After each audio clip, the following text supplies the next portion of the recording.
There you go. Now we're live. What's going on, guys? Yeah. And 3S GIS. I don't know how to say your complete name. Chonky Boy. OG up in here. Tingus Pingus. Tim Nance. Uzi Bond. Ensick. Yo. Gotta leave now, my school. Happy New Year. No way. Of course. You saw it coming. Happy New Year 2026. We do this once a year. Last year it was on the 3rd. This time it's on the 6th. I got a little busy. Was going to do it yesterday, but got caught up in some other stuff. Come on, Alex. I binge watch all your videos regarding rings, dips, pull-ups, and everything. Well, we're going to talk about calisthenics today. Yes, Alex, the goat of natural bodybuilding. Not quite, but I'm doing my best. Twin. Hi, subscriber since 2013. I've been taking Team Full Body since. Super OG Emil in the house. Thank you for your long-term support. That's literally 12 years of following me. That's how long I've been making videos. I created my channel on November 9 of 2013. Are you Greek? Yes. Half Greek, half Italian. 50-50 split. But culturally, I'm more Italian. I see the questions are already rolling in. That is fantastic. Select, 1 second. I just want to try something a little new here. Oh my God, okay.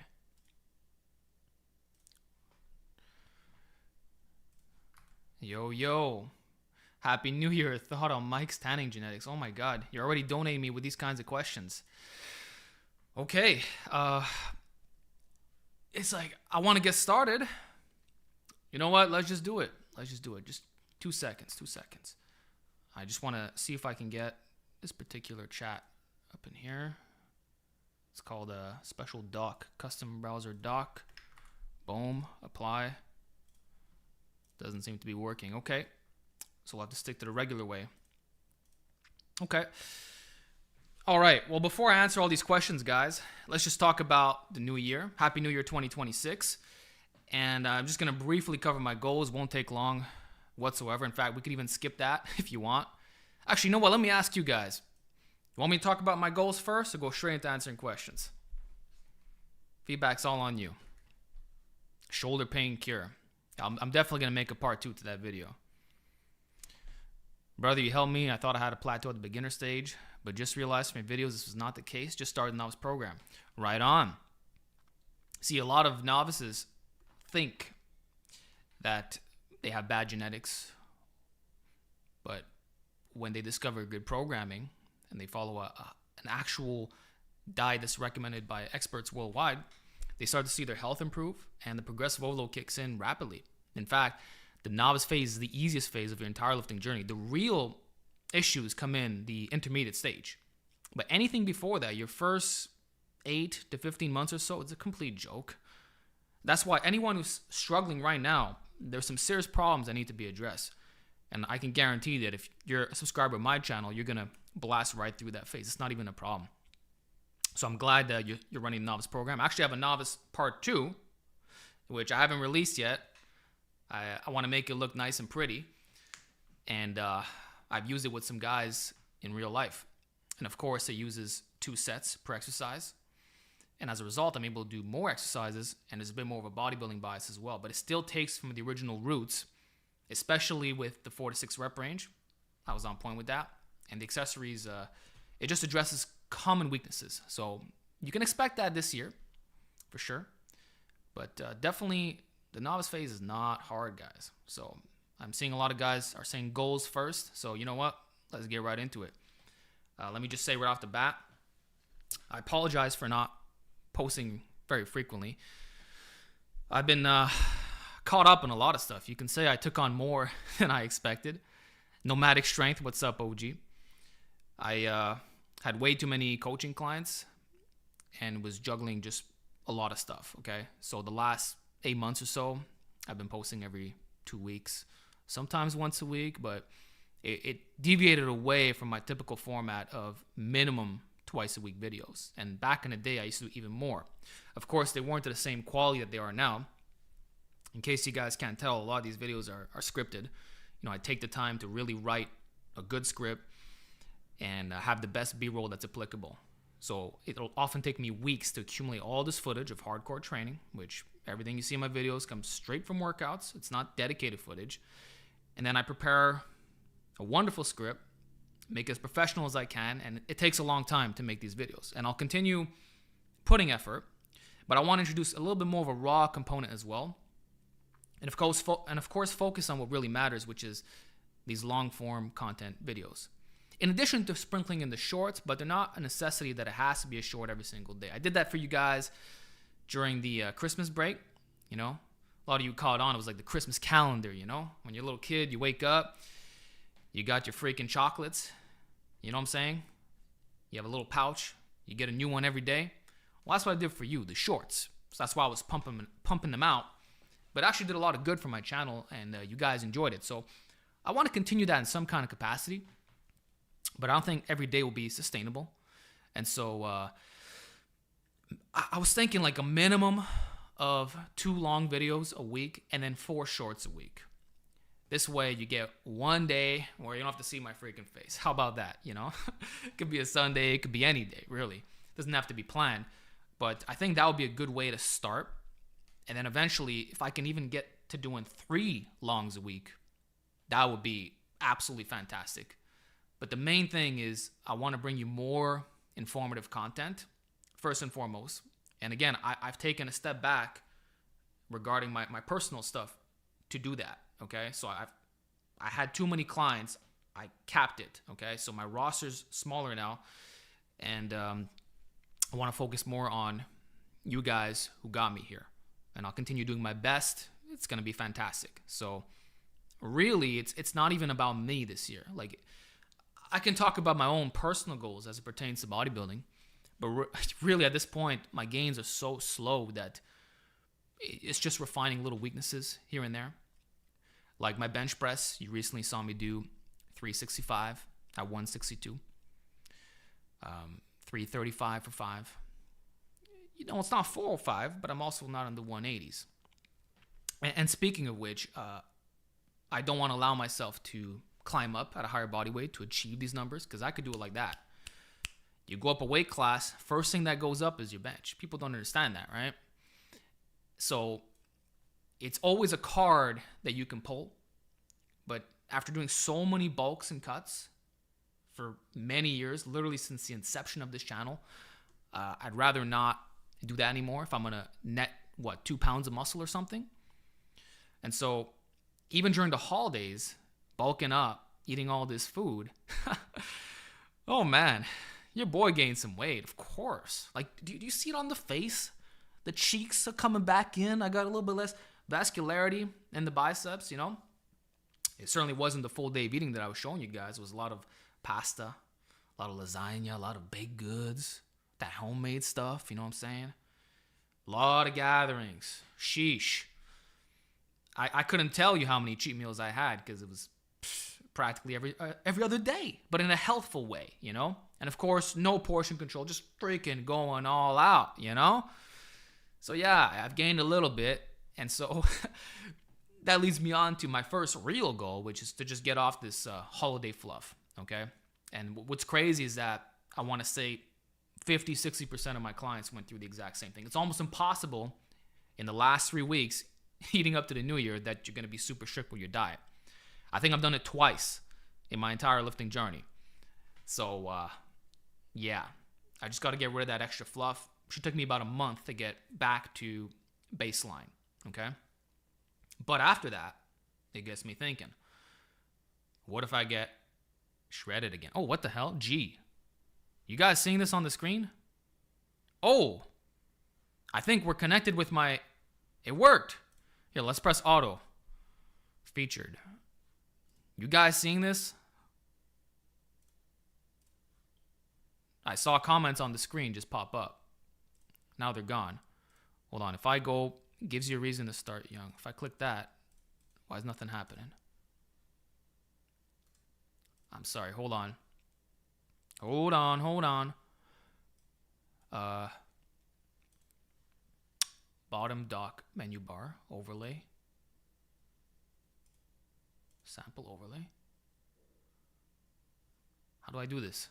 I'm sorry, guys. There's this new feature. He is vegan. Okay, stuff is popping up on the screen. Christian's bulk. Okay. There's a lot of stuff. Just, you guys seeing this? It looks kind of weird, eh? But like they come and go. Yeah, they're just popping.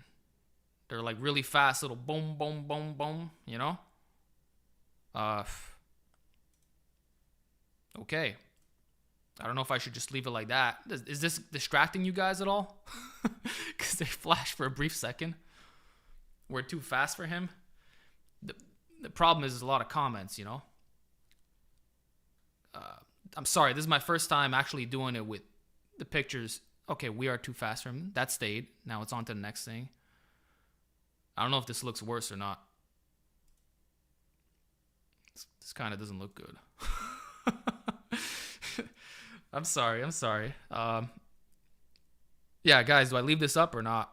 The screen notifications are a bit fast. I don't think there's a way to adjust this. What if I just do them myself? People don't realize how it could be a double-edged sword. Does that make it pop up? I just clicked on your message. Opinions on way too fast. Thanks, tongue. These things are still popping up. Just leave it up, no biggie. Okay. Well, you guys are in the video. That's what it is. Okay. Okay. Thoughts on Kiriako's? Yeah, you're too fast. Okay, you know what? I'm just going to leave it like that and whatever.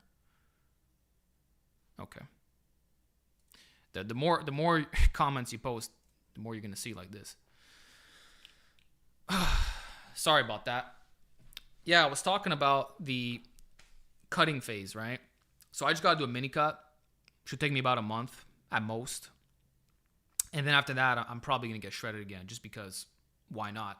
Since I had this opportunity during the holidays, and realistically, the last 2 months of gradually ramping up the calories, I think it'll be a good opportunity to try to hold on to the size. The more aura the person has, the longer the comment stays, lol. The mic quality is great, awesome. Yeah, actually, the more comments, the less comments you post, the more it'll stay up. So I'd actually tell you guys to tone it down just a little bit, okay? And by the way, everything's going to be timestamped at the end of this. Love from India. Okay. I'm so distracted. Okay. All right. Yeah, guys, I'm going to get freaking shredded, okay? Like shredded, but not to the point where I'm going to step on stage unless I just retain so much muscle mass that I have my best physique yet and I'm just looking freaking mind-blowing. So I don't know. But last year, I got down to 157 pounds very briefly, okay? It didn't last long whatsoever. I shortly rebounded to 162, and that was kind of my maintenance zone. And then from October till now, I slowly let my weight creep up.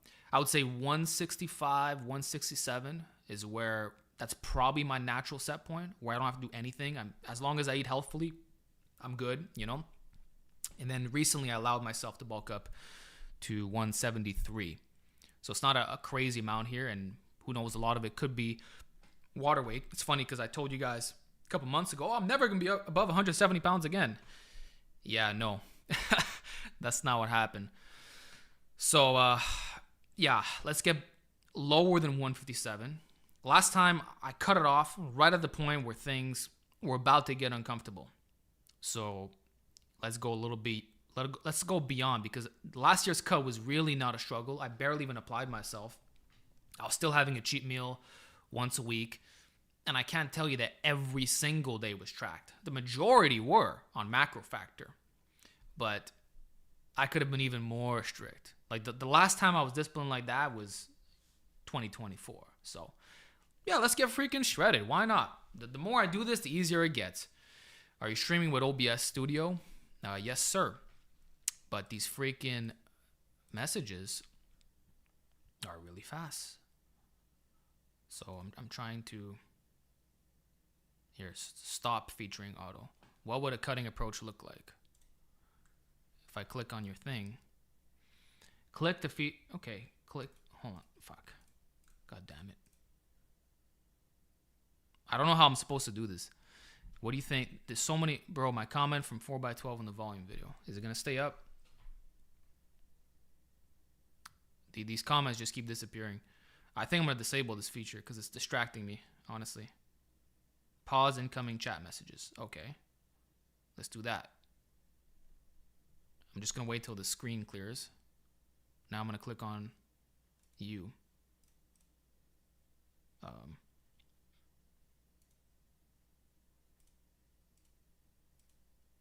Sorry. This is horrible. Okay. I think I'm just gonna delete this thing. It's really distracting. Remove chat. Yes. Ciao. There you go. It's out. Can't do it. There you go. Okay. I'm sure half of these are bots. No, you guys are real supporters. Finally. And I'm very blessed in that way because I've been making videos for 12 years and there's a lot of guys who come in. They're like, hey, Alex, I've been following you since 2016, 2017, 2018, 2013. I remember all the years. I remember what I was doing during that time, the kinds of videos I made. So it's cool when people give you these reminders and they still mess with you like that, you know? Like some guys, they've been following me since they're in high school or university. You know, people be spamming.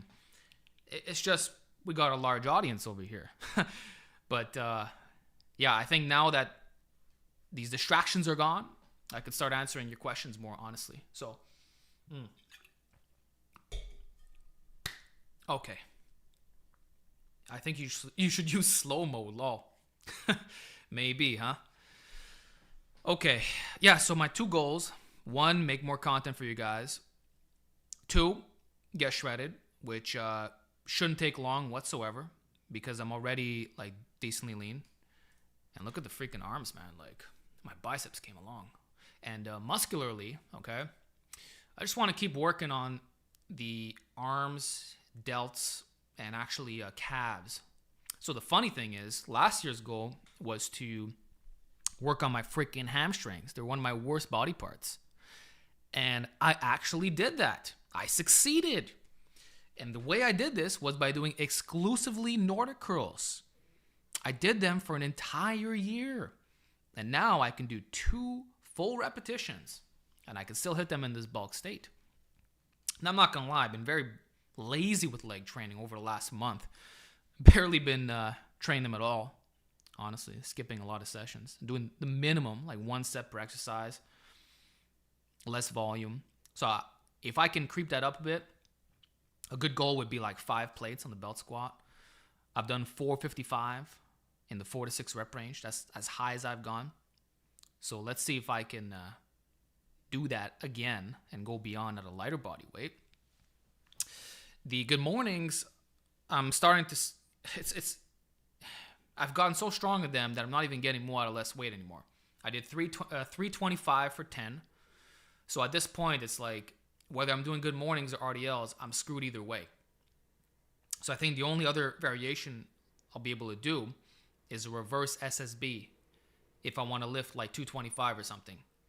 But if I do a regular SSB, it's at least 285.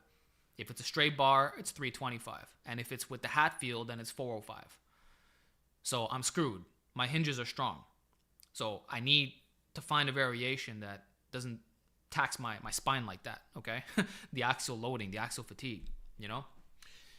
Your audio's kind of low, my man. Maybe it's just me, but I'm maxed out. Really, eh? I can adjust the gain just a little bit. I just don't want to be clipping. One sec.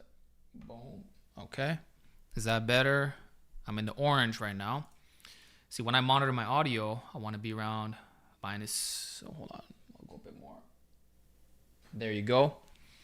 We're peaking at -9. You prefer that? Okay, cool. Usually when I'm recording audio, I try to be around -8. And then in post-production, I'll add my EQ to make it nice and equalized without clipping. Because when you have... If you just film at like 0 dB and you start getting these little clips, you can't equalize the entire audio track. It'll look messed up. Damn, 0 delay. Yeah, it's fast over here. Sorry, what was I talking about? You guys and your comments, I love it. Do you still watch anime? I actually have not watched anime in probably a year. I'm not interested in what's coming out. You're clipping, bro. See, anyone uses the word clipping. The only thing is, like, you're aware of audio. You're in that world, right? You're very low. My volume is maxed. So I don't know. Now it's like, before I continue, is this audio good or should I lower it even further? Because what I'm seeing here is if I speak really loudly like this, it's -5. So it doesn't say that I'm clipping. No, you're fine. Okay, so you're just trolling me then. It's good. Cool. Thank you. Yo, love you, bro. Best YouTuber. Appreciate that. And thank you, Lewis. From the high school days. Let's go. Yeah.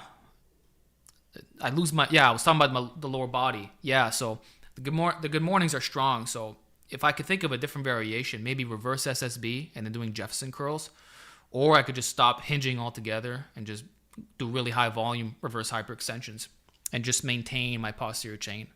I honestly don't care to have a bigger ass at this point. It's big enough. And the erectors, I'm just training them so that I don't mess up my back, because I'm very prone to back injuries and having pain down there. My man Alex, I'm at a live match right now, so Happy New Year. Maybe we all make killer gains. For sure. Alex Leonidas is a tough name. My birth name is Alexander Leonidas. And my middle name is Gianfranco. But that's only with the church. My legal name is Alexander Leonidas. Okay? And I say Leonidas because I try to make it more Anglophone for, the majority of my audience, which is in the US. Then we got the UK. Canada is number 3. Then we got the whole rest of the world. But those are my top 3. Anyway, that's it for legs. Hamstrings are good. Quads are good. Glutes are good. Everything's good. The only thing that needs more work is my calves. They're novice level, maybe. I don't know. I was doing Hatfield safety bar calf raises. I was somewhere in the 300s. I don't remember. It's been months since I haven't trained them. So let's work on these freaking calves. Upper body wise, just continue broadening the shoulders. Mostly focusing on lateral raises, AD press, behind neck press. Not much changing there. Biceps, you see it. You freaking see it, man. My arms really came along. I'm wearing a freaking t-shirt. They're popping out, like, hell yeah. Forearms, I don't have any problems there, as you can see. So just continue getting these biceps up and continue being an arm-dominant lifter. I don't really care about my pecs anymore, so that's not a goal at all. They're big enough. I benched 405 twice. Did a 335 incline bench, 255 dip. Like, pecs are good. They're not a weakness. Upper or lower, they're both good.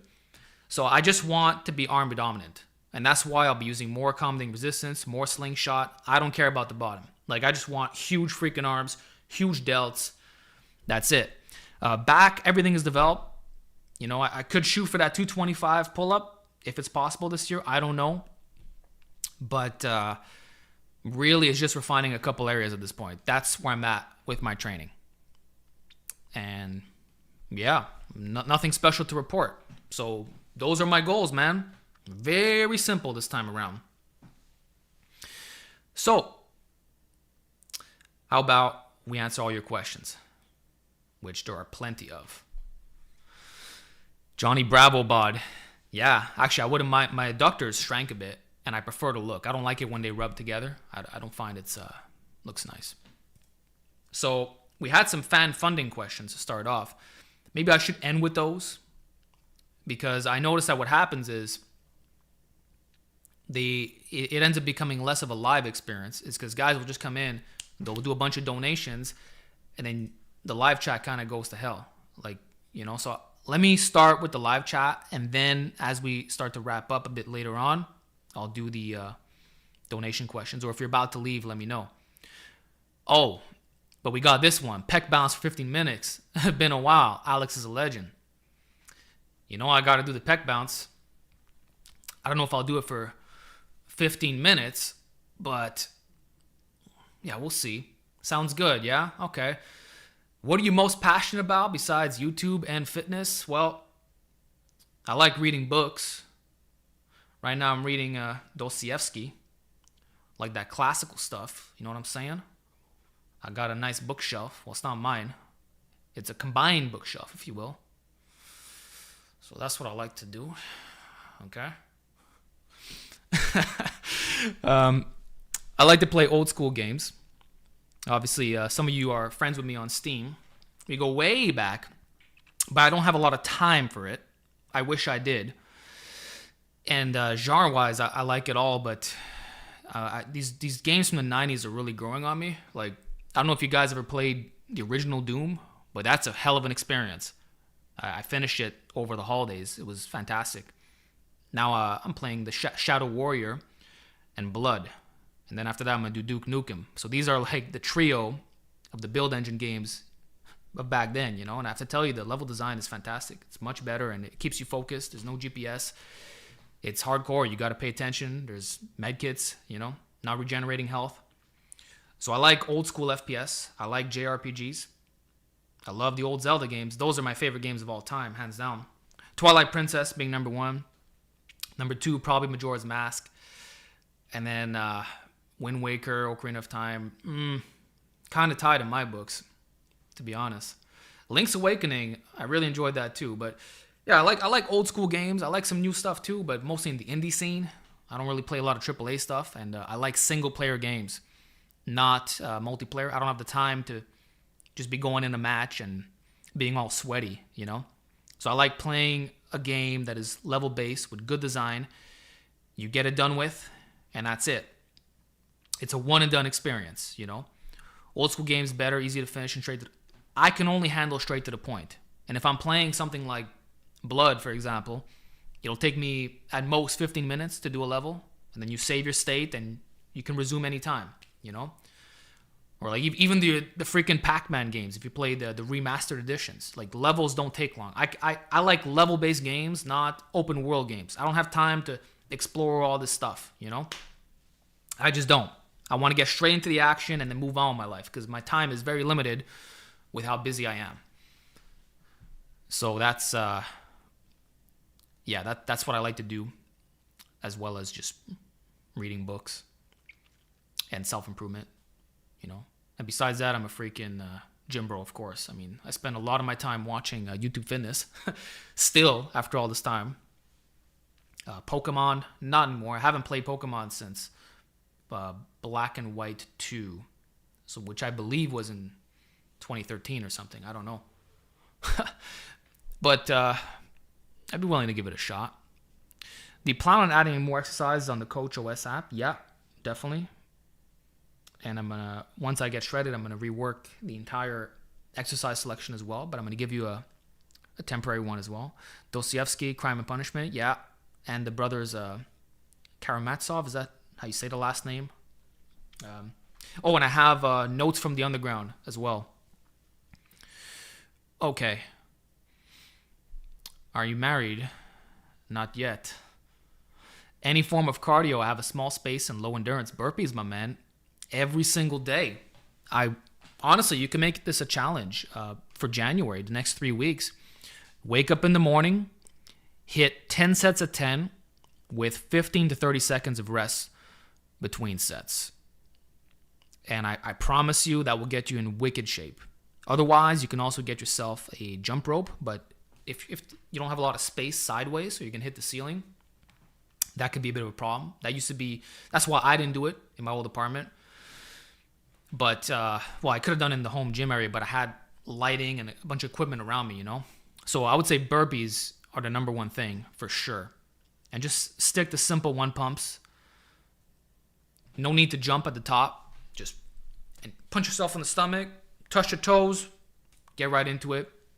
10 by 10, or you can do just 125 straight burpees with a pace at the top. So when you stand up, you know, you do kind of like a jogging stance, continue. Mm-hmm. Yeah, we at the buffet right now. What you got over there, Phil? I see your comment. You know, I've still been getting comments like that. I want to say every week since 2017. Is that crazy or what? Now, there were other... Yeah, man. There were other memes before that point. OGs will remember. I used to talk a lot about rack pose above the knee twice a week. Baby, please don't forget to do your GPP. You know, all kinds of stuff. I was kind of silly back in the day. Very unhinged. And vulgar, you know. Yeah, good times for sure. But OGs will know. Oh, do you play the OG Modern Warfare 2? You guys hear that? Better not be my car. Someone come to steal it? God damn it. Doubt it. I live in a good neighborhood. But seriously, come on.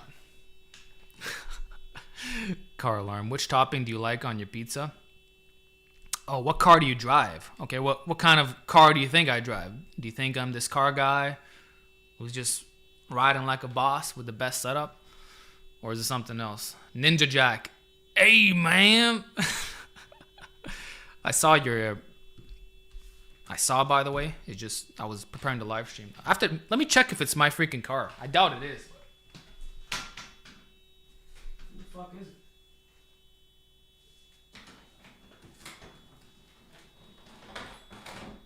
God damn it. Just so you know, I open up my window because I have a light on me which creates heat. Okay. Honda Golf GTI, Honda Accord, Honda Civic, pink Jeep, Ford Ranger. You guys are all wrong. It's Milo Wolf breaking into your car. I don't think it will be Milo. We're on good terms. I know there was a recent, situation.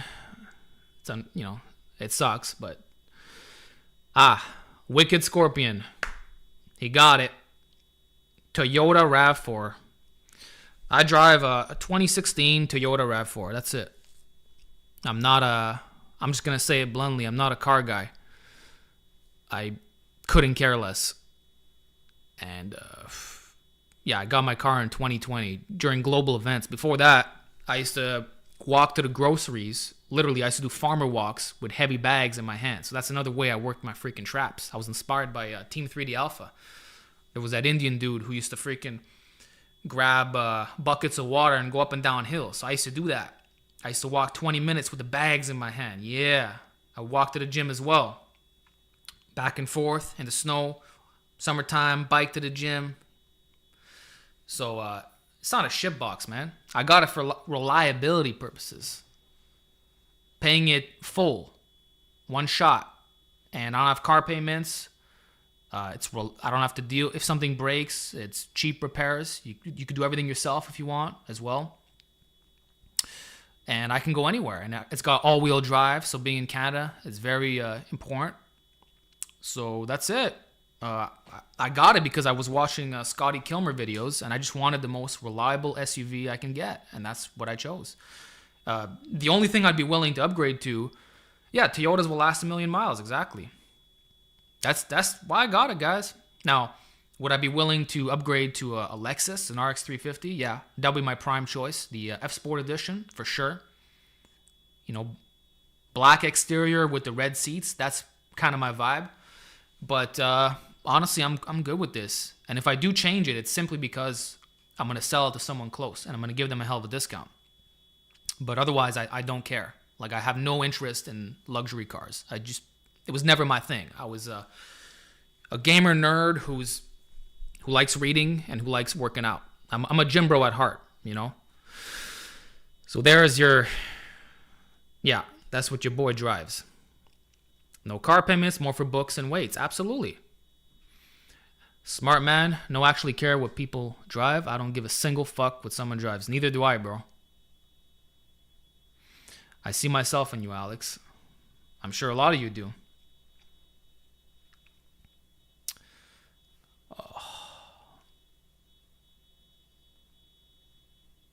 I don't know whose car this is, but it's annoying. You know? And I know it can't be mine because it just can't be. But way to ruin my live stream, for real. Hey, yo. Now that you've seen what gear does firsthand to vegan gains, has the enhanced seed been planted in your head? Not at all. I was actually disappointed when I saw him become enhanced. And we could have collaborated with him being Natty.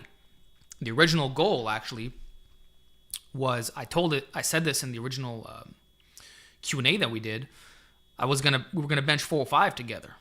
I said it in that podcast. Yeah, 2 natty vegans who are gonna bench 405.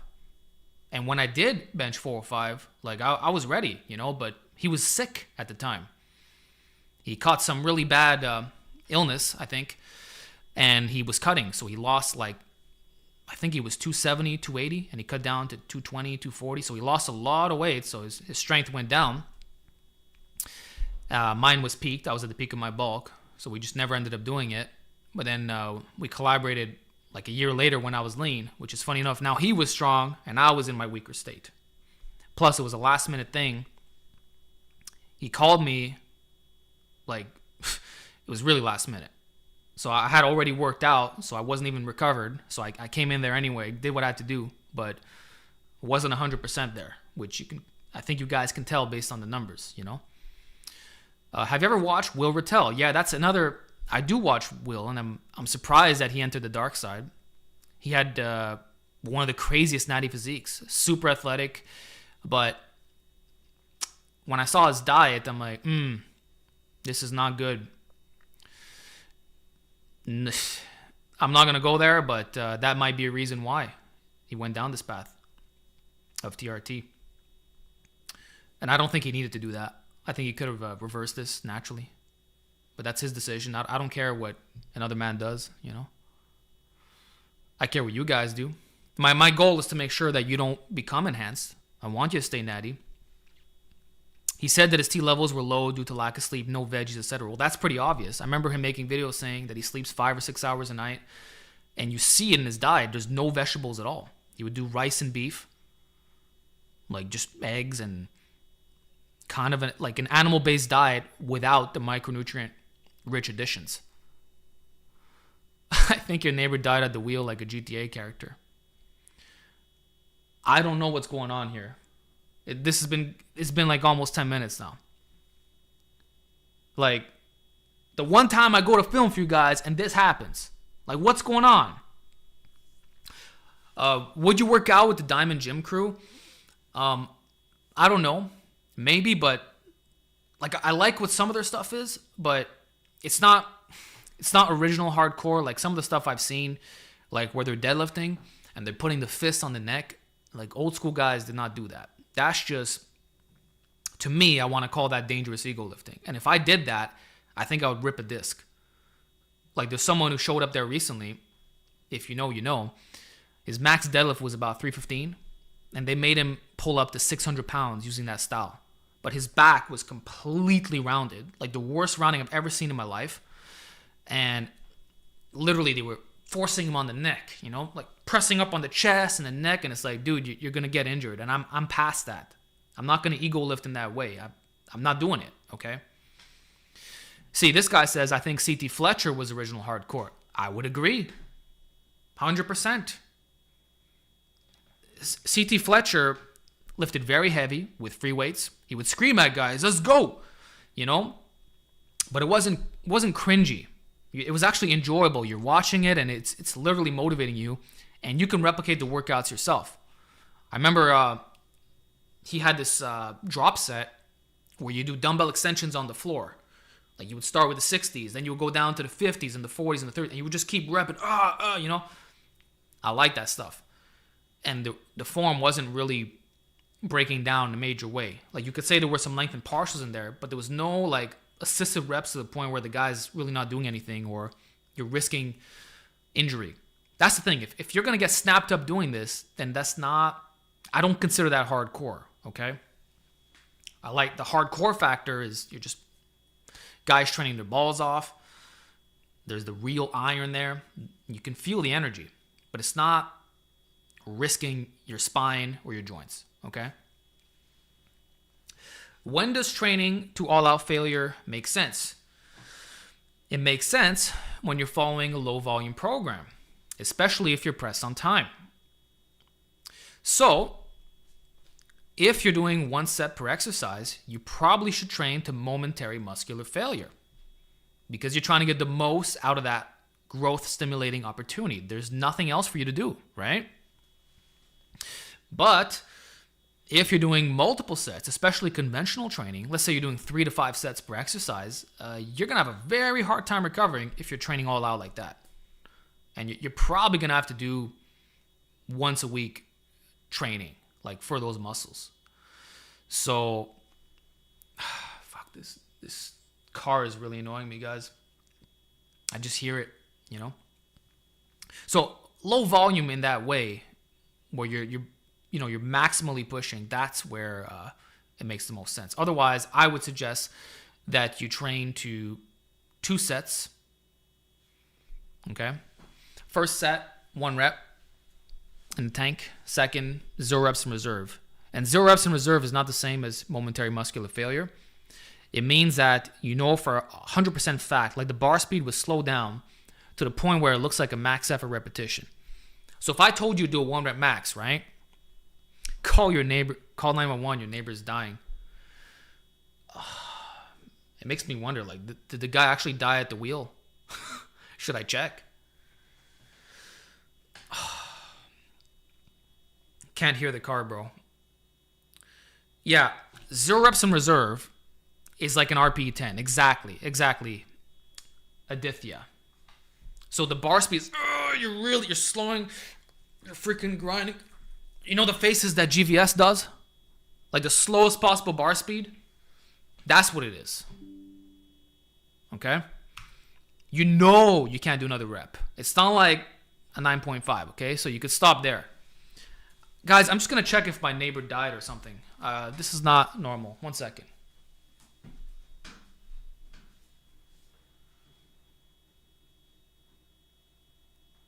Who the fuck is that, man?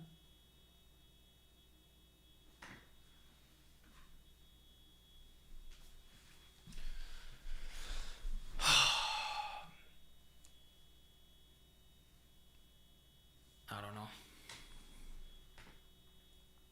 1 second. Is that your car?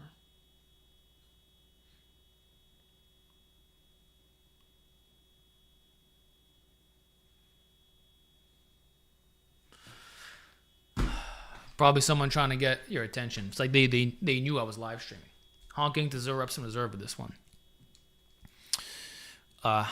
Rest in peace, neighbor, bro, is long gone. How dare his death interview with the learning experience? How to achieve optimal head shine? I don't think you want optimal head shine. Usually guys, they put anti-shine on their heads, especially when they got SMP, you know? Like when you have it squeaky clean like this. Actually, funny enough, I didn't use a blade today. I did it with the rotary blade, the electric, followed by a foil shaver, which is pretty damn smooth. Like if I go down like this, like you don't feel any hair, it's all skin. But if I go up, there's a little bit of hair, you know? Like you can't get rid of the shadow completely, but it's pretty damn smooth. You know? Even the back. Yeah, feels good. Another one in the books. I'm gonna check. Grow out the hair. Yeah, bro. I got a really bad McDonald's hairline. Grow it out. Like I'm not completely bald on top. I do have to shave this part, but it's badly recessed. Like I might be I don't know, a Norwood 4, Norwood 3.5, at least a 3.5 or something. Like I don't have much of a hairline left. It's pretty bad. But my back is good. And apparently I have a good donor area. Turkey vlog. I got offered a free hair transplant in Turkey by the same clinic that did a very popular bodybuilder. If you know, you know. They hit me up. And I didn't respond. because I don't want to take finasteride for the rest of my life. I'm just not willing to take that risk with my downstairs. Hell no. Yeah, I'm not making this up. I swear on my life. But I just didn't want to do it. You know, I would consider SMP, scalp micropigmentation, just to have the framing of the face. But I actually enjoy having no hair. It looks good on me. I rock it. And plus, it's a timeless look. You know, I have videos from 2020 where I'm bald. And if you go watch them, I look practically indistinguishable. So it's pretty cool. Low maintenance, you know, you just hit it a couple times a week. You're good, man. But maybe SMP. Maybe. You got a good beard for it. Thank you. The beard came in later in life. See, I do the straight razor. You know? But I did use minoxidil on my beard. The beard is not lifetime natty.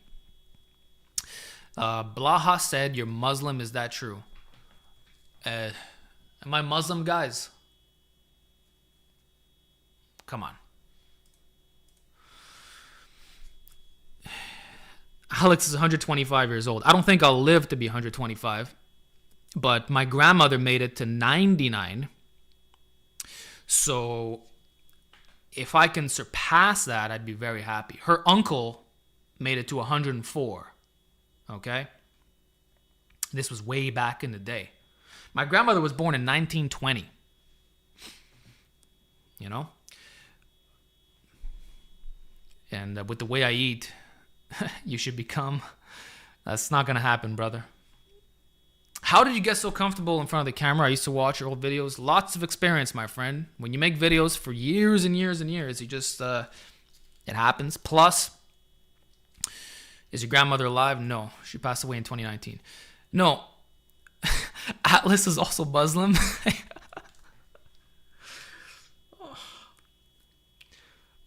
I don't know how these ideas come about, you know.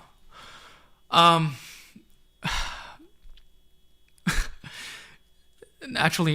naturally enhanced. Natural hypertrophy is in the basement. We need you to save him, Alex. I'm surprised you didn't come back from Christmas or at least make a New Year's post. Oh, sheesh. You guys are funny, man. I've been on the Coach OS app for 2 weeks now. I've been loving it. I'm glad you like it. It's literally a robotic Leonidas. So it was fed with my best material from the last 5 years. I chose that time frame because I feel that's where my videos have been most up to date. Like, that's my best material, you know? And like literally everything you could think of, including my books, my client programs, my upcoming book that's coming out, a lot of stuff. So it knows everything. Like, it has all my information. So it's literally the closest thing to coaching, but it's not me doing it manually, you know? But it's pretty freaking accurate. And yeah, I would use it myself for sure. We'll add the chest expander stuff. There is the pull-up parts, and my video is in it. It's because of me that's in there. Oh, and the nutrition features are up as well. Again, using my macros the way that I believe is best. It's my setup, okay? Saw your collab with Vegan Gains. He looked huge. How did he look in real life? Insane, bro. Like, I've not met many people that big in real life. At first, he was wearing a hoodie, so you couldn't really see the muscle. But then when he took it off and he was wearing that muscle tank, his shoulders are just so wide, man. They're enormous. They're two big bowling balls with a small waist. He's got these huge arms as well. He's absolutely massive. Like, he mogs so many people on this platform. Of course, he's enhanced now. I would have loved to see how big he was before that. I know he had a great physique, but it was freaky to say the least, because this is someone who already had an elite natural physique, already benched 405, and he was a bulker for the last decade. So with barren mode, you see my weight go up and down, right? Over many years. Richard didn't do that. He continued to bulk indefinitely. Like, honestly, dirty bulking with donuts and all kinds of stuff, which fueled maximum recovery and making all kinds of gains. So then when he cut down, he had the natural physique at a highest level. Then with the gear, being a hyper responder, just blew up. Is he as crazy as everybody says? Not in person, man. And he's actually a very nice guy. He's very humble. When you meet him, he's very chill. He's low key. He's a different guy. He's a different person. You know, he's not like he was back in the day. He wasn't all right during those times. You know, he was actually suicidally depressed. So you say some crazy things when you're in those conditions, and I think people forget that. But he paid for our takeout. It was $400 worth of food. He was very respectful. Barely sweared also. He was just really like low key, really chill. I didn't get any bad vibes in person at all. So, yeah. What's the name of your app? The Leonidas training app. Hello, Alex. Happy New Year. Do you still use rings? I do. I use rings every week. Like right now, I'm doing ring pull-ups. I'm also doing ring dips. So I've worked up to 110 pounds for sets of 5. My goal is to do 135 for reps on the ring dip. I can do 185. 180, 185 for sets of 8 on a bar dip. So there's quite the strength difference, and I want to get them as close as possible to 1-to-1. That's my goal. Got the Hall's Cherry on deck because I've learned to experience that when you do these live streams, your throat can start to act up, and I want to make sure I'm all there for you. I'm also fasted right now. Got my electrolyte water over here. Haven't eaten anything, so I'm just gonna see how long I can push this. Are you gonna compete anytime soon? I don't really plan on it. That's not my goal. I could, but the thing is, I don't like posing. I despise it, as a matter of fact. I have to hire a posing coach, and that honestly, my posing might have cost me first place the last time I competed. So I'm not good at it. Just straight up, I'm not. Johnny Shreve told me the same thing 3 weeks out. And he even said that my back double bicep pose was lacking. Not because of development, but because of the way I positioned my legs and all that. Like, you have to have your legs back and wide while squeezing your glutes. The elbow angle's got to be correct. So it's like, and imagine that's my best pose, but I wasn't able to properly display. Even the side chest pose, I have a big chest. Obviously, I bench 405. But I think I had the worst side chest pose out of everybody over there. Because I didn't know how to properly do it, So I'm not a good poser. I guess I'm similar. It's like that guy, Paul Deletto, Jurassic Paul. He was absolutely enormous, but he didn't have that flow, I'm not a Hersovyac, And he did offer to help me out with that the first time. But I'm like, you know what, let's do things entirely on my own, So that's the thing. I don't like posing. I despise it. And when you get down to competition shredded, you feel like death. Quite literally. Your testosterone, I would imagine, is like inexistent. Probably the levels of a 90-year-old male. You have no energy to do anything. You're constantly hungry. You get dark thoughts. You're just not yourself. You're basically emaciated and you look puny and closed. You don't even look like you lift. If you would have seen me in a t-shirt, you would think that I'm at best, an intermediate lifter. Swear to God. You probably think I've been lifting for 2 years or so in clothes. But when the top comes off, holy moly, you guys think I'm enhanced. Not knowing that I'm in my weakest, most depleted state yet. And I had more muscle in a bulk state, looking worse. So that's the other thing with comp shredded. It's not good for your balls, you know? I don't want to shut down my balls anytime soon. And you risk not coming back out of that. Like I saw a guy, he was 40 years old. He did like 10 natural competitions, and he wasn't able to recover after his last show. That's kind of scary, you know? Are deadlifts overrated?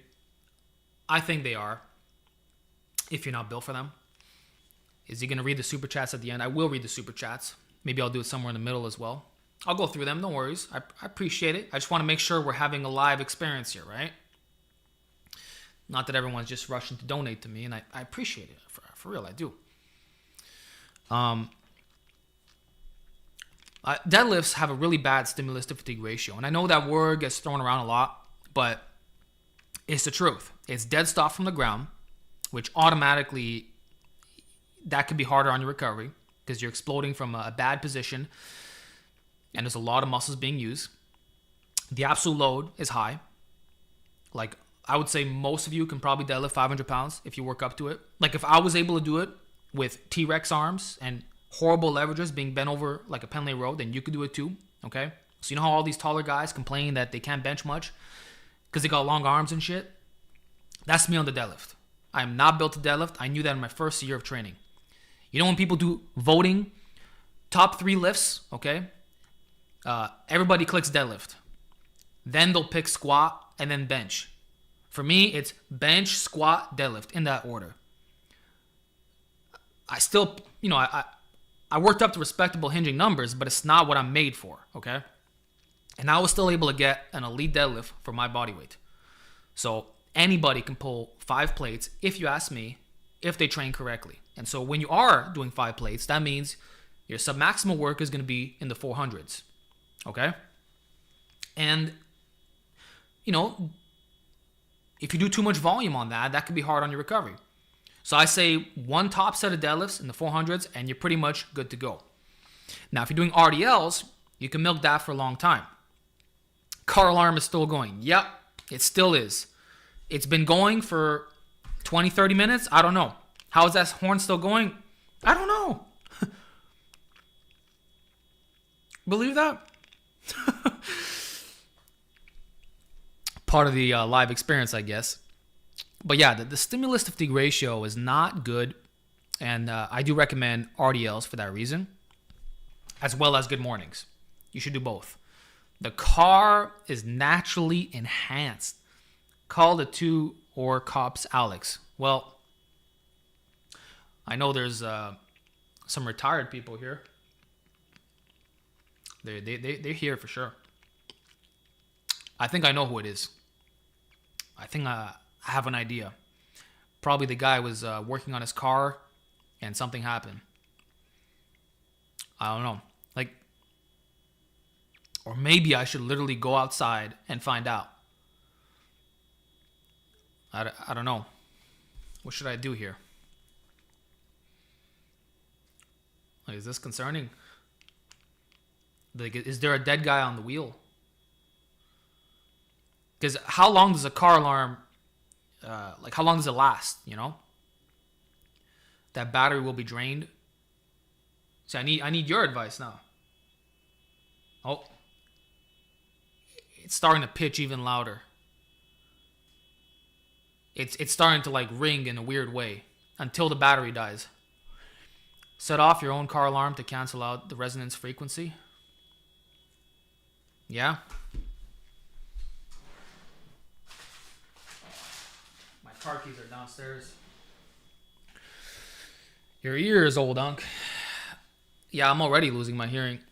Yeah, it's running out. Is it possible that the guy... That's not an alarm, brother. That's a straight up horn. Yeah, it's a horn. Is the guy trying to drain his own car? Like, someone is either going to... What type of car? I think it's a Honda Civic. I think. Crazy, you guys are calling me Unc now. Damn, I've reached that age, eh? Honking louder than last time. Your top advice for a beginner. That's a very general question, my man. I actually made a video on that exact subject not too long ago. It was called, where is it? It wasn't Why You're Skinny Fat. It wasn't Optimal Training is Dead, but that was a really freaking good. Oh, my best tip for novice lifters. The novice phase should be the fastest period of your entire lifting journey. Oh, yeah. Fastest phase of your entire lifting journey, bro. Yeah. This is the video you gotta watch.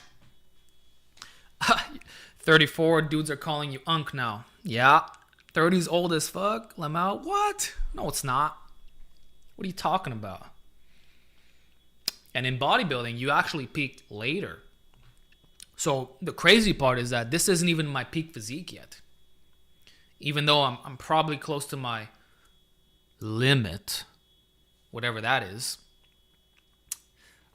I think if I continue training in this way, maybe I can milk out 5 more good years of fantastic progress and then kind of, I don't know, plateau a little bit. I don't know. I think the super chats fade out, bro. I don't think they do. But if you're pointing that out, maybe I should have a look at them. 30 is hella young, even 34 is still young. If you work out, you shouldn't be built like someone's auntie. Yes, that's the thing.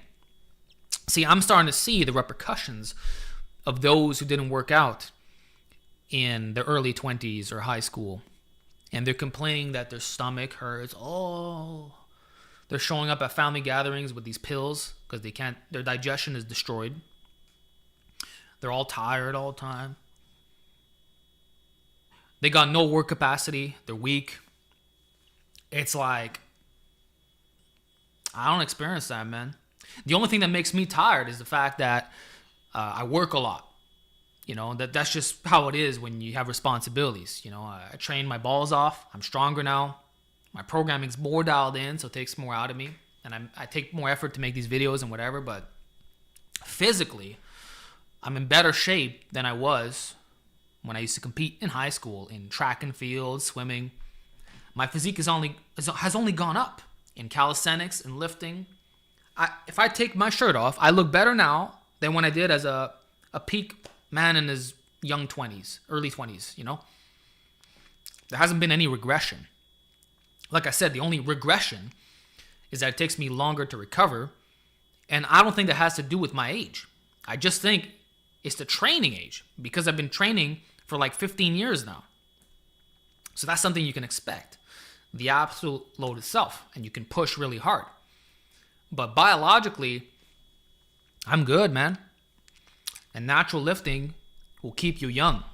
You won't experience rapid aging like all these roiders, who they're my age, and they're getting on TRT.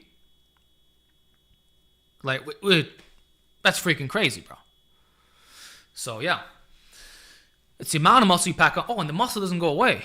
It stays with you. You can be lazy for like a month on a given muscle, and nothing's going to happen. You'll come back mostly peak strength. You could be sick. You can even have a mini layoff. Like, the muscles don't go away. They just don't. You can even cut, lose a boatload of strength, and then bulk back up, and boom, within 2 months, you're at peak strength. And you could do it with basic programming as well. Pull-ups and dips, you know? Just saying. Only pull-ups, no rows, bad. That's actually what I did between the years 2018 and 2019. All I did was weighted pull-ups. Nothing else. Why? Because I was training at home. The only rows I did, quote unquote, were with bands. I would take some light or average bands, so these really thick bands like this, I would attach them to my power rack, and I would do my rows just to make sure that I was in a good spot. Oh, and I did have some periods where I would mix in barbell rows and pen lay rows, but I never went heavier than 225. And oftentimes I would do like a sub-maximal 3 sets of 20 with 130, 185, you know, a plate to plate and a half. But the majority of my training back then was just weighted pull-ups. 2 full years of real specialization. Did you check your neighbor's car? I did not. But I texted someone who lives here, and I don't know what's going on. Do you focus on retraction on rows? Yeah, of course. If the goal is to build the upper back.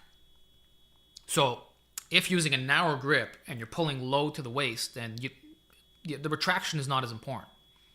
You want to get that weight of stretch in and really focus on driving with the elbows. So that's like a lat bias row. Think of it like this. With lats, you're not trying to retract the upper back. You're just trying to really get that squeeze right here. You know? Like you can't retract. Like you could retract and go down but it's hard. It's like lats you're pulling down, you know? So if I'm doing like a close tuck grip row, I'm not focusing on retraction. If I'm trying to be flared out, then really upper back is the goal with a wider grip.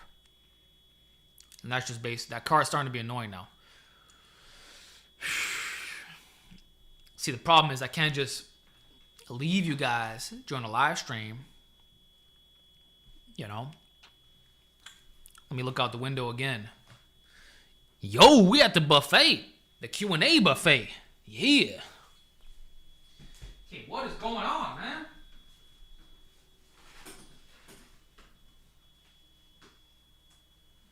Like, should I be concerned?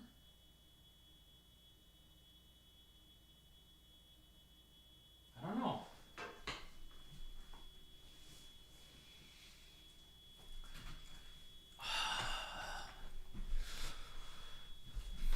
You should probably go check.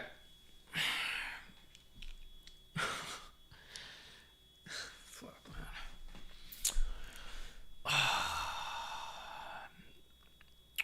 Did you move, or is this a new room we haven't seen? It's the same room, okay? I moved into this house. It's been 2 years. But I have a black backdrop that I pull up. So usually what I used to do is put it right behind me, and then I would zoom the camera way in so you wouldn't see the sides, and I would just have a clean black background. So now I just decided to... you lost 10 viewers just looking. Yeah, now I'm just, you know, because my room looks better too. I got a nice painting. I got my console. I even got my electric guitar. Oh, where is it? That's my water bottle. Yeah. See that? You see it? Oh, no. You see the freaking... This is the backdrop I was telling you about. So usually I have that, and I put it right behind me. Okay. There you go. Prefer living in a house. A YouTuber discovers neighbor dead during live stream. Ugh. It's a Fender Stratocaster. I got it when I was 12. I'm not really good at the guitar. Again, you got to practice it, but I'd like to perfect it. You know what I was good at? Guitar Hero. I prefer living in a house for sure. Imagine if someone has passed out on the wheel. Do you believe in ghosts? I don't, to be honest. There's probably some things beyond my comprehension. And of course, things that you can't visibly see. But I don't think there's any weird ghosts haunting me, or that there's, you know, I don't really buy into that stuff. But what was I saying here? I'm still going down with the workouts thanks to you all these years, and I love the results. Yeah, I appreciate that. Those old workouts are still effective. I go back to them as well from time to time, just to see how far we've gone, you know? What else takes up your time except YouTube and the gym? Is he ignoring me? Well, I already answered that early on. And I'm not ignoring you, by the way. It's just that there's a lot of questions here. We have about 400 viewers in this chat right now. So there's a lot going on. I'm trying to address as much as I can. No, I was not raised Orthodox. No.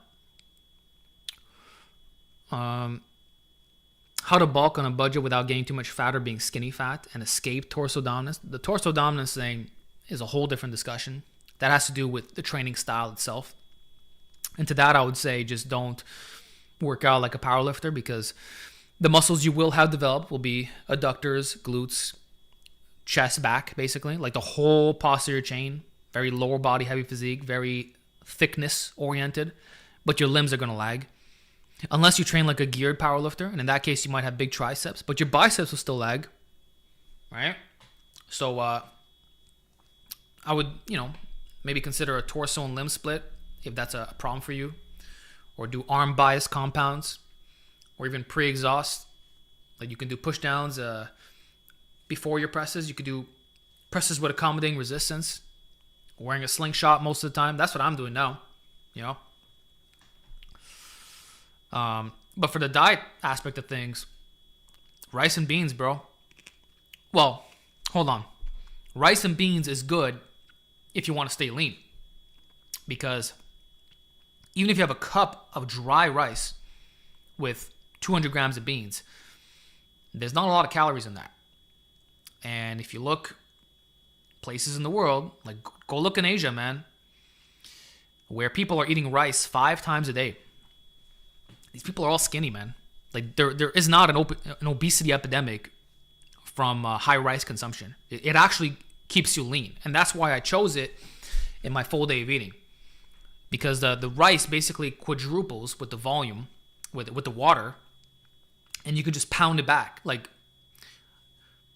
measure it dry, and then measure it with the water inside, and you'll see that there's a lot more grams, but calorically it's not changing anything. You have to weigh your carbs dry, okay?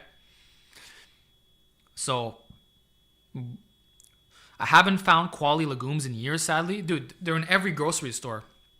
You got to get them dry, not in a can. You can buy a gigantic bag of lentils. I think even Simnett Nutrition made a video on this, that lentils are the cheapest protein source. Anybody could, like if you're living off, if you're using lentils as your primary protein source, it's good. It'll fill you up, and it's cheap. And if you want like a meaty option to go with that, just get texturized vegetable protein, which again costs way less than meat and is just pure protein. It's like a food version of protein powder, but it's not. It's, you know what I'm saying? Your house is going to stink, laugh my ass off. No, it's not. If you build up your gut, and you do get used to it after 3 weeks. I had a client tell me, Alex, is it normal that I started eating all these beans because of you, and I find myself going to the bathroom mid-workout? And I'm like, well, you never... And keep in mind, months working with me, he wasn't having any beans. I'm like, yeah, like you got to build up your gut. And it takes 3 weeks to change the microbiome. And I asked him recently, how's that doing? No problems. So yeah, in the beginning, you might be farting a bit. You might, but you'll get used to it. And then it's all good. What I would actually be careful with is those damn seasonings, man. There's a seasoning over here. It's called riz et pois. Rice and peas seasoning. Holy moly. That stuff is deadly. Like, I refuse to have it in the house at this point. Like, I went through the container, and I never bought it again. Because it basically contained a bunch of dried vegetables. I had all of them. I had onion, garlic, carrot, celery, leek. Like, it was like this complete blend. And then they added sodium in it as well. And calcium. Like, there was so much stuff in there that it would make you fart all day. Nasty stuff. So do not get the rice and peas seasoning powder.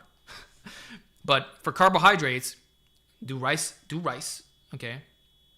And for protein, go with the beans option. Everybody could afford beans, and that's it. And for gaining weight though, I would do it with pasta. It's easier to gain weight on pasta. So, and that's not expensive either. You can get 900 grams for $2, which is over 3,000 calories. It's 1,800 calories for 450 grams. And you can have 450 in one sitting to yourself. So if you do 450 pasta, one shot, plus the beans, plus just frozen vegetables, because that's not expensive. You don't have to go fresh. Like, just off that one meal, you're good to go. And if you really want to gain weight, which I'm not going to recommend, but it'll work, oil, man. And if olive oil is too expensive for you, then go with canola oil. Oh, seed oils. Listen, I'm oil free myself. I personally don't cook with that stuff. Seems to be some high-pitched feedback in the background. Yeah, I wonder what that is. Yeah, the canola oil, at least, it doesn't have any saturated fat. It's actually one of the better oils that you could use. So I would just douse your food in that. Have pasta, beans, frozen veg. Done. Keep it simple, man. Not using olive oil. How could you, bro? I like olive oil. Trust me. I had a harder time giving up olive oil than meat. And I was a meat guy. Okay? I used to eat everything, bro. But olive oil, oh, it was in everything that I had growing up. Everything. You know? But I've tried to cut it down because it keeps me, it keeps me fatter. It's that simple. This guy loves ghee. I would strongly recommend avoiding ghee. Seed oils are healthier than butter. That's a fact. Yes, butter is pure saturated fat. It's probably one of the worst things you could eat. Nobody should have butter in their fridge. Says me. And if you want, these people talking about healthy fats, if you want to do that, just blend up nuts and seeds. That's the way to do it. So personally, what I do is I'll have 2 tablespoons of flax seeds with my oatmeal every morning. I'll also do a tablespoon of psyllium husk because that's a special kind of fiber that's good for your microbiome. And then in my lunch salad, I'll do a tablespoon of hemp seeds. So I'm still getting some fat, but it's coming from a whole source. And if I want to do like a pasta sauce, I'm going to blend up some nuts. Walnuts are my favorite, but you can also add in pumpkin seeds, which are also high in zinc. So walnuts and pumpkin seeds, you blend it up with some soy milk. You're freaking flying, man. That's how you get some fat in you in a way where you're still getting some micronutrients and minerals. This thing that you need saturated fat for testosterone, like where's the data on that? It's just a bunch of bros making stuff up. And how can people who follow plant-based diets have higher testosterone levels if they're not consuming any dietary cholesterol and usually low saturated fat as well? You can still get it from coconut oil and stuff like that, but you don't need it, man. I don't worry about it. And I've been shredded in this way and doing it the other way. And I can't tell you that my testosterone was modified. If anything, you could say it was better this time because I'm actually getting carbohydrates and healthy foods and whatever. But yeah, avoid saturated fat. Even if you don't eat in the way that I recommend, just opt for leaner cuts of meat, man. White fish, egg whites, 0% Greek yogurt. It's very easy to do, guys. And trust me, it's going to make your life a hell of a lot easier when it comes to cutting and staying lean. You don't need all that fat. You don't. Like, you have fat on your body. You're not shredded, you know? All right. Amino acid profile. Yeah, so we have studies now, and you got to look at outcome-based data, not mechanisms. It's the same mistake that people made with lifting. Talking about stability this, stability that, the optimal biomechanics of certain movements, right? Machines versus free weights, all this stuff, right? Yet when you look at the outcome, there's no freaking difference. That's what you got to do with nutrition. You can talk about whatever. You can say anti-nutrients, for example, right? That's a good one. Yet what happens when people consume beans and foods that are high in this? What happens? Their health improves, right? Therefore, it's not an issue, right? Well, it's the same with this, the amino acid profile. When protein is properly equated, there's no difference. Even if it's not like perfectly equated, there's still, like, people who eat this way are fine. So Paul Carter is smarter than you. At what? We're all smarter at certain things, right? I got my areas of expertise, he has his.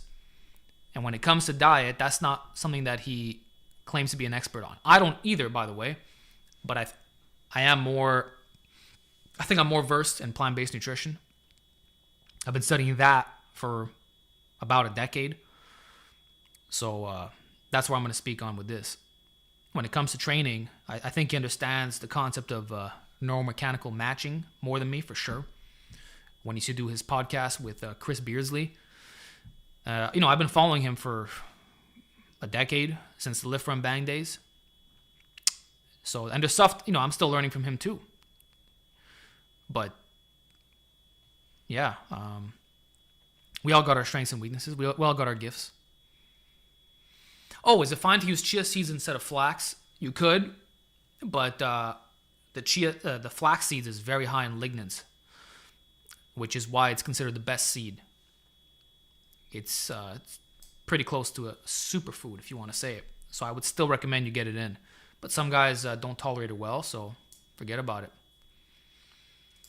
Chad plant-based 405 bencher versus primal carnivore copers. That pissed him off.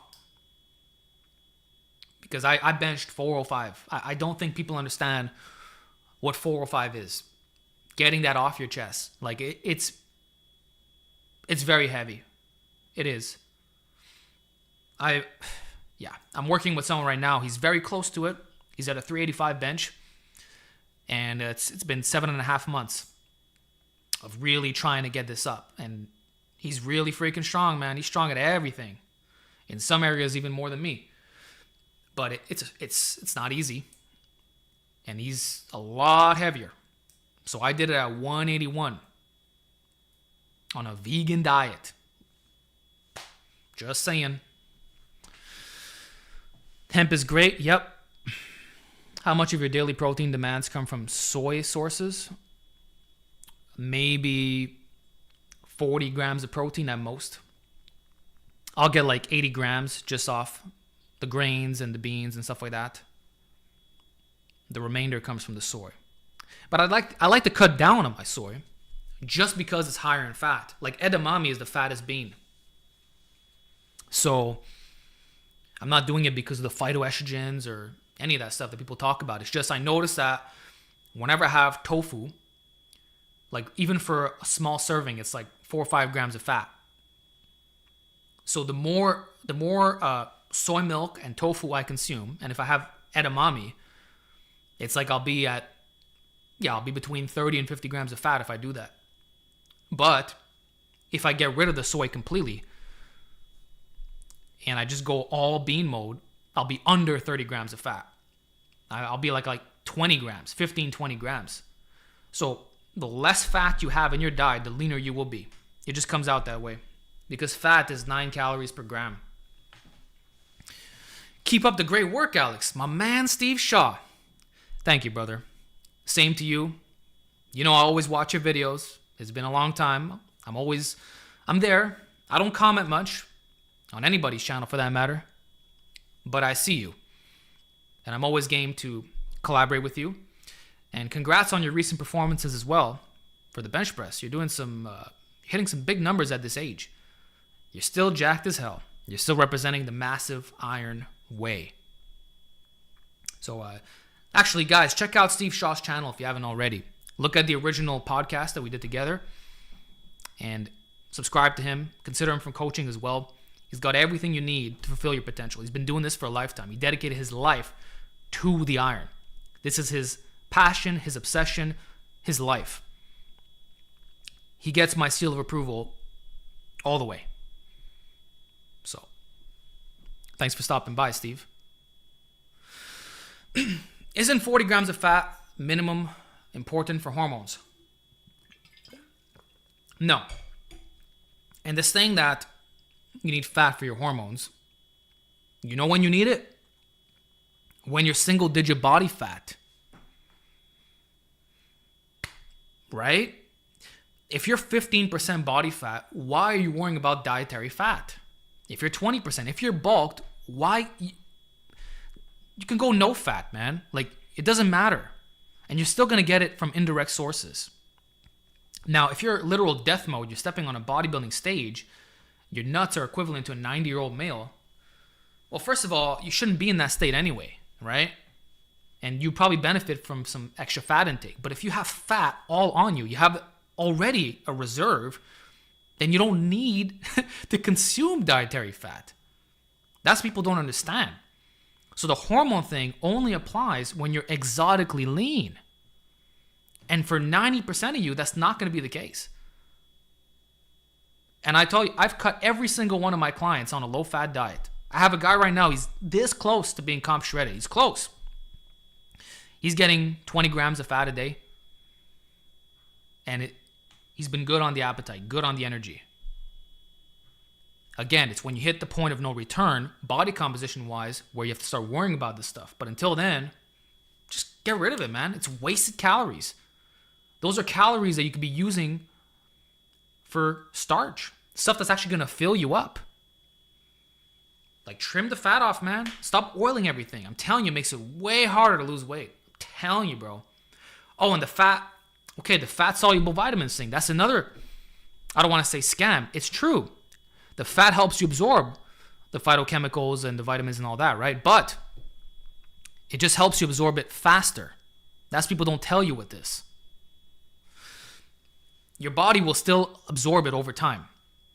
It won't happen instantly, but you'll get it by the end of the day. So in the end, outcome-wise, you're fine. And like I said, I'm not telling people no fat. I'm saying 10-15% of your calories from fat. So you're still getting dietary fat. It's almost impossible to get rid of it completely. So that little bit amount that you do get, plus the fact that you will absorb everything, after a certain amount of time, you're good. And you can still include a bit of fat sources, but I'm saying whole foods. I'm saying flax seeds, hemp seeds, chia seeds, a walnut, a Brazil nut. You know, like an ounce of that stuff. You have a little bit. But that you're dousing all your food with oil is just making it harder for you to get lean. And that you're eating the fat on your meat is a waste of calories. It's a waste. Get rid of it. I promise you, it's going to make your life so much easier. There you go. Okay, let us continue. Fruit jams, I would probably avoid them just because they're high, a lot of added sugar and other preservatives that it's not really going to benefit you.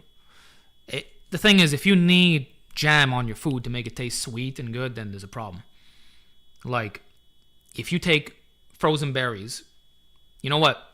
Take frozen berries, put them in a bowl, microwave it for 2 minutes, mash it up, mix it, there's your spread. And it's a lot better for you. Is the car alarm still going on? What the heck? Yes, it is. This is inaccurate information. Listen to Peter Attia. I have Peter Attia's book. I've been following him before he got popular. But he's not considered... He's someone who got popular for a reason, just to say, okay? Like, there's better sources of information. Dr. Greger would be better, for one. Dr. Caldwell Esselstyn. He's not,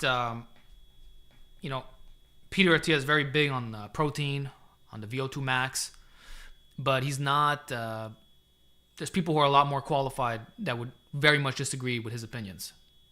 At the end of the day, I don't want to say an influencer first, but he wouldn't be my number one choice, even though I do agree with a lot of what he says.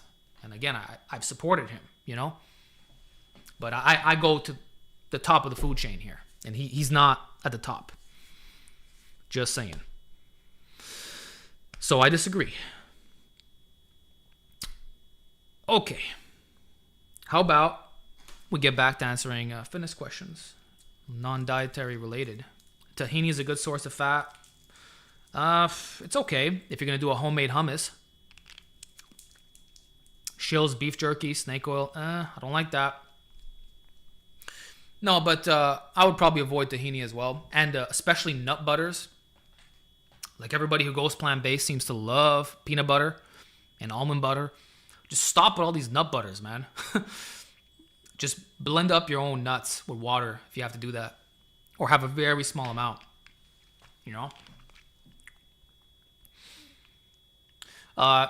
Greg O'Gallagher's style of training. Yeah, I've been friends with Greg. Friends, acquaintances, whatever. For 11 years, 10, 11 years. I remember his original channel, GOG9, back in 2009. You know? So I've seen him come up. He was spot on with the reverse pyramid training. He does 2 to 3 back down sets, focuses on weighted pull-ups, weighted dips, incline presses, all the basic exercises, free weights, handstand push-ups. I like his mixture of free weights and calisthenics. I like the lower volume approach. I like the training 2 to 3 days a week. You know, I think he has a lot of great information. I disagree with some of the diet stuff. I think he has a very small appetite. When he says, oh, I'm really full, eating this way, and I can stay lean year-round effortlessly. I've tried his approach, and I don't find it works for me. But I do agree with, the fasting can be helpful at times. But the foods themselves, what he eats at the restaurant and whatever, I think a lot of guys who have bigger appetites will struggle with that. But he's still a good source of information. If you watch his original videos from 10 years ago, you'll be satisfied for sure.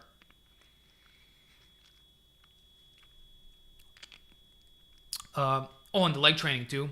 That part could be a little bit iffy, but I respect it, The Bulgarian split squats, pistol squats, focusing on vertical jump training instead of getting these massive legs from squats and deads for sure. I like that. Naturally Enhanced 3rd edition when? I don't know. First, I want to release some newer programs. Then I want to transition into Naturally Enhanced. The final edition is what I would call it. And, I would redo the entire exercise selection. And I've already trimmed it down, by the way. Like if I go, I trimmed it down quite a bit. So the book would actually have to be shortened or even rewritten in many ways. Like it would be a complete overhaul. It could even be, and this might be the best move if I'm being honest with you, a remake. Think of it like in the gaming industry. It wouldn't be a remastered Naturally Enhanced or just a final edition. It could be like a final edition remake, something completely that I wrote from scratch, but it's still called Naturally Enhanced. Enhanced Naturally, or I don't know, something. Because I do have some newer ideas that I'd like to share with you guys, Oh! You hear that?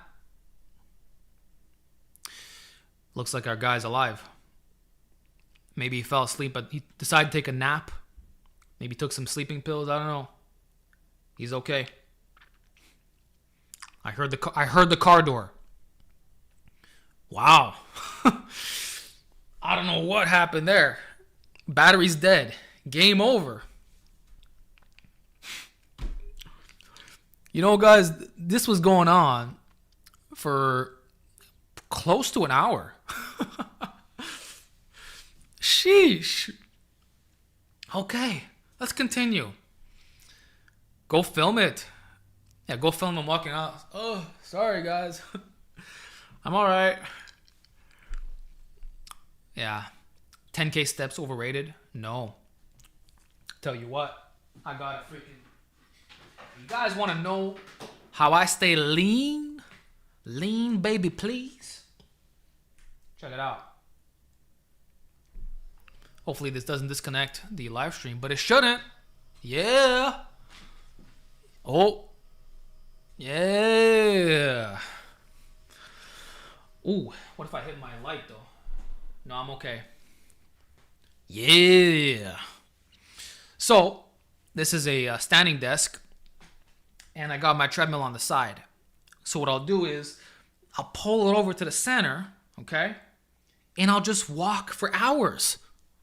So that is how I get all my cardio in. It's how I got lean last year. This thing has been an absolute game changer. I walk every single day, and that's how I'm going to get shredded again. Especially in the wintertime where, let's be honest, I work at home. I barely go anywhere. I'm always in here. I got the home gym. So where am I getting my steps in? The truth is,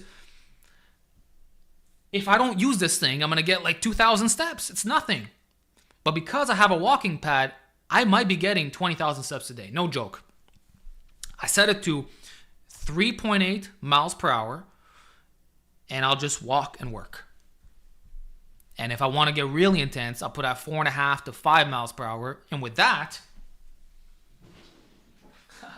when I got free time, got my controller on deck. So I can't do PC gaming with it, okay, mouse and keyboard, but I could do it with a freaking controller. So I'll be walking at 5 miles an hour with the freaking controller. And I'm good. Beat a lot of games doing that. So that's my little hack to get lean, guys. Oh, dream setup. It's something. Smooth. I'm all connected here. You know? Life hack. Hell yeah. It works. Cardio neat gaming. Hell yeah. Right now I'm playing a Final Fantasy with the controller. The hack seems more for wealthy people. No, because you can get a budget walking pad for like $150 on Amazon. And you can get a budget standing desk for $200. So $350 for the whole setup. I think that's doable. Mine is a bit more expensive here. I have the Secret Lab Magnus Pro XL, with all the accessories. And I got a walking pad that has an incline feature as well. So there you go. That's my secret to getting my steps in.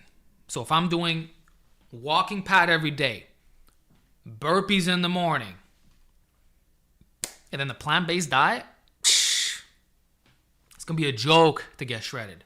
A joke. And you'll see. That's a lot of money if you live in a third world country like me, though. Sorry to hear that, man. In that case, get yourself a jump rope. I think 12 minutes of jump rope at a good pace is like running half an hour. That's what I've heard guys say. I don't know how true it is. Or just do freaking burpees. It'll cost you nothing. And that's it. Screw burpees. They work. There's a reason they're not popular. Been watching Mike Mentzer videos for several weeks. He's a philosopher and a bodybuilder, much like Alex Leonidas. What's your brief take on Mike Mentzer? I like Mike Mentzer. I don't agree with everything he says, but I've seen all of his lectures. I've read all of his books, including some of his secret material, given some connections that I have in this industry. And, I like some of the philosophical stuff that he discusses. But at the end of the day, we also have exercise science, and a lot has evolved with high-intensity training since his passing over the last 20 years, So I agree that guys are doing too much volume, for sure. I agree that the intensity of effort is the most important thing. And, in his later years when he started recommending training every 5 days for like one muscle only, so that you would basically, the rotation, it wouldn't be like once a week bro split. It would be like you're barely hitting that muscle often at all. That's where things started to get crazy. And even his disciples didn't agree with that. But if you look at Heavy Duty 1 and 2 and some of the routines that he promoted like way back, kind of the original source material where it was 1 or 2 sets, that kind of speaks to me more, But towards the end, like, it wasn't looking good. And everybody was able to see that, including the workout that he did with Marcus, that last workout video. I believe he died the day after. So that's pretty crazy. And he was doing the super slow protocol as well, which apparently with his clients he never promoted. Like, he did a 2-4-2 tempo. So the philosophy changed a lot at the very end, but kind of during his prime in the beginning, there was a lot of good information. And I do agree with a lot of the principles, but I'm not, I don't train heavy duty. I train more of like a Jordan Peters, Max OT kind of style, if that makes sense, with a conjugate twist. So that's how conjugate and calisthenics twist with free weights. So, but I do think you could still learn a lot if you check out the John Little channel. Also, Mr. America Heart. One good point is that if an exercise does not agree with you and you're doing multiple sets of it for many years, then you're going to regret that you did all those sets. That's something that stuck out to me for sure. Like, I wish I would have done less volume on deadlifts, just to say. You do any contest prep coaching?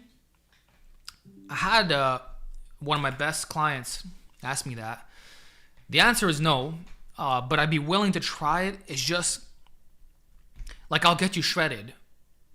I will be able to do that. But to get you comp shredded and to promote that, like, I'm not an expert when it comes to peak week and all the crazy manipulation that happens at the very end.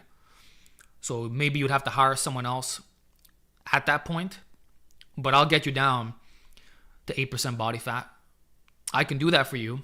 But when you're 6-7% and you have to step on stage and display your best possible physique, like, it's a gamble. Because I competed one time, self-coached. I think I brought on a decent package.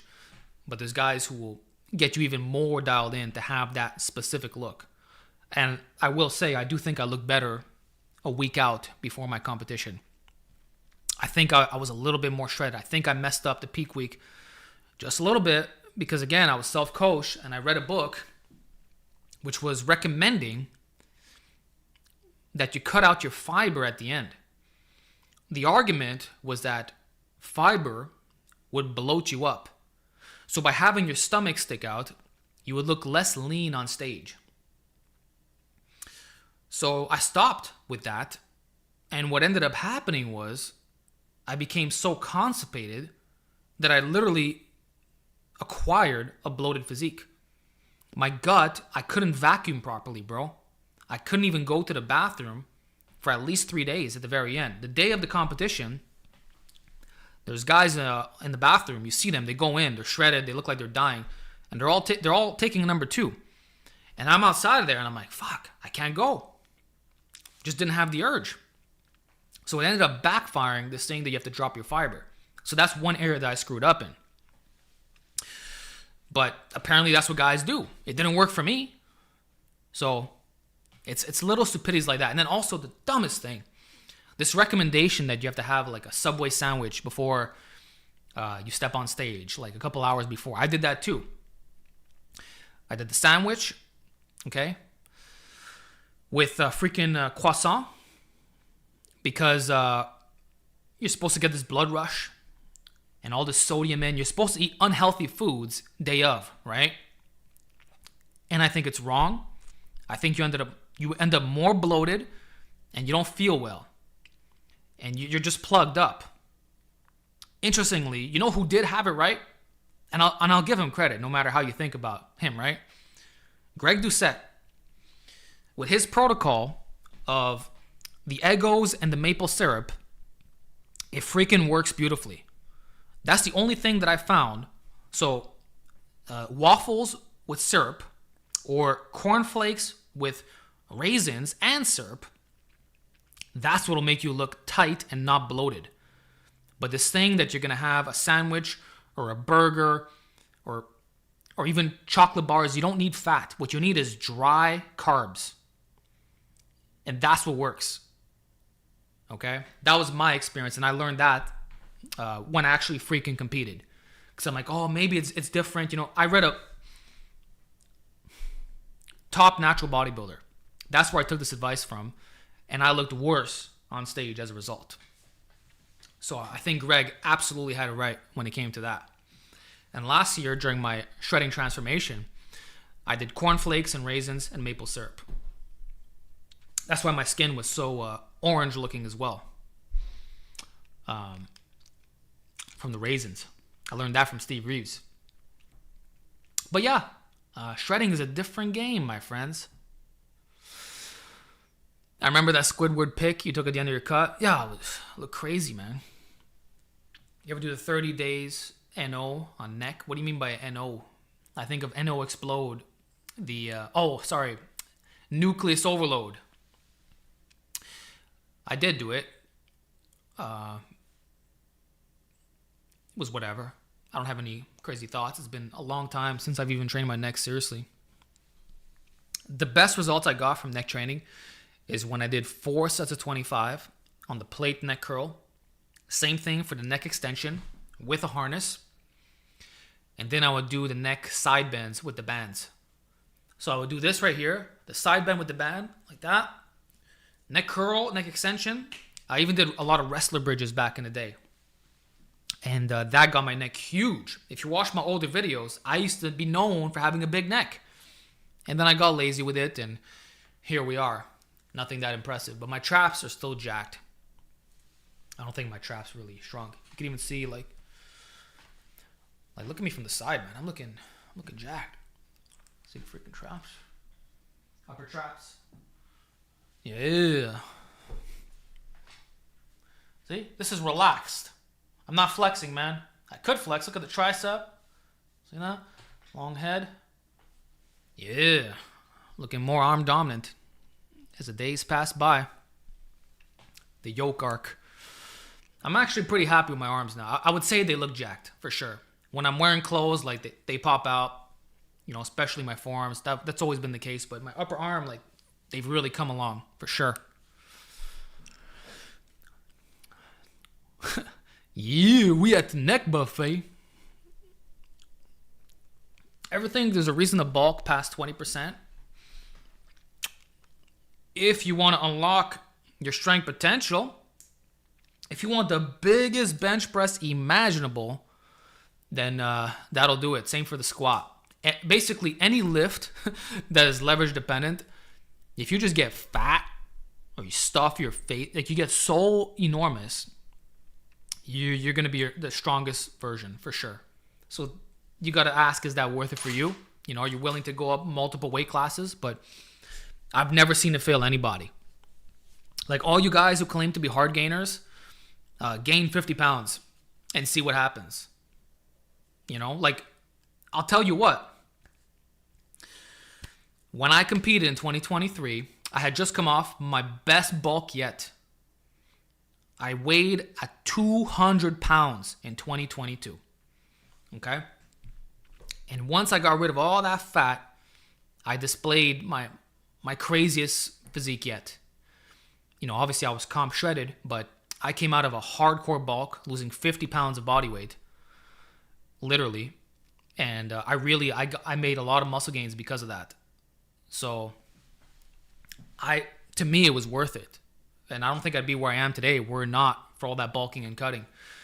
Now, you don't have to go past 20%, but definitely a dedicated mass phase will do you well. And I don't care what anybody says. I don't care what the data says. I've already made a video, is bulking dead? And you'll see that in the very studies. Guys, in the studies where people say bulking is not worth it because you gain more fat than muscle, there's a graph and you see the muscle gain chart, okay? It's not equal. The bulking group gains more muscle, but then they justify it as, well, you gain so much fat that when you end up cutting, it's gonna be longer. Well, what if people don't care about that? What if people don't even want to lose all the fat? What if you can be a permabulker for years? Or just generally in a higher state? Well, you're netting more muscle gains. And it is what it is. Like, I don't see how guys don't see that. So you can talk about the cons. You can even say it's not worth it for most people. But you can't say that it's equally hypertrophic. You get better results. That's just a fact. And I can attest to that in my experience, man. And that's why for me, there's always that freaking temptation. Should I do another bulk? Because I freaking know that if I bulk, I'm going to get way bigger and stronger. It's just going to pan out that way. I'm going to come out with more muscle than if I didn't do it. And that's the part that hurts me because it's like, I want to do it, but at the same time, you know, I know that eating all this excess food is not good on the body. You know? So, and also it's going to be a longer cut after, and I'm not going to look as good, and it's going to affect my social media as well. So there's always, you got to know when to call it, right? But I can tell you that maintenance or a small, like a tiny surplus, the evidence-based crowd is claiming 100 calories a day surplus, which have fun doing that, by the way. Have fun. You know, they're saying that's all you need.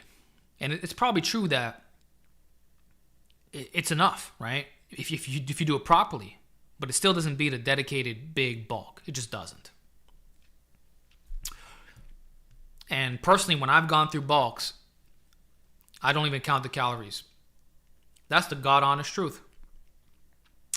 I just eat until I'm full, until I'm happy, until I got a big cheeks and I'm smiling. I eat till I'm recovered, satisfied, all that stuff. And that's what gets the gains. Have I done bulks with very small surpluses? Yeah. It's not fun. Best thing is just to stuff your face. Anyway, let us continue.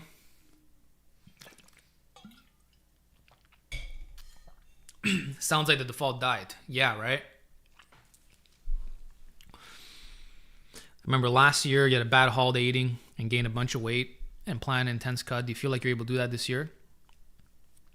Well, I succeeded in 2025. I ended up cutting down to 157 pounds, and then I rebounded to 162. And I hovered that weight for literally the majority of the year until the very end. And when I say the very end, I mean after my full day of eating that I just did. So like, it was a very short burst where I gained some weight just for the holidays. And you're going to see it's going to come right back down. But last year during the holidays, I was weighing it at 193 pounds. So when I benched 405, it was 181. So I gained like 12 pounds of just being a disgusting freak. Like, I do have an appetite. I do. And if I let it take control of me and I go all out and I give 0 F's about the diet, I can gain weight like this. It's easy for me. It didn't used to be when I was younger. When I was like 17 years old, I really had to force feed. But after doing so many bulks for years and years, it kind of became natural. Like, it became my default. And that appetite did not go away. So if I allow myself to get into bad habits, I can gain weight rapidly. When I got shredded in 2023, I gained 30 pounds in 2 months, which I didn't even think was possible. But it happened. Go watch the videos. The proof is there. So, yeah. Luckily, I did not gain that much weight. It was just a little bit, and some of it might be water weight. All right. When is the updated novice program? It's already complete. I have the new version on a document. It's all done. I'm trying to figure out what's the best way of delivering this. You know? Not sure. I'm going to figure it out. Okay. I think now, where do the live Q&As go when I can't find them? Oh, you'll always be able to find them. If you go on my YouTube channel, there's videos, shorts, live. And you can see the one I did last year, 1 year ago. So, and I would recommend that you come back in a couple of hours. So when this stream is done, I'm going to manually timestamp this for all you guys. Okay?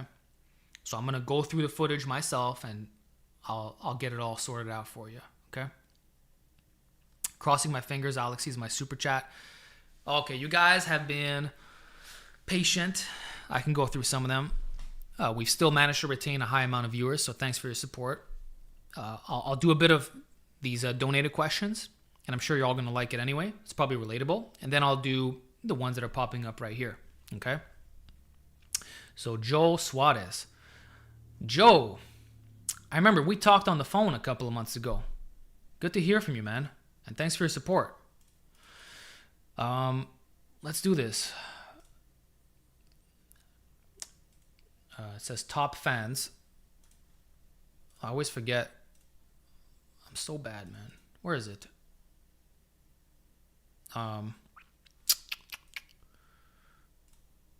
Where is it? Oh, fan funding. There you go.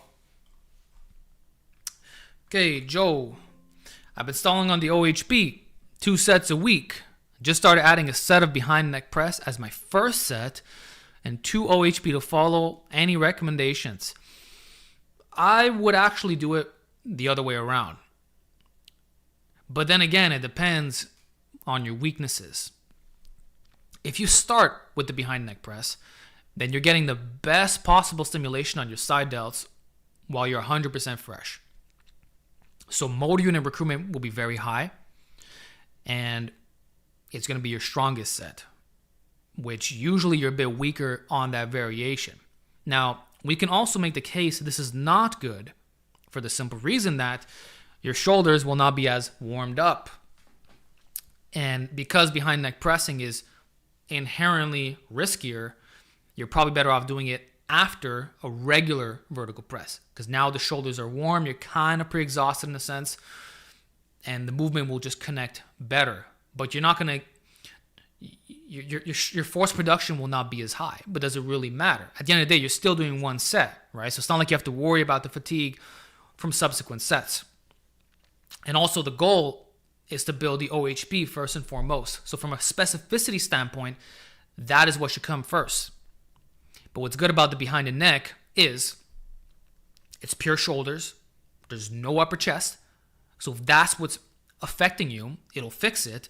And you're pressing with a flared arm angle as opposed to being more in front. So that complements typical vertical pressing. And so you should do a frontal plane push, either behind the neck press or seated dumbbell shoulder press, same thing, or deficit handstand push-up with flared elbows. All 3 of those are viable options. And what I would personally do is OHB twice a week, okay? Or once a week, but 2 sets, that doesn't have to stop. And then you add 1 set of behind the neck, as you're doing right now, on one day. And on the second day, 1 set of any of the variations I just listed.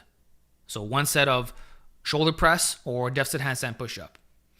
And if you want to further complement your training, instead of doing 2 sets of OHB twice a week, let's say Monday is your upper body day, do 2 sets of OHB. Thursday, upper body again, do 2 sets of AD press. That's another way to mix it up. Or you could do 2 sets of AD press on both days. One day is the AD press raw. The other day would be AD press with bands or chains. And then you do 1 back down set of OHB on both days. Or one day it could be OHB, the other day it could be behind neck press.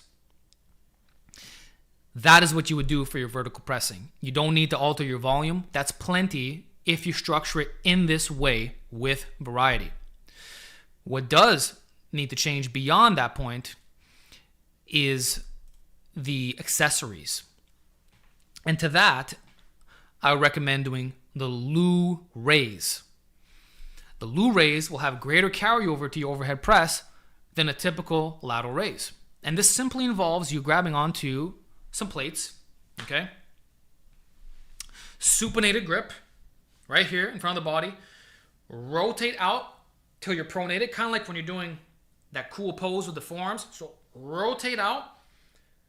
Neutral grip on the way down. Slow, slow, slow, slow, slow, slow, slow. Boom. Repeat. Just that rotation, well, first of all, it's going to mimic the rotation that you get up here with the scapula. It's going to work your side delts, upper traps. It's going to have good carryover to the behind neck press as well. It's good for your shoulder health, so it's going to feed into all your pressing.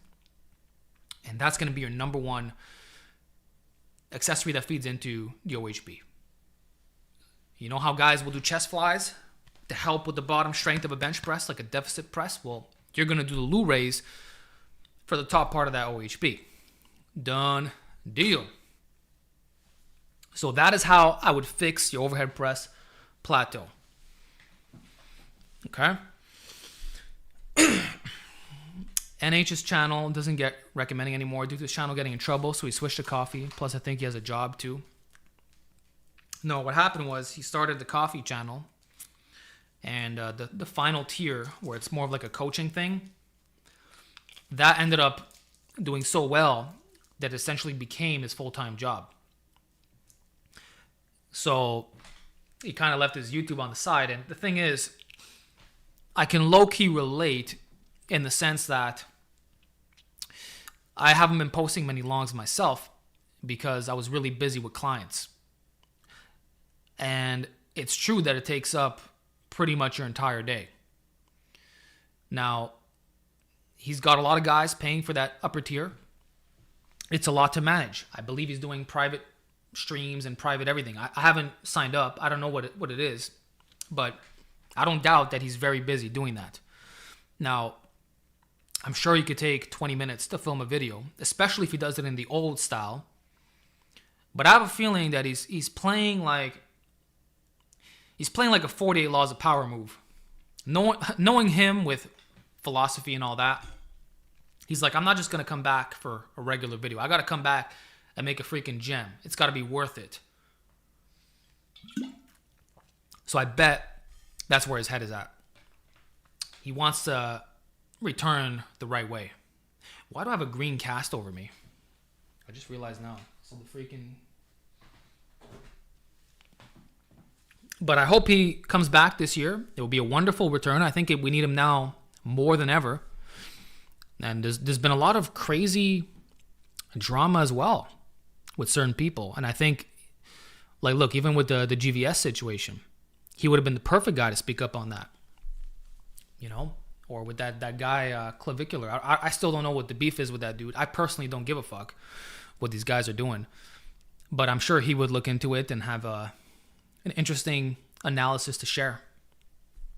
So I do look forward to his return, whenever that's going to be. I don't think he's gone forever. And this is not me saying that I've talked to him behind the scenes. It's just a suspicion that I have. I think that when he comes back, it'll be with a bang, and you'll have some really good news to share. And if he doesn't do that, if he does not come back with a bang, then he will not return at all. So that's that. Girlfriend, it's going to be 7 years in a couple of months. We got this house together. So this guy does Lou raises with dumbbells instead of the plates. It's doable, but past like 35 pounds, it doesn't really feel the best. But in general, to be honest, when you do really heavy Lou raises, that never feels the best. It just doesn't. So I find that most guys get the best results with the 25-pound plates. You really don't need more than that, if I'm being 100% honest.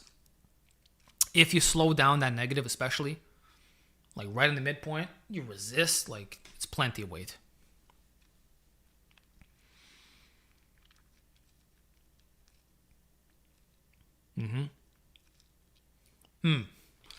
Interesting question. How do you mix intensity and volume in the same session? He trains one lift just 1 time a week, similar to Dorian Yates. By volume, I need 1 set endurance, like max rep pull-ups, not work capacity. So what you're doing, it's not really mixing intensity and volume.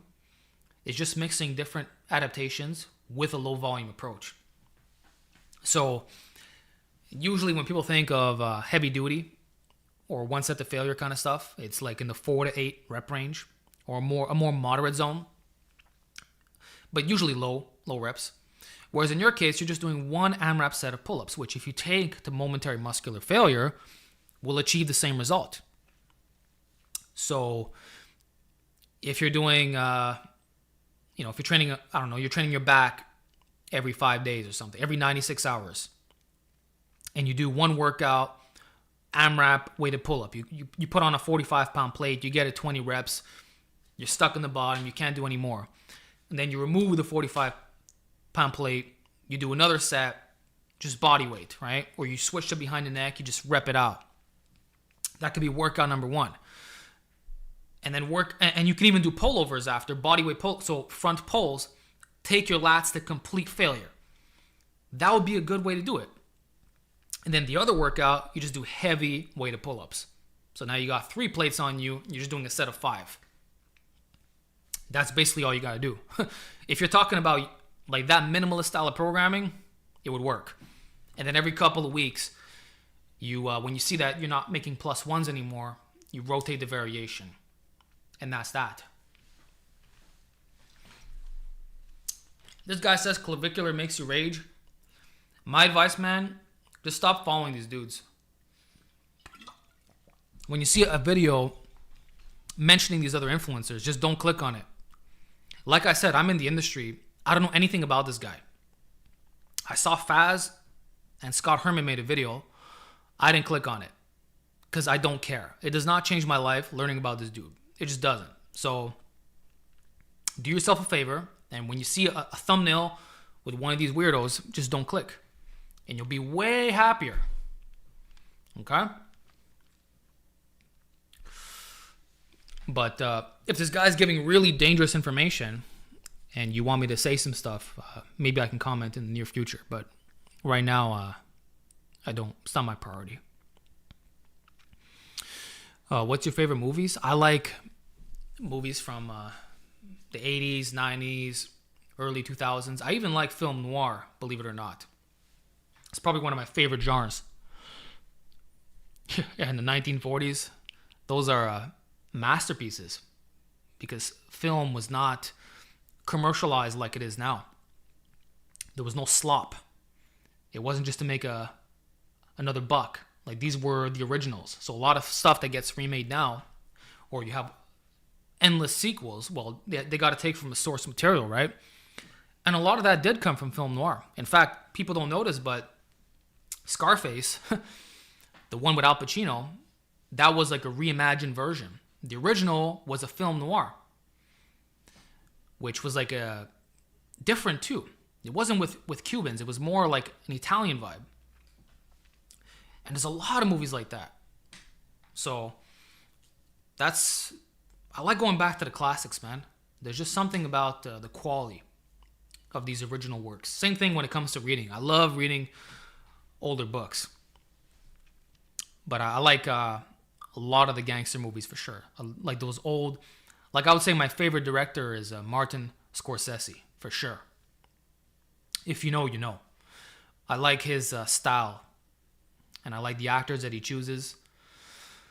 And, the storytelling formula. I like it when the movies are long, like over 2 hours. Like, hell, even Once Upon a Time in America, I think it's like 3.5 hours. And one of my favorite movies of all time, of course, I just mentioned it, but Scarface. Hell yeah.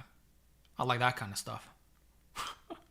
It's considered the most quoted movie of all time. So yeah. You like Lord of the Rings? Absolutely.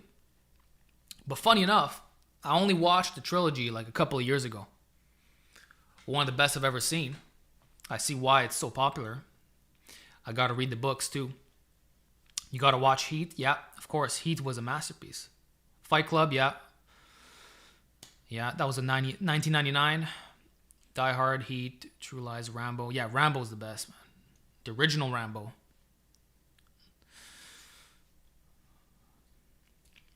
Anyway. Are you a Game of Thrones fan? I never watched Game of Thrones. I never watched Game of Thrones, Breaking Bad, and Walking Dead, I believe it's called. I never watched that stuff. In general, I'm not really... I'm more of an anime connoisseur than someone who watches TV. I'm not really a TV guy. I'll watch an episode a night with my girlfriend. I like we're watching Dexter for the first time, which came out in 2006. And I like that. It reminds me of American Psycho, which is also one of my favorite movies of all time. And of course, it was made 20 years ago, almost. Well, yeah, now it's officially. So, yeah. Hunter x Hunter, yeah. Vinland, for sure. I've seen both. But that's the thing. I don't watch anime anymore because I don't like what's coming out. I think there was a new season of Dr. Stone that came out and Chainsaw Man. So I still got to catch up on that. But I'm way behind. You watch One Piece. I'm not caught up. I think I stopped at episode 1,000 something. Like when that season just came out, you know? I don't read the manga. And I'm more of a Dragon Ball Z guy. Okay. No, I never watched that. If you don't like Lord of the Rings, you're kind of, yeah. After Hours by Scorsese. Did I watch that? I have to check. I don't think I did. Huh. I'll have to check it out. Okay. Back. Darker Than Black. I think I did watch that. I think. Demon Slayer, yeah, but it's okay. There's better animes. And I have not seen the final season. So I'm not caught up on that either. Never watched Frieren. Don't know what it is. You like Grappler Baki, of course. I even finished, I read the original manga in 2013.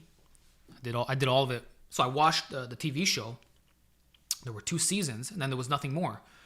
But apparently the manga had progressed considerably, so I'm like, okay, I like this so much that I'm going to do it. So I did the whole thing.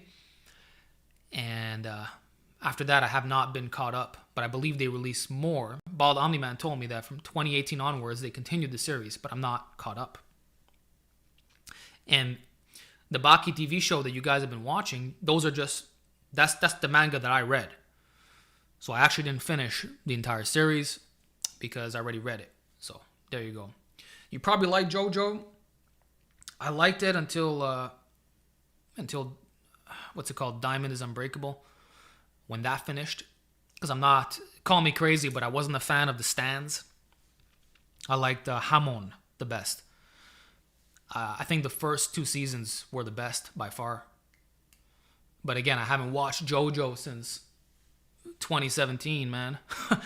It's been a long time. Anyway. Let's get back to fitness stuff. Yeah? Let's do it.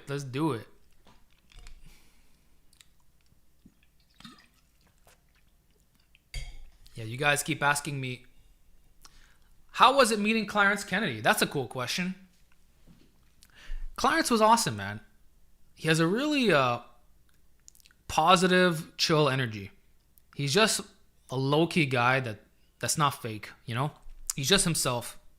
Like, he's not someone that needs to be hyped up or, he's not a high-energy kind of guy. He's really, like he has a bit of a funny side, but he's calm in the way that he does it. Like, he does very mini joking, but he's more reserved. But he's cool, and he knows how to bring it, and you can see that competitive mindset in him. But, like, you wouldn't expect it kind of thing.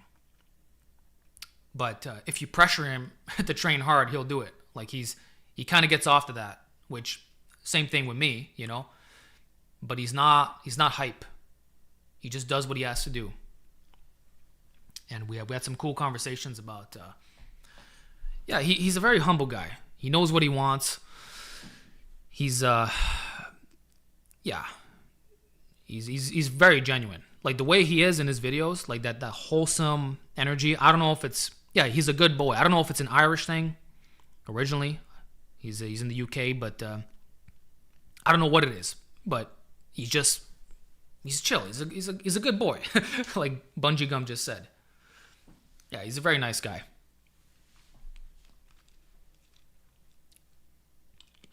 Love the workout, Richard and Clarence. Thanks, man. Oh, it was a cool time, honestly. That was like I told him, if you're ever in Montreal, come down here and I'll show you around for sure. Or if I'm ever in the UK, I'll hit you up. Same thing for Faz.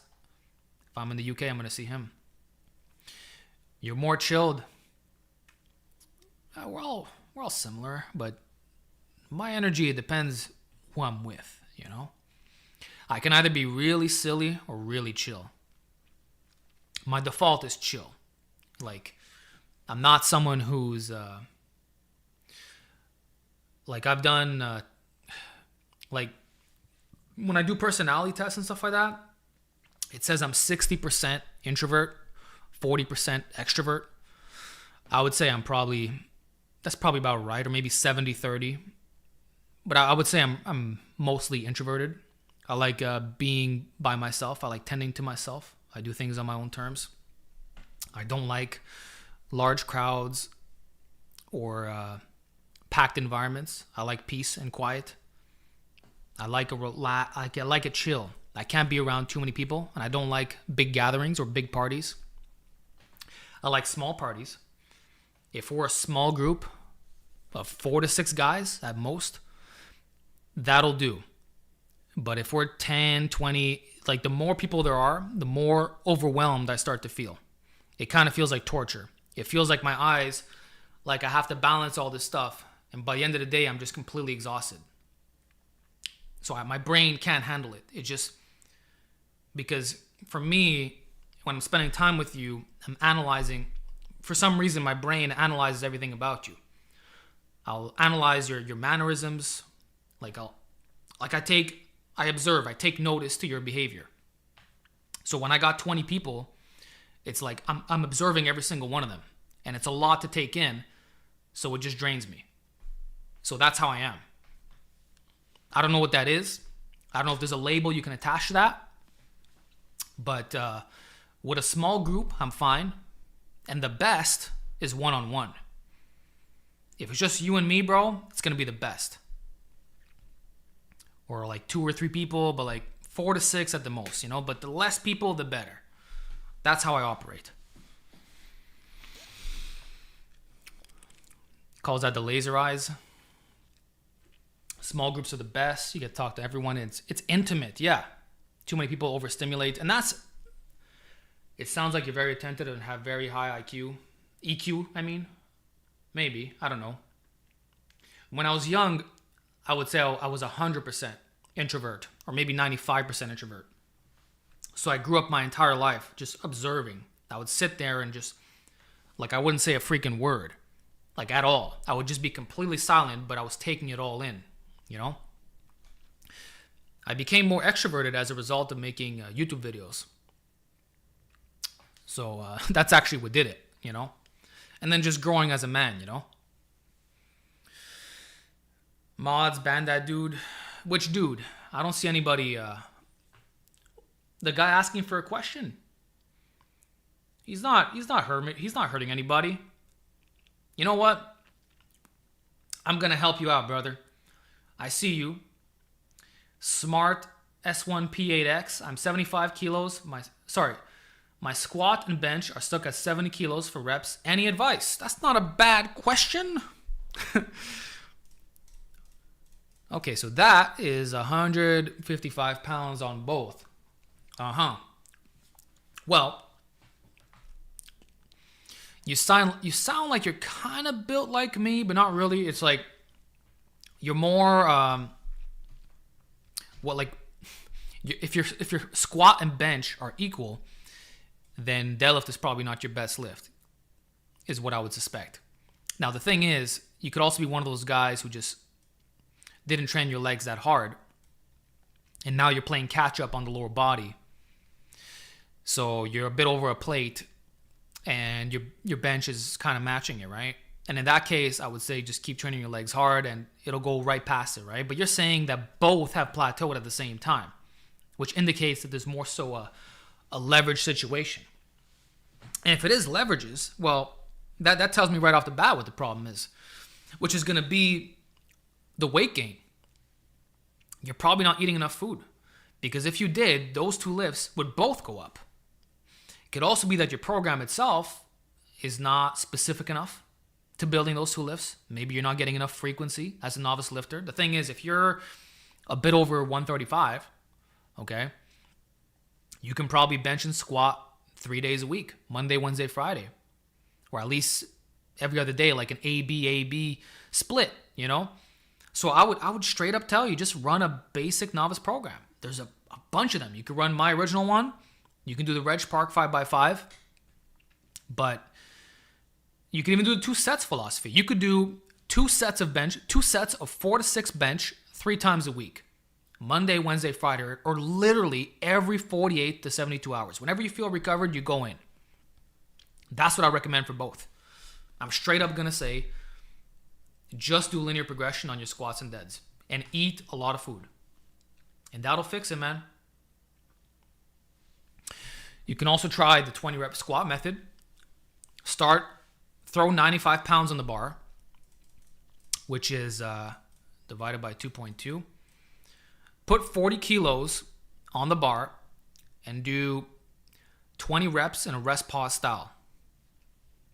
And that'll blow right through your squat. Like, check out the program Super Squats. Run that if the basic linear stuff didn't work. And you're going to blow right past it. And the same with the bench. Just increase your frequency. Do 2 sets of 4 to 6, 3 to 4 times a week. See how that goes. That's what I recommend for your numbers right now. With basically no other information. So there you go. So you guys are saying, don't reward spamming. That's a good point. I don't know. Yeah, that's a good point. Wheat germ is the vegan superfood. Yep. I do take wheat germ, and it was one of my regrets not showing it in my full day of eating. In general, when I made that video, I'm like, could I have shown more gems? Because look, even for the oatmeal and blueberry dish, right? That's not the only thing I do. Like, I'll often favor mixed berries instead of just blueberries. So it gives the impression that I'm only eating one berry a day, which is not true. So that's one little thing. That's why I got to make another video like that. I feel like formatting Q&As like Steve Shaw from Massive Iron could help with the spamming because everyone gets their question answered at some point. Yeah, I think the issue with me is there's so many people here that it's basically impossible to go through all of them. If I did, I'd be here for 8 hours probably. Because that's just what it is. Like, there's all these questions here, and then I have the paid ones as well. See, I tried using that freaking app to get the overlay on the screen, but then again, I had the problem where the questions just kept, next question, they just kept flashing because so many people were commenting. So yeah, I got to figure that one out. I'm sorry about the formatting. I'll fix this. This guy says wheat germ has certain nutrients like TMG, spermidine, and strontium. Yeah, the spermidine is the major reason why you want to have wheat germ. And it's crazy because most grocery stores don't even sell it. I discovered that because of Dr. Greger. But the way he has a way of turning off certain people. He's like, you want to have wheat germ because it contains spermidine. Like, he has this like goofy, silly energy with the grown, which I love Dr. Greger. He's one of my favorite plant-based doctors for sure. I have all his books. I support him 100%. But when you're a medical doctor and you're trying to hype something up and you're speaking like that on certain nutrients, it's like, do you? I think it explains why people are gravitating towards like the carnivore diet and stuff, because they have stereotypical masculinity dudes, So that's why I don't want to be like that, Me, I'm the same guy I've always been, but I talk about nutrition in a different way, Gregor's a goof trot, but good guy for sure. Yeah, he's a very good guy. He's such a nice guy that he does gardening. He does these big gardens every summer, and the animals eat all his food. He's like, there's a local groundhog that keeps eating everything. There's a deer that show by, So that's how he is. He's like, 80% of my garden doesn't even get eaten, but I do it for the animals. I'm like, okay, that's cool, bro. You like Dr. Furman? Of course. Eat to Live. The Eat to Live podcast is fantastic. He's probably my he might be my favorite. If I'm going purely off the vibe and who expresses themselves in the most clear way and who I've learned the most in a way that I can share back, I would say Dr. Furman's my number one. If I'm going for maximum information regarding plant-based nutrition, like covering all the bases, I would say Dr. Greger. And if we're talking like like heart disease and reversing like really serious conditions, you got to go look into the low fat guys like T. Colin Campbell, Neil Bernard, McDougall, Esselstyn, Pritikin, Kempner. These are the names to look up if you want to go down that rabbit hole, which that'll probably reverse most of your problems. But if you want like a general overview of things without, like, while still being balanced, then Furman and Gregor would be easy choices for sure. Damn, bro, is really tapped in. I spent a lot of time researching this. Thank you, man. I'm trying to live to 100 here. That's literally my goal. I don't want to die young. And I don't want to be on medications. I don't want to take anything. I want to stay lifetime natty on everything. Not even TRT. Hopefully. But if I'm 65 years old and my nuts don't work properly, then maybe I'll reevaluate.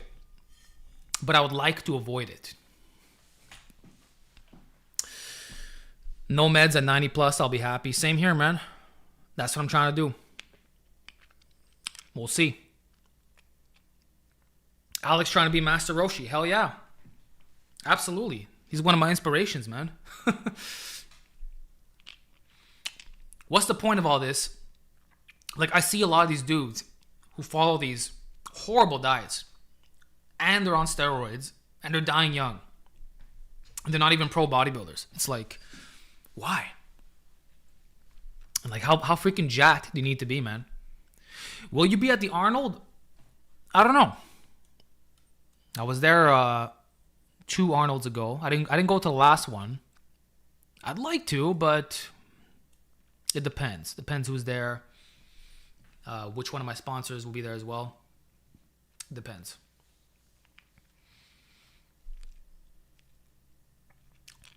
Okay, Zokos.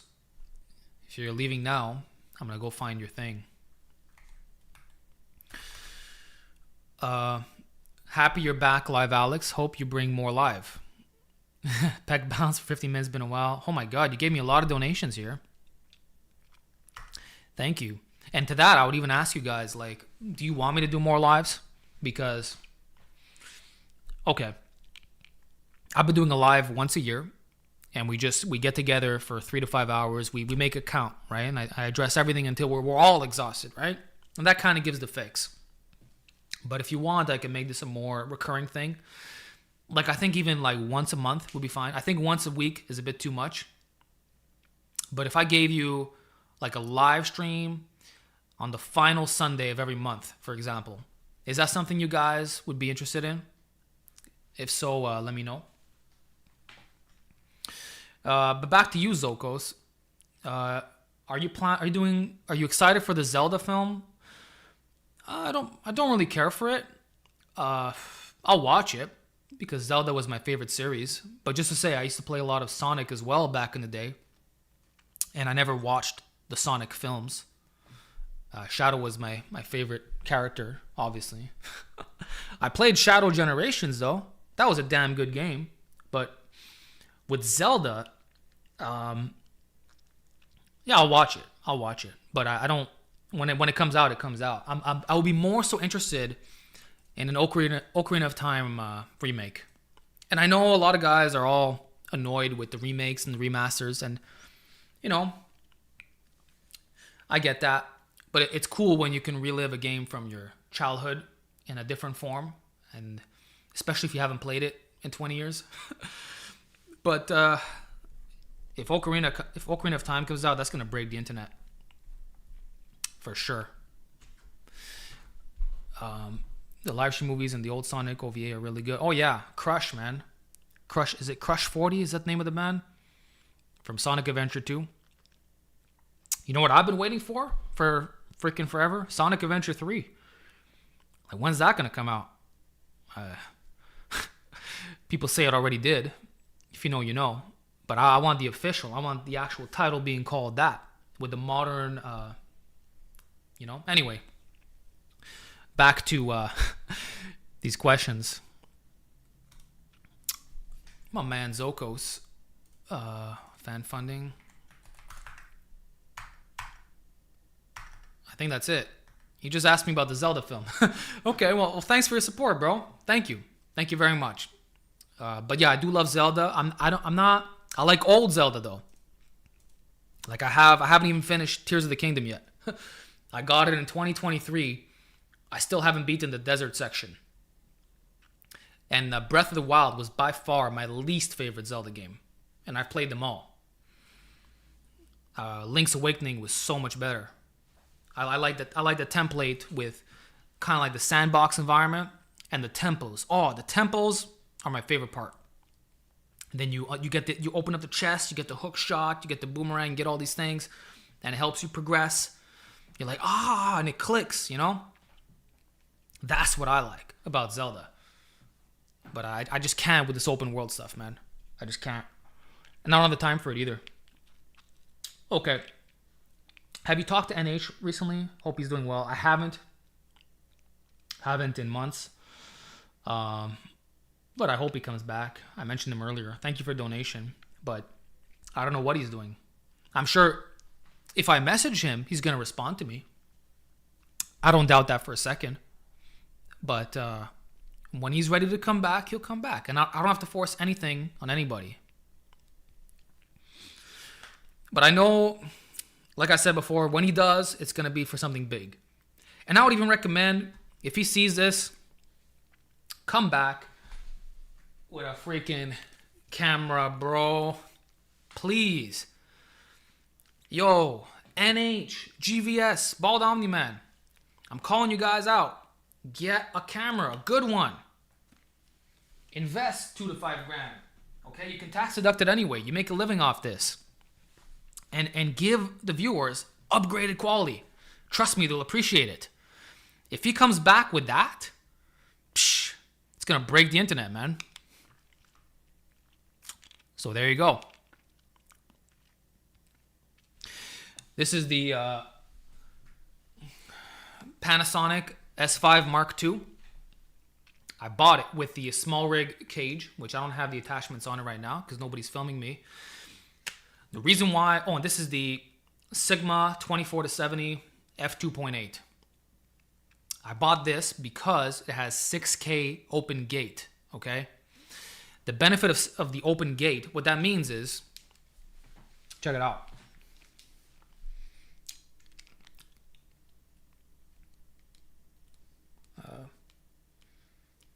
Now I'm in 1080 MOV. So you film in MOV.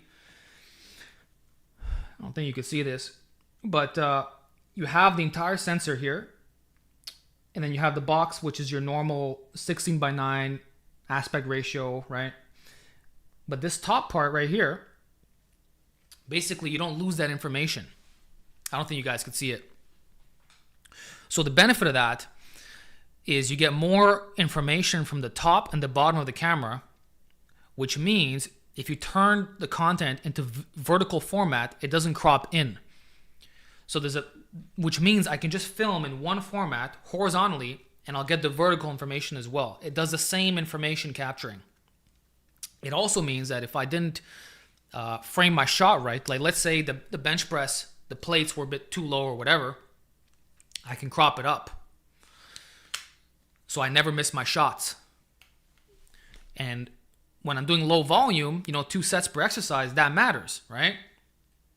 So, and then the final benefit, because it's in 6K, I could zoom in further without losing the video quality. So 4K is like 4 times the amount of 1080p, right? 1080, if you zoom that in, okay, it's going to look all pixelated and the quality is going to suck. That's why if you ever took a phone, a picture on a cell phone, a regular picture, and then you zoom it in, it looks like crap, right? But the higher the resolution is, the more you could zoom in and it looks equally the same.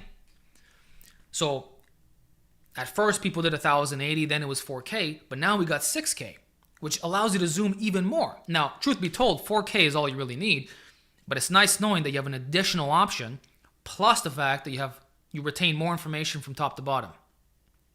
And the MOV format is serious stuff. It's actually why I bought a new rig. My old camera, which I used to film in 4K, It's what you're seeing right now for this live stream. That's the Sony a6600 with the Sigma 16mm f1.4. If you zoomed in, it didn't look as good. And also, it was not a full frame camera. This is full frame. So you get the best of the sensor. And it performs very well in low light as well. And you don't lose some of the highlights. So like you can see on my bald head, you see the shine right here? If I try lowering the highlights in post, you're going to see that it looks kind of smooth, you know? But with my other camera, if I lower the highlights, you're actually going to see the texture of the skin on my head. So it shows every imperfection on your face. Which some people don't want that, but it explains a lot. Like that's why if I take a selfie on my cell phone like this, it smooths you out a bit. But something with a camera, like a high quality one, it's like going to the movies, right? You see every little thing on your face. That's why when you see like teenagers in a movie, they often look older. Well, sometimes the actors are older, but the main thing is there's more information being captured. So there you go. That's my little nerd rant about cameras. Bald Omni-Man with 4K Baldy Shine. The crazy part is that by me saying this, these guys would make me look worse. A lot of people think I have this super crazy physique, and I'm proud of my physique. But could you imagine what GVS would look like with that camera? Imagine GVS in 6K with a 50mm lens. Holy moly. Look, Alberto Nunez did it recently. He just got the camera, and he's already looking phenomenal just off that. You guys don't realize how much a cell phone smooths out your physique. It is incapable of showcasing everything. So just like the skin is not going to show all that, same thing with the body. You're not going to look as striated and dense when you're filming with a cell phone. And maybe that's why a lot of you guys got body dysmorphia. Because you've never seen yourself in real life conditions. When you take a photo. Also, when you take a photo, it distorts your physique. Because of that fisheye effect. You need more millimeters. We can just use a mirror though. Yeah, but but if you're just filming in your bathroom, it's not going to look as good. If you just look in the mirror in your bathroom, I'm saying like zoomed in high quality. That's when you know how jacked you are. All right. The Noble Natty crew seems to be consolidating around low moderate volume at 0 to 1 reps in reserve. Is this hype, or do you think this is probably the best way for most to train for intermediates and advanced? I do think it's the best way to train, and I've done it all over many years. Again, I've been working out for like 15 years now. I would say in my earlier days, calisthenics was like a mixture of training to failure and leaving a bit in the tank, obviously, because the higher reps and just being body weight. But I can tell you that I've been training at 0 to 1 RIR for the last 3 years. I started in October of 2022, and this has also been where I've literally had my best physique. This is where I've been getting all the compliments. This is where I gained an additional 5 pounds of muscle.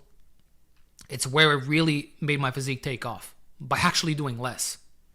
And I've identified that to be because when you're experienced, the absolute load is higher. You can't do as much work with these heavy weights, and you have a higher skill set of gauging proximity to failure. You don't have a motor unit recruitment deficit. So when you make those sets count and you accept that these are the recovery demands, it just accelerates progressive overload. So I don't think it's by coincidence that the strongest natties in this group usually use lower volumes as well. Like, look, even GVS had to lower his volume the stronger he got. He's not doing that much now that he's doing incline curls with 60 pounds, right? Which is really strong. He's not doing 2 sets, but he pushes it.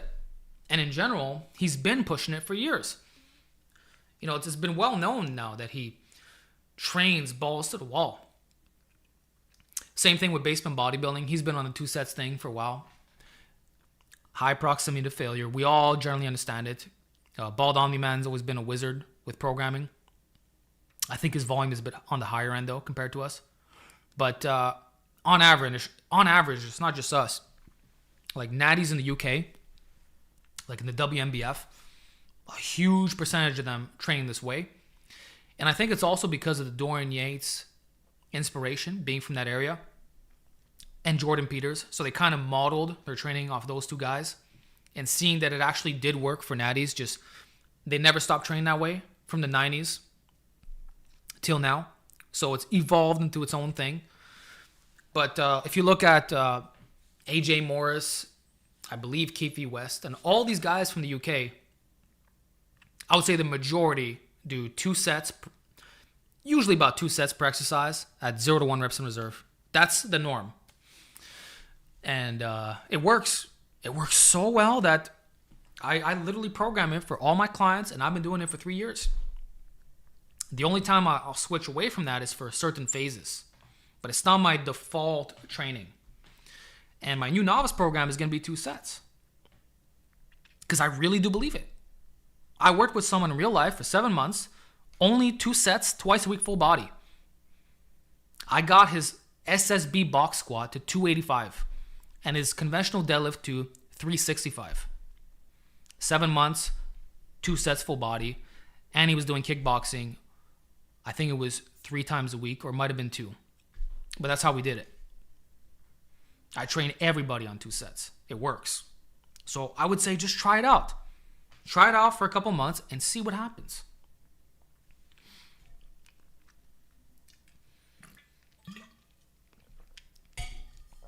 Okay. When will the new program be out? I don't know. I know it was supposed to come out last year, but then I started focusing on the app. So that took the majority of my focus in that time frame, as well as the coaching that I was doing. But as I said at the beginning of this live stream, since I'm toning that down a bit, I'm going to go harder on content creation as a whole, and I can make more pre-made programs. So they'll be ready to go. The first one is probably going to be the 405 bench program. I don't know if I should call it the elite bench press program or the advanced bench program. And I'm just letting you know it's not going to be for everybody. It's going to be for a select few who are already strong. Maybe you bench 275, 315, and you want to take it to 350, 405. That's who it's for. And it's for guys who have the equipment as well, who are willing to max out, and who are willing to use accommodating resistance. Because I realize I can't talk about that publicly anymore. It just, people don't mess with it. I can talk about bands and chains all day. I can talk about raising the bench. They just don't care. But if I talk about how to get a striated upper chest, they'll click right away. So you know what? For those who want that information, I'll bring it to you in a program. It's going to be like 6 months worth of programming. Literally, it's going to be huge. It's going to have everything you need, and run that, get your 405 bench, man, and come back. There you go.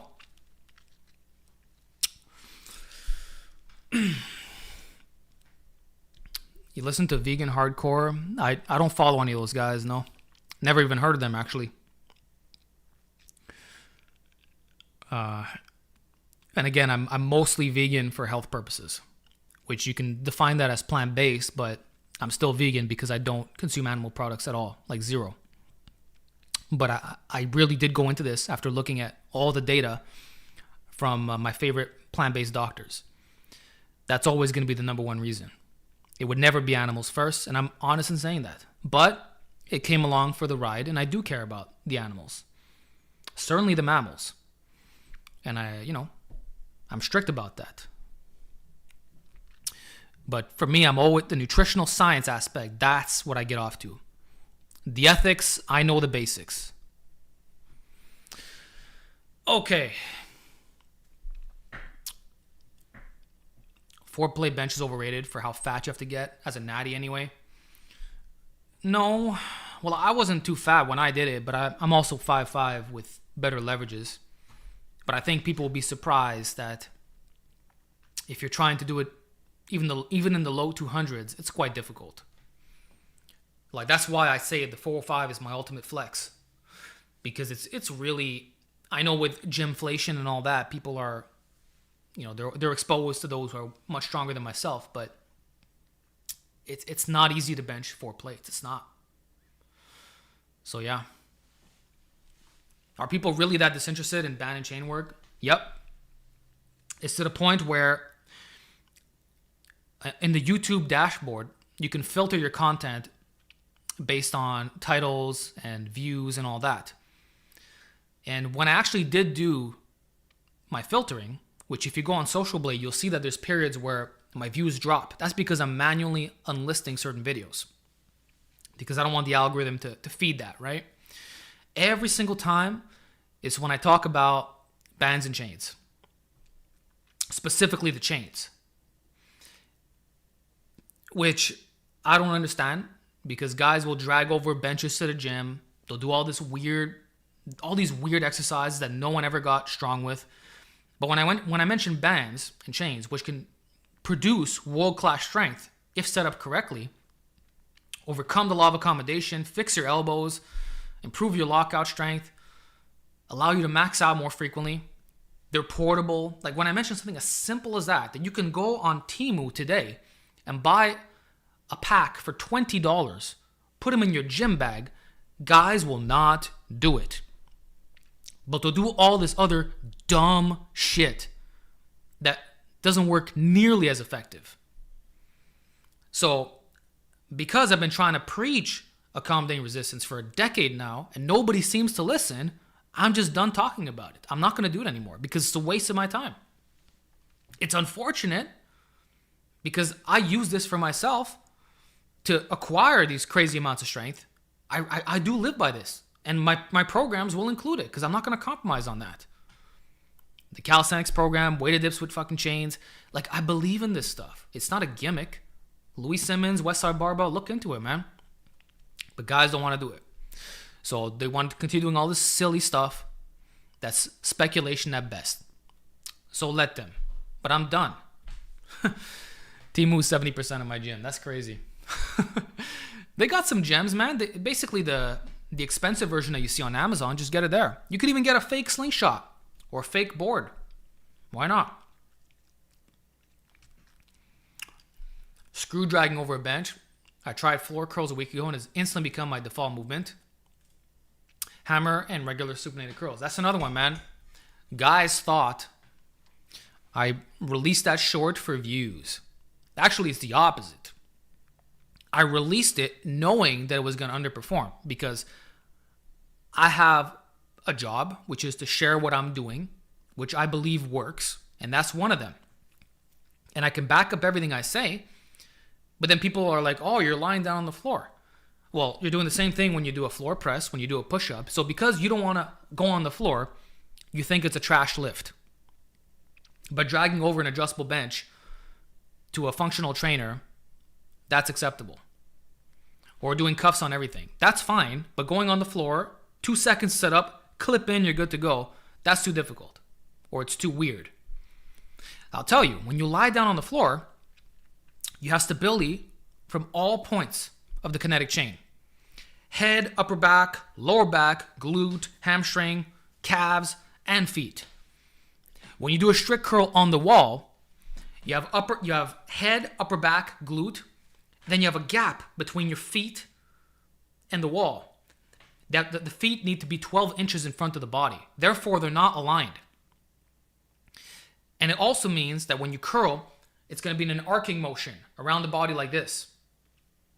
Whereas when you do a cable floor curl, stability is maximized top to bottom, and you have one direction of resistance coming from the bottom, straight, a vertical line.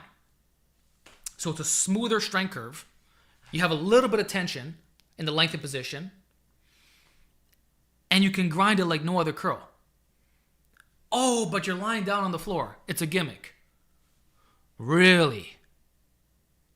And funny how when I mention those arguments, people can't argue against it because they're not critical thinkers. That's what I'm trying to say. So what I've realized is promoting stuff that guys aren't going to do is a waste of time. And that's the bottom line. What am I listening to here? You're listening to something authentic.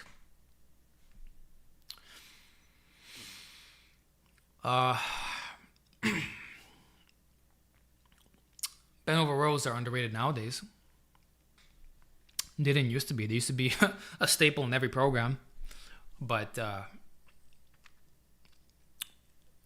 thing is, when you're not strong at them, it's like, how's it going to be a problem to your recovery, to your lower back even? If you're rowing 135, how is that a problem? Like, it's not. How has being a content creator impacted your training? It impacted it in the sense that I'm my own coach. So usually with clients, they send you footage, you analyze it, all that stuff, right? Well, because I film my own footage, I get to see how I look like every single week. I get to analyze my form, my proximity to failure,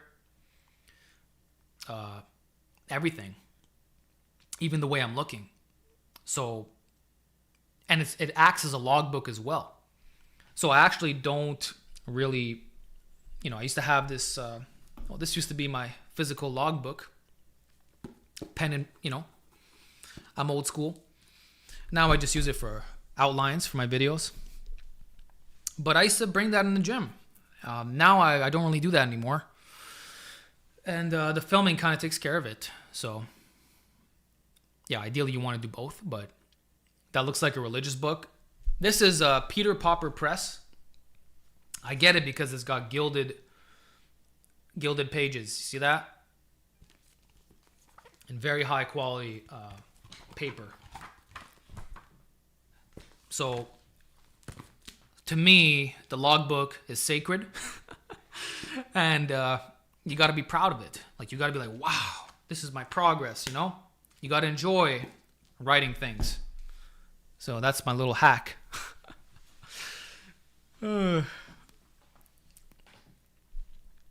Okay. Chain max is 245 plus 40 chain, but I'm 98% sure I can bench 285. See, I wouldn't give you 285, but I do think you could do 275. I think 275 will be a guarantee. But it could be 285 as well. It's possible. It's just usually whatever the top weight is with the chains, you got to subtract a little bit. So if you bench press 315 here. If you bench 315 with 90 chain, okay, it's 405 at the top. But does that mean you could bench 405 raw? No, because you can assume that half of the chains, it's going to get heavy towards the midpoint, but at the bottom it's so much lighter by comparison that you're naturally going to have more explosiveness. It means you could lock 405 for sure, but you very likely can't press it raw off your chest. But if you did 345 with 90 pounds of chains, or let's say 335, 20 pounds more, that's 425 at the top. Would that be enough to raw bench 405? Maybe, but in my experience, you need the strength to lock out 440 or 435. So for that, that's going to be 350 with 90 chain. You do that, that's a guaranteed 405 bench. Probably even a bit more. So there you go. But these are things you learn with experience. I can also tell you that 375 with 30 chain, that probably does equate to 405. Probably. Because it's so close, The less chain there is, the less the gap is. How long would it take to bench 405? Probably a decade. Give yourself 10 years. Specializing from day one and gaining weight in the process. That's what I would say is more realistic. This guy benches 365, Joshua, and strict press 225. I was the same way. Shoulders are narrow, but you like to make it your best body part? Any advice? Well, I gave some shoulder training advice before with one of the paid questions, so you can check that back on the stream once I timestamp it. But I would recommend following my old conjugate videos. Go on my channel. There's a whole playlist. They're called full body workouts. Watch the upper body max effort workouts and just copy that, which would involve doing a max effort single, followed by 3 sets of 10 at 70%, and then 3 sets of 10 OHB, followed by tricep push downs, lat pull downs, and face pulls. Do that twice a week, 72 hours apart, double max effort, 6 months straight, and be in a calorie surplus. Gain 20, 30 pounds of fat in the process, and you might be pretty close to 405 bench. That's what I recommend. You might be at 385 for sure. So that's what I would do. Try the conjugate system if you haven't already. It really works. Can any fit man bench 315? I see this guy says define fit. Able body? I would say yes. And some people think that's crazy, but guys, like if you're willing to gain enough weight and train for over a decade with specialized programming, like 315 is nothing out of the ordinary. There's thousands of natties all over the world benching 315 at a light body weight. Like dudes that weigh between 148 and 165, natural. So why can't an average guy in the 200s who literally makes bench press his number one goal, why can't he do 3 plates for 1 rep? If he really does it properly, I don't think it's unrealistic at all. Same for a 405 squat. I feel they're on a similar, close enough level of difficulty. Like a 435 squat, like between 405 and 435 is probably equivalent to a 315 bench. Like it's nothing crazy. It's nice, like don't get me wrong, but it's not a lifetime, it's not end game, you know. And personally, I would not, anyone who talks about how to raise their bench, if their max is 315, I'm closing off the video, because that's something I did really early on in my training, and it's like you're getting started. You just became an advanced lifter, but you're not elite. Unless your wingspan is like 6'6" or something, you got the worst leverages possible. But even that, like guys like Brandon Campbell, I believe did 345, 350. So how many years did it take you to hit 315? I don't remember. I can calculate it, but I think I first got it in 2014, 2015, something like that. It might have been 2014. I did 225 for around 8 within 8 months of lifting. It wasn't even my first year of lifting, and I was already benching 225 for reps. But I had 3 years of calisthenics experience. I was able to do 140 push-ups and over 50 bodyweight dips. So that's how I came into benching. So you have to understand I didn't start from nothing, okay? But it took me 8 months to bench 225 for reps. And then I know the year after that, like my second year of training, I was benching 265 for 5 with a pause. And then very shortly after, I did an ugly 315 touch and go.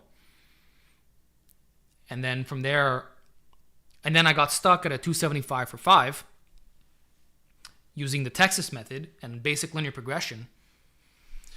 This was, this was 2014. Yes. That's 12 years ago, bro. I switched to the conjugate system. So it was the summer of 2014. And I blew right past it. I got to like 335. And then 2016, I got to 345. And then 2017, I did 365 for the first time. 2018, got it back again with a 375 dead stop. And then from there up until 2021. So 2020, I got 385. 2021, I got 405. That's how my journey panned out. But I could tell you that the gains started slowing down at the 275 for 5 benchmark, or if we're talking about 1 rep maxes, at 335. That's when I can say there was a difference in my progression. So that's why when I see guys talking about 315, it's like, I'm a decade past that. Like, it's nothing. I know how to get past it. So that's one of my specialties, getting a big ass bench. So there you go. And you see, I can recall all the years where I was doing these things, if I really break it down. But I would say bench and pull-ups, those are my favorite lifts for sure. I love benching. I love it. Okay.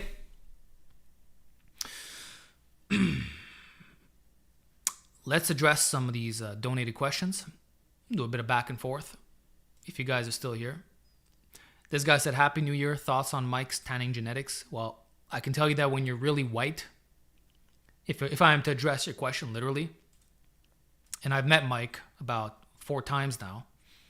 First, it was at the Arnold Sports Festival. Then it was in Pure Muscle Gym. Then it was Atlantis Gym twice. He's Russian, a Russian Jew. And I'm a Greek-Italian guy, but I'm equally pale as him. You need a lot of coats when you go backstage with that spraying stuff. But it's crazy what they can do to you. Like, they turned me black. I literally changed ethnicities when I got in there. When my girlfriend saw me, she was like, my God, you look Sicilian. So if you don't look like that, if you're not really dark, then obviously you weren't tanned enough. If that's what you're asking me. But you need a lot of coats when you're really pale if you're going with no base tan. I remember guys asked me like, oh, are you going to go in a tanning booth right before that? No.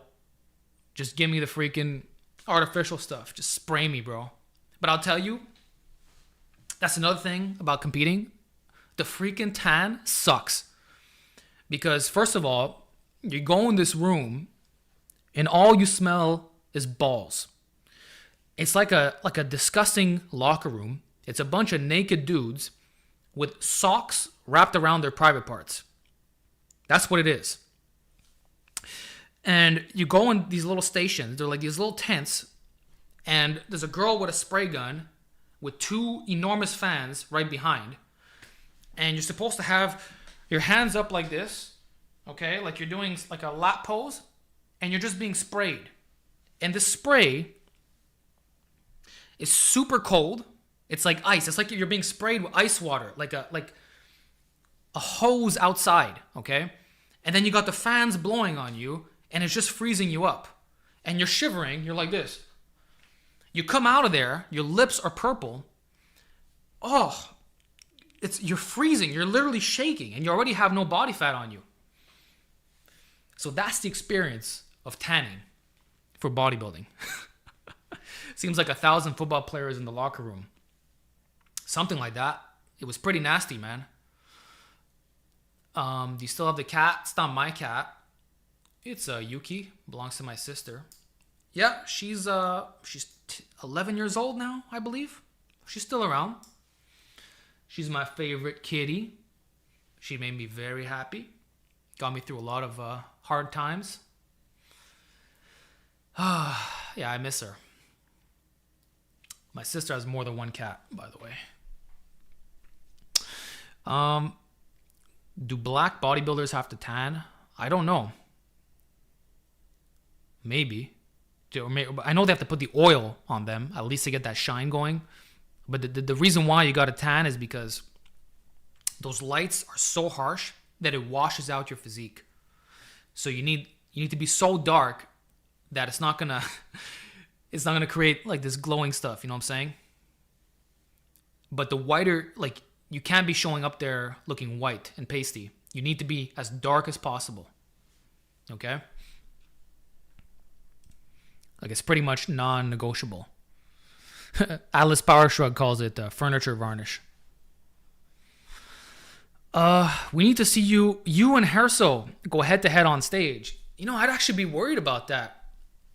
Hersovyac, he looks so freaking good.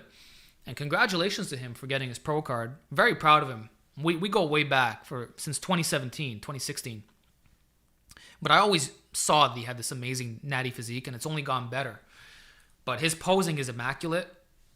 And of course, he has this super elite physique. He's like a modern silver era bodybuilder, but refined. Like, he went beyond. I think he went beyond. He looks better than some of the grades of back then because of the modern knowledge. And he looks so good. I would be afraid to compete alongside him. I think he might beat me, to be honest. Yeah. Even his friend looked freaking good. The guy who was, who didn't train as long, he nailed it. But I think I could do well next to him, but I don't think I'll beat him. I don't know.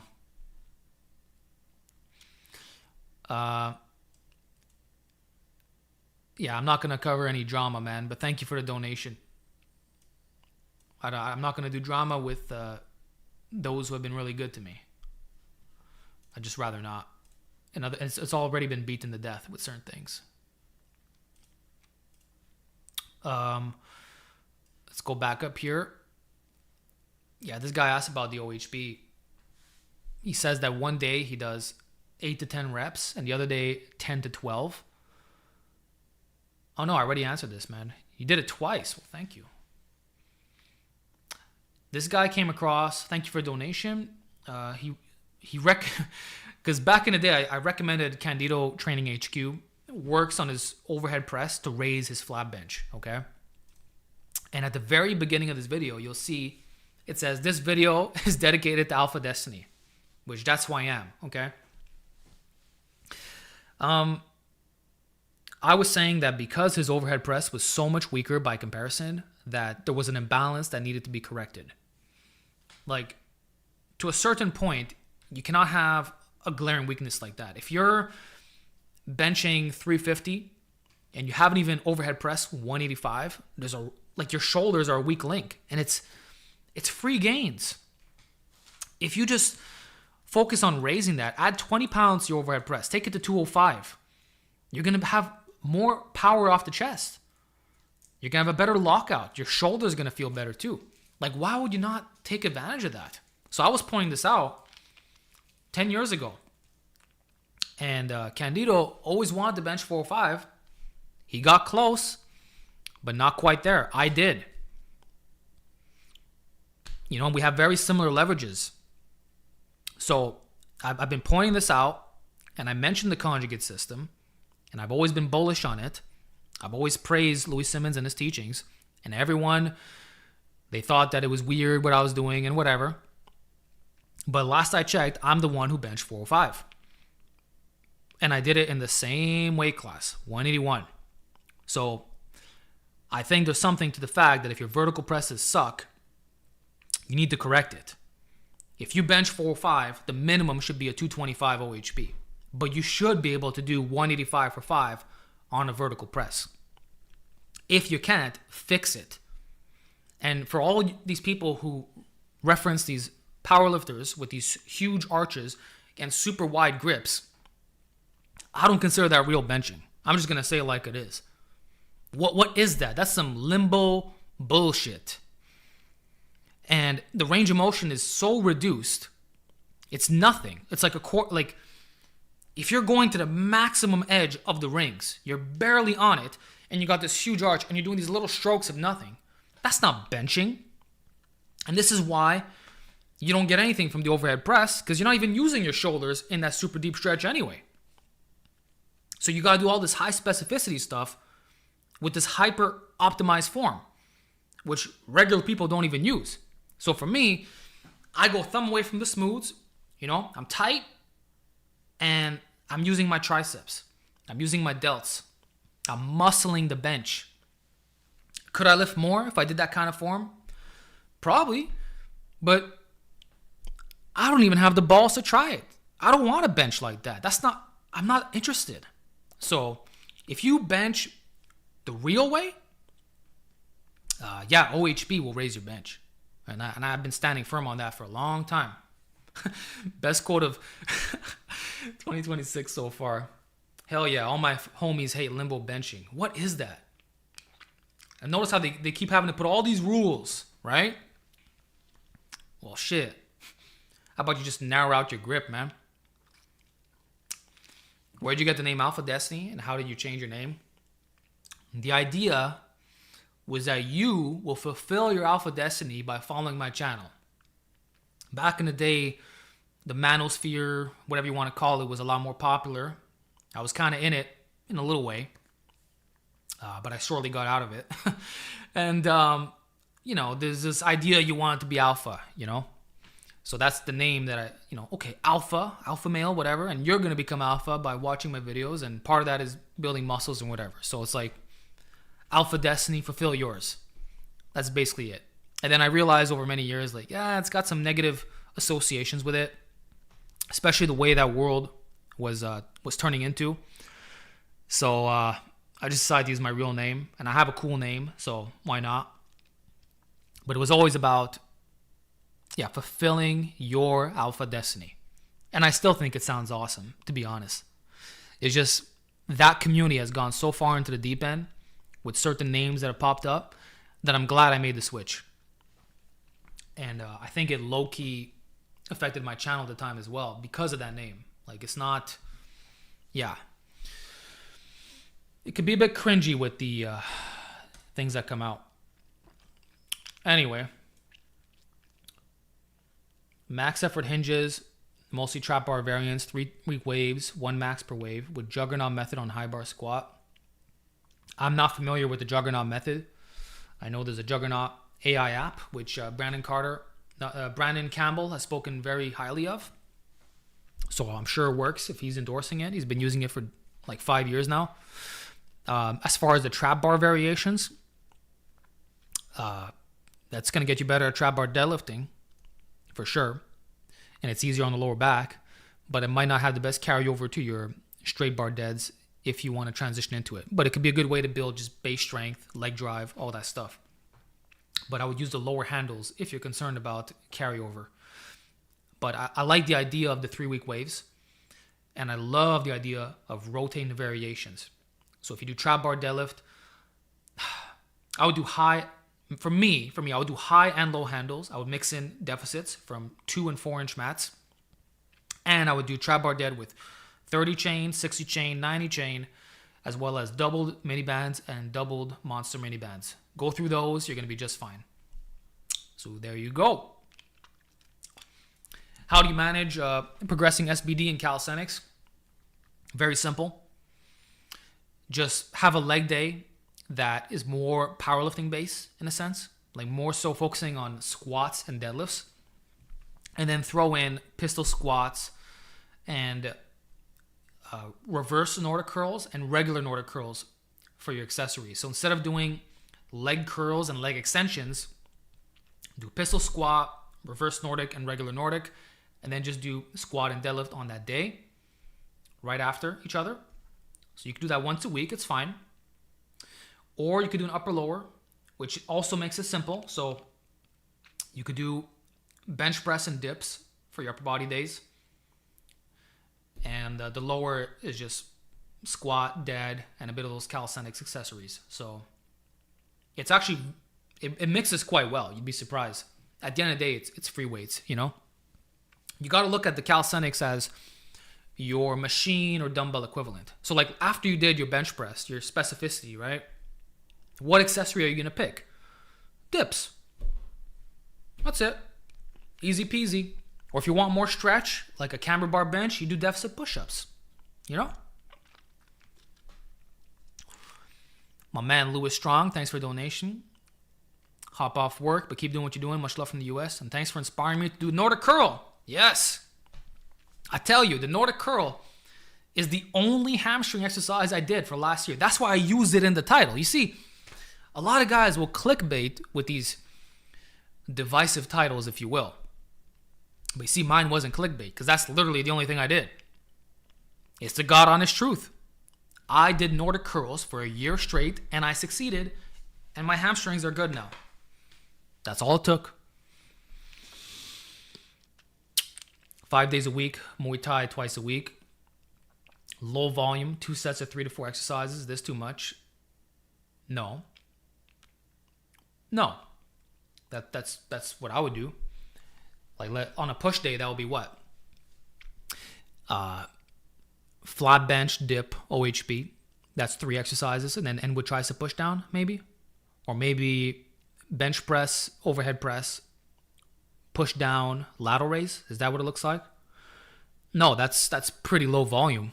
I would be more so concerned about the frequency between the muscles, and also the fact that it's 5 days a week, which will interfere with your Muay Thai, because there's always going to be an interference effect. But the workouts themselves are fine. It's just, do you need to be in the gym that often, and can you space them apart in such a way where you're coming into your sessions as strong as possible? So with the guy that I was training last year, we did full body twice a week. I believe it was Tuesdays and Fridays. And he was doing Muay Thai on Monday, Wednesday, Saturday. Yeah, that's how we did it. But it is what it is. Like, what do you want to do? If you're not going to compromise on that, I just say tone down the weight training frequency a bit. Like, try to condense it more into one session, but you can still keep doing the low volume, because you won't feel as strong in your striking and all that. Let's see here.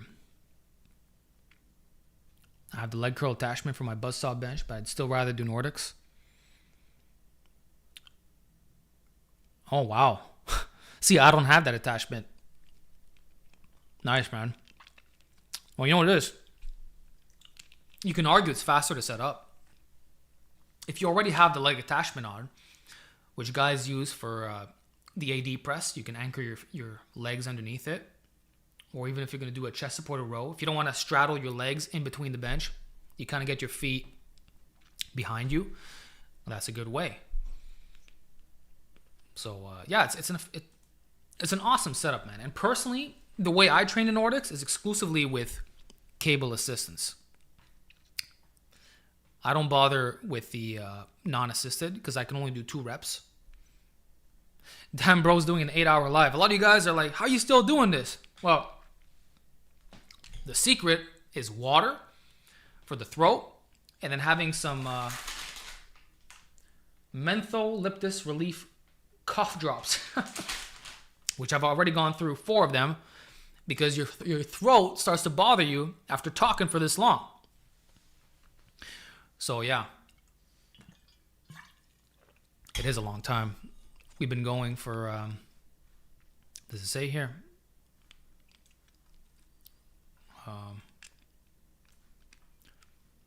I don't know. It doesn't even. Oh yeah, 3 hours and 20 minutes. Here since 2014. Yo. The good old days. 12 years. That's a long time, man. Just lifting for 12 years is long. Imagine making videos for that time.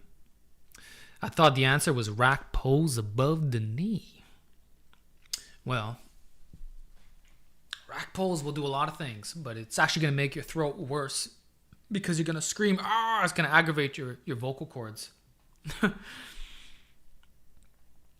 Head and Hands consulting. Thank you for a donation. I remember watching years ago when you were in bear mode. Now that you are lean and mean, do you feel better lean or with some meat on your bones? You look like a beast then, now you look lean. Well, thank you, OG. Yeah, bear mode. Okay, so when it comes to feeling good, it comes in a different way, right? If I'm 20 to 25% body fat, I feel good in the gym in that I have higher work capacity and I can push really freaking hard and recover better. And I have superior leverages on a lot of lifts, especially the bench press and squat. So you just feel like this tank who can handle quite literally anything. You're just strong, and you never have bad workouts when you're in a calorie surplus at a higher body fat. It's always like you're just a beast. And that cannot be replicated when you're lean. It's just impossible. I've tried. In a calisthenics context, yes. In a fitness context, if we're talking about lower rest intervals and doing a lot of sets, sure. But if you're doing if you're resting, 3 to 5 minutes, you're going really heavy, and you have more body fat on you, you feel so good in the gym when you're bear mode. You're strong. That's how I would describe it. But obviously, you run out of breath more easily. Even talking, you're breathing heavier. There's some inflammation. You're fatter in the face. You got these big round cheeks.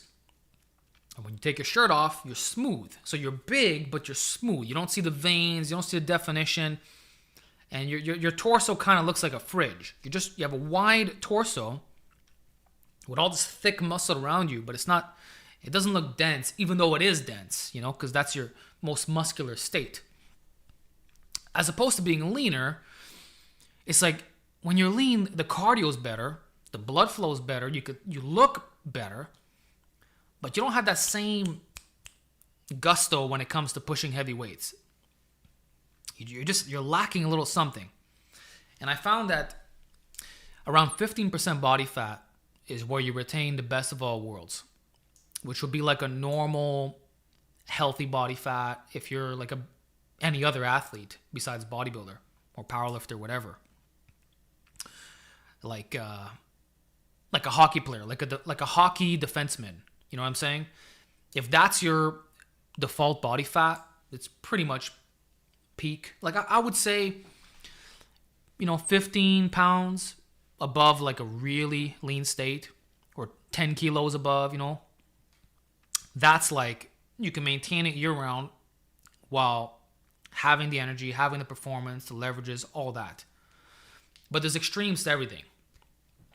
Like if I'm single digit, my work capacity takes an enormous hit. I can't even finish my workouts. But I could run for days.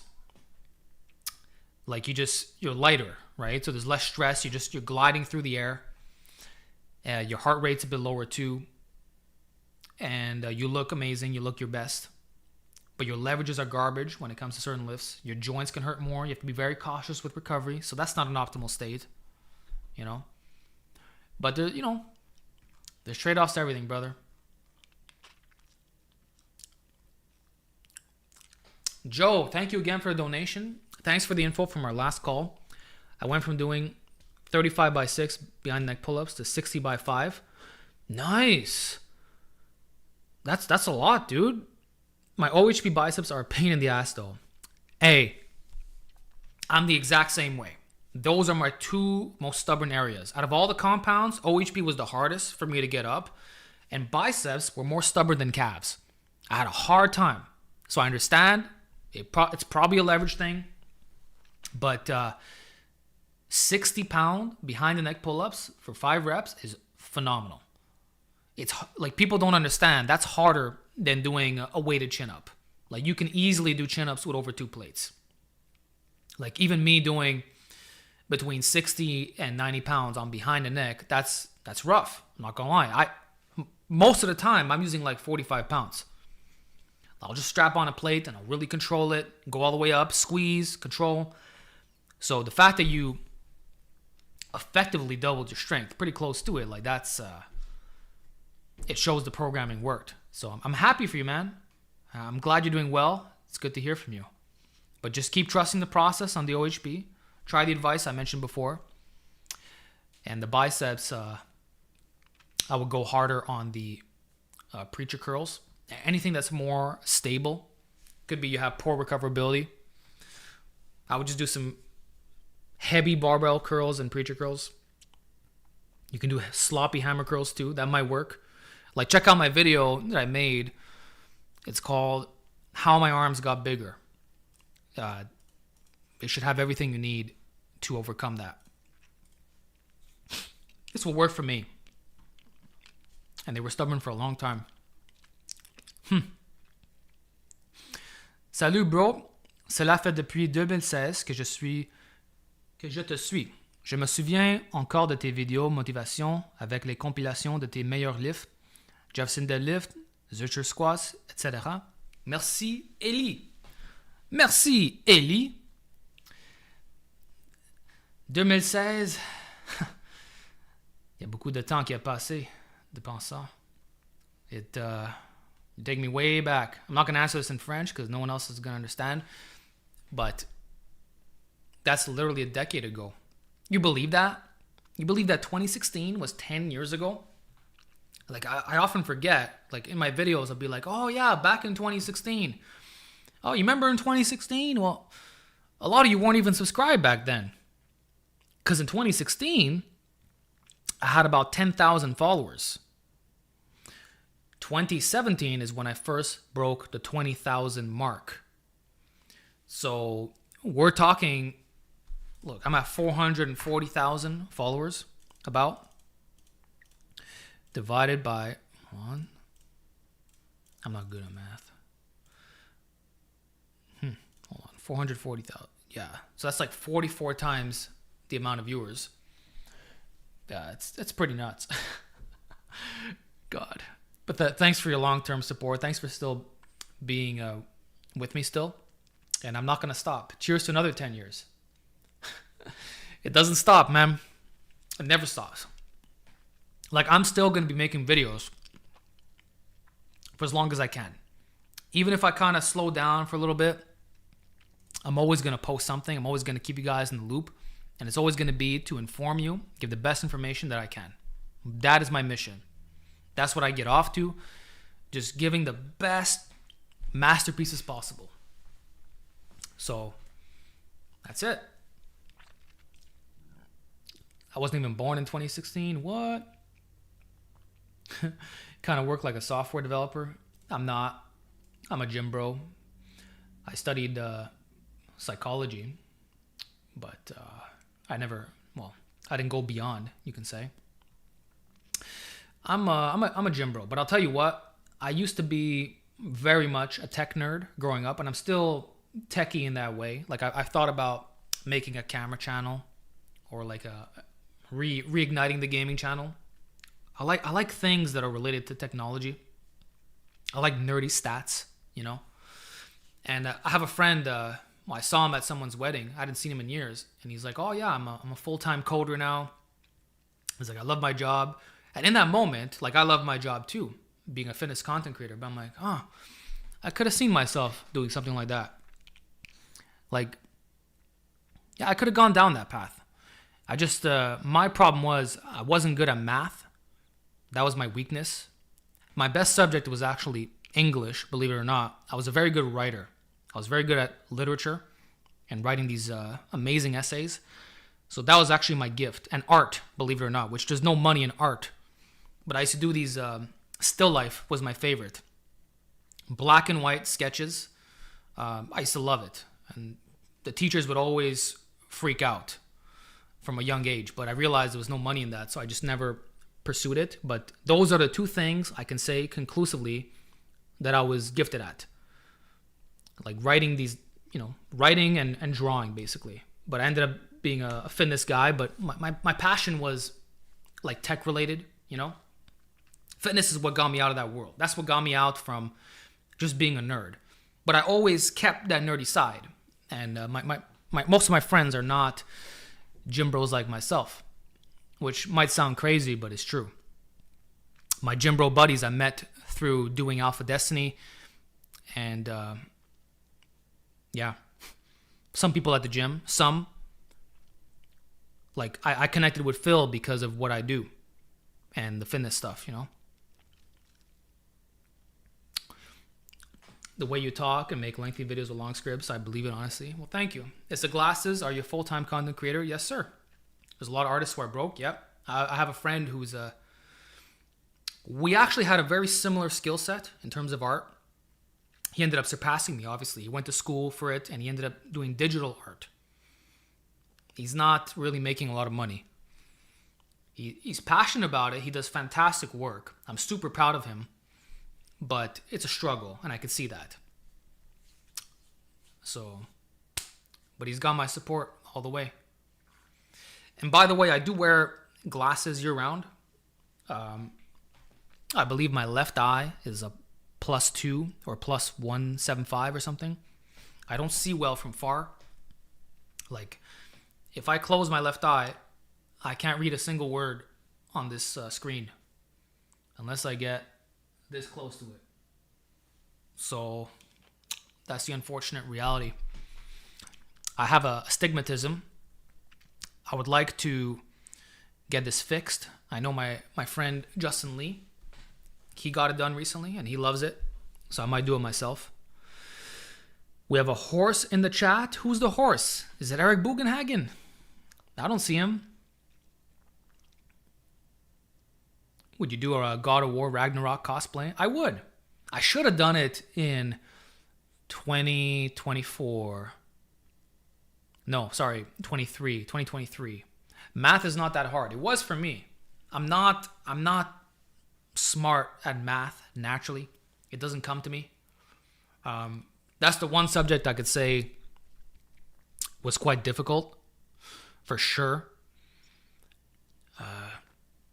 Yeah, I just didn't. I had to work at it, for sure. But all the other subjects, I was fine. Believe it or not, I did not used to like science either. I used to complain, oh, when am I ever going to use this? It's a waste of my time. But I wasn't bad at it. But math, I did struggle quite a bit. Like, I was average. I wasn't, I would get like 70s. I think in my last 2 semesters, in Sec 4, Sec 5, that's what we call it here. I don't know what that is in the United States. I got 80s. So my last 2 years of high school, I was able to get 80s. But before that point, I was like an average math student. I was nothing good, So, yeah. What's your favorite lift and why? I said it before, but the bench press, just a flat barbell bench press, the most basic lift. I freaking love it. There's a reason why I chose to specialize in it, as well as the weighted pull-up. And I can't say that I have a favorite pull-up grip. I like them all for different purposes. For the last 3 years, it's been the super wide grip pull-up. But I also like a medium grip chin-up or a close grip neutral pull-up. I like them all, Oh, what's my least favorite exercise? Conventional deadlift, hands down. I hate conventional deadlifts because they don't agree with my build. I feel like I'm going to snap my back doing them. Even now, after getting so much stronger at good mornings and reverse hypers and doing all that I can, I just don't have the build for it. I don't recover well from that lift. I don't connect well with it. It just doesn't. Like, if we're talking like a big, serious lift, it would hands down be that. And if we're talking about a smaller lift, there's not many lifts I don't like, but that's one of them for sure. I don't know. What are some lifts that you guys don't like? Like, what's something that stands out as, I don't enjoy this? Overall, I enjoy lifting. I even like the hard stuff. But when a lift doesn't agree with my joints or my build, I start not being a fan of it. That's basically my criteria. If it doesn't, it's gotta, like, if it's the opposite. Split squats, I can't say I'm a fan of unilateral leg work, even though I used to do a lot of it back in the day. But then again, I'm still doing pistol squats right now. Guys, I think this guy enjoys lifting. Yeah, I do. I mean, that's a good point. The fact that I can't think of exercises I hate, I genuinely can't. The only one I could think of is the conventional deadlift. I generally like most. I don't like one arm cable lateral raises. I feel like when you go heavy on those, it becomes an oblique exercise. You start bending yourself sideways because you can't stabilize. Like, you need to put a bench sideways or something. But I don't like doing them one arm at a time. I like both arms. I like laying down. Hip thrusts. Yeah, I don't like those either. It's annoying to set up. So hip thrusts, one arm lateral raises. I I like dumbbell rows. I like doing them heavy, for sure. Basement bodybuilding would disagree. I don't think he's gone as heavy as me, and I don't think he does it for lower reps. I'm talking about, low rep lateral raises, one arm at a time. It becomes extremely unstable. It becomes almost impossible to do past a certain point. Now, if you do higher reps and you really focus on the movement, you're not trying to horse it, bit of a different story. But with what I've done, it doesn't feel right. And I've done 60-pound lateral raises with dumbbells. I don't do that now. Of course, that's what a power technique. But that's about it. Okay. I prefer RDLs and good mornings. Same here, man. I like good mornings because they don't mess me up. Does GVS have bigger arms than you? Of course, man. I don't have... do they really look that impressive right now? Look at the bicep. My arms have come along. They really have. Be honest. There's nothing to be honest about. GVS mogs me. And he can curl more than me. He can do more on the overhead extensions. Double bicep flex. I'm a bit insecure about the double bicep. You know. But I know for a fact that he does not have bigger forearms than me. You see that? I got some genetically elite forearms. But I think it's just that I have very good forearm genetics. For sure. You have elite arms. GVS is just a freak. I would say they're advanced. 17-inch arms at 5'5". I think it's pretty good. So, yeah. So you never deadlift? I don't. I haven't. I recall doing one set of deadlifts in December of 2024, just because I felt like it. I can teach the lift. I know how to do it with perfect form. But I don't do deadlifts off the floor. I do Romanian deadlifts. I do stiff-legged deadlifts with dumbbells. I like those a lot. But I do not pull from the floor. I just don't. I told you before with the polls, right? When people vote, they rank it as deadlift, squat, bench, right? For me, it's the opposite. Bench, squat, deadlift. That's how strong I am on the bench. It's my lift. It's not just the fact that I like the bench press and I chose to specialize in it. I'm literally built to bench. I'm a benching machine. I have good leverages for bench. Let's be honest here, right? That's why I'm able to do certain weights at this body weight and height and whatever. But if I'm good at bench, that means that the opposite lift, the deadlift, must be my worst lift, leverage-wise. And it is. So I don't do them. Because I feel like I'm going to snap my back when I push them for too much. I cannot handle more than one set once a week on a conventional deadlift. If I try more, I can start feeling the overuse kick in. So I just don't bother. It's not worth my time. But I could do 3 sets of 10 good mornings twice a week. I'll recover from that, but I won't recover from a pull from the floor. That's just the reality. You should do a fan meet in real life. That is the Arnold Sports Festival. And I have. And it's been awesome. I met a lot of you guys. Hundreds of you. Oh, and that's also why I used to do rack pulls back in the day. Because with the rack pull, I can get it right below my knee, which would give me similar leverages to a tall guy pulling from the floor. And I would also extend that to a tall guy. If you do a board press, now you could have my leverages. That's how you work around these lifts. You're not forced to do any lift, okay? Okay. This guy here. Elide ML. The first video I watched was full body twice a week. People don't realize you talked about in 2016. Anyway, thanks for your content. Cheers. Thank you, brother. Again, we got another... No, you're the same person. Sorry. Thank you for the double donation. It's true. I talked about it first. And my arguments were very sound. But the idea was, first of all, the whole body will recover together. So there's never any interference recovery problems. And you're still getting twice a week muscle protein synthesis. So you're getting the optimal frequency in. Everything recovers together within 72 hours, or even a bit longer if you need to. It's less fatiguing compared to 3 times a week full body. You don't have to manage all these variables to perfection. And because you have so many rest days, you always feel fresh, recovered, and motivated to train hard. So I trained that way for a number of years. And I got some of my best results ever with that setup. So for anyone who's busy or you want to make your training like maximally efficient, that'll do it. Now, I won't lie. The workouts are hard as hell. You've seen some of them on YouTube.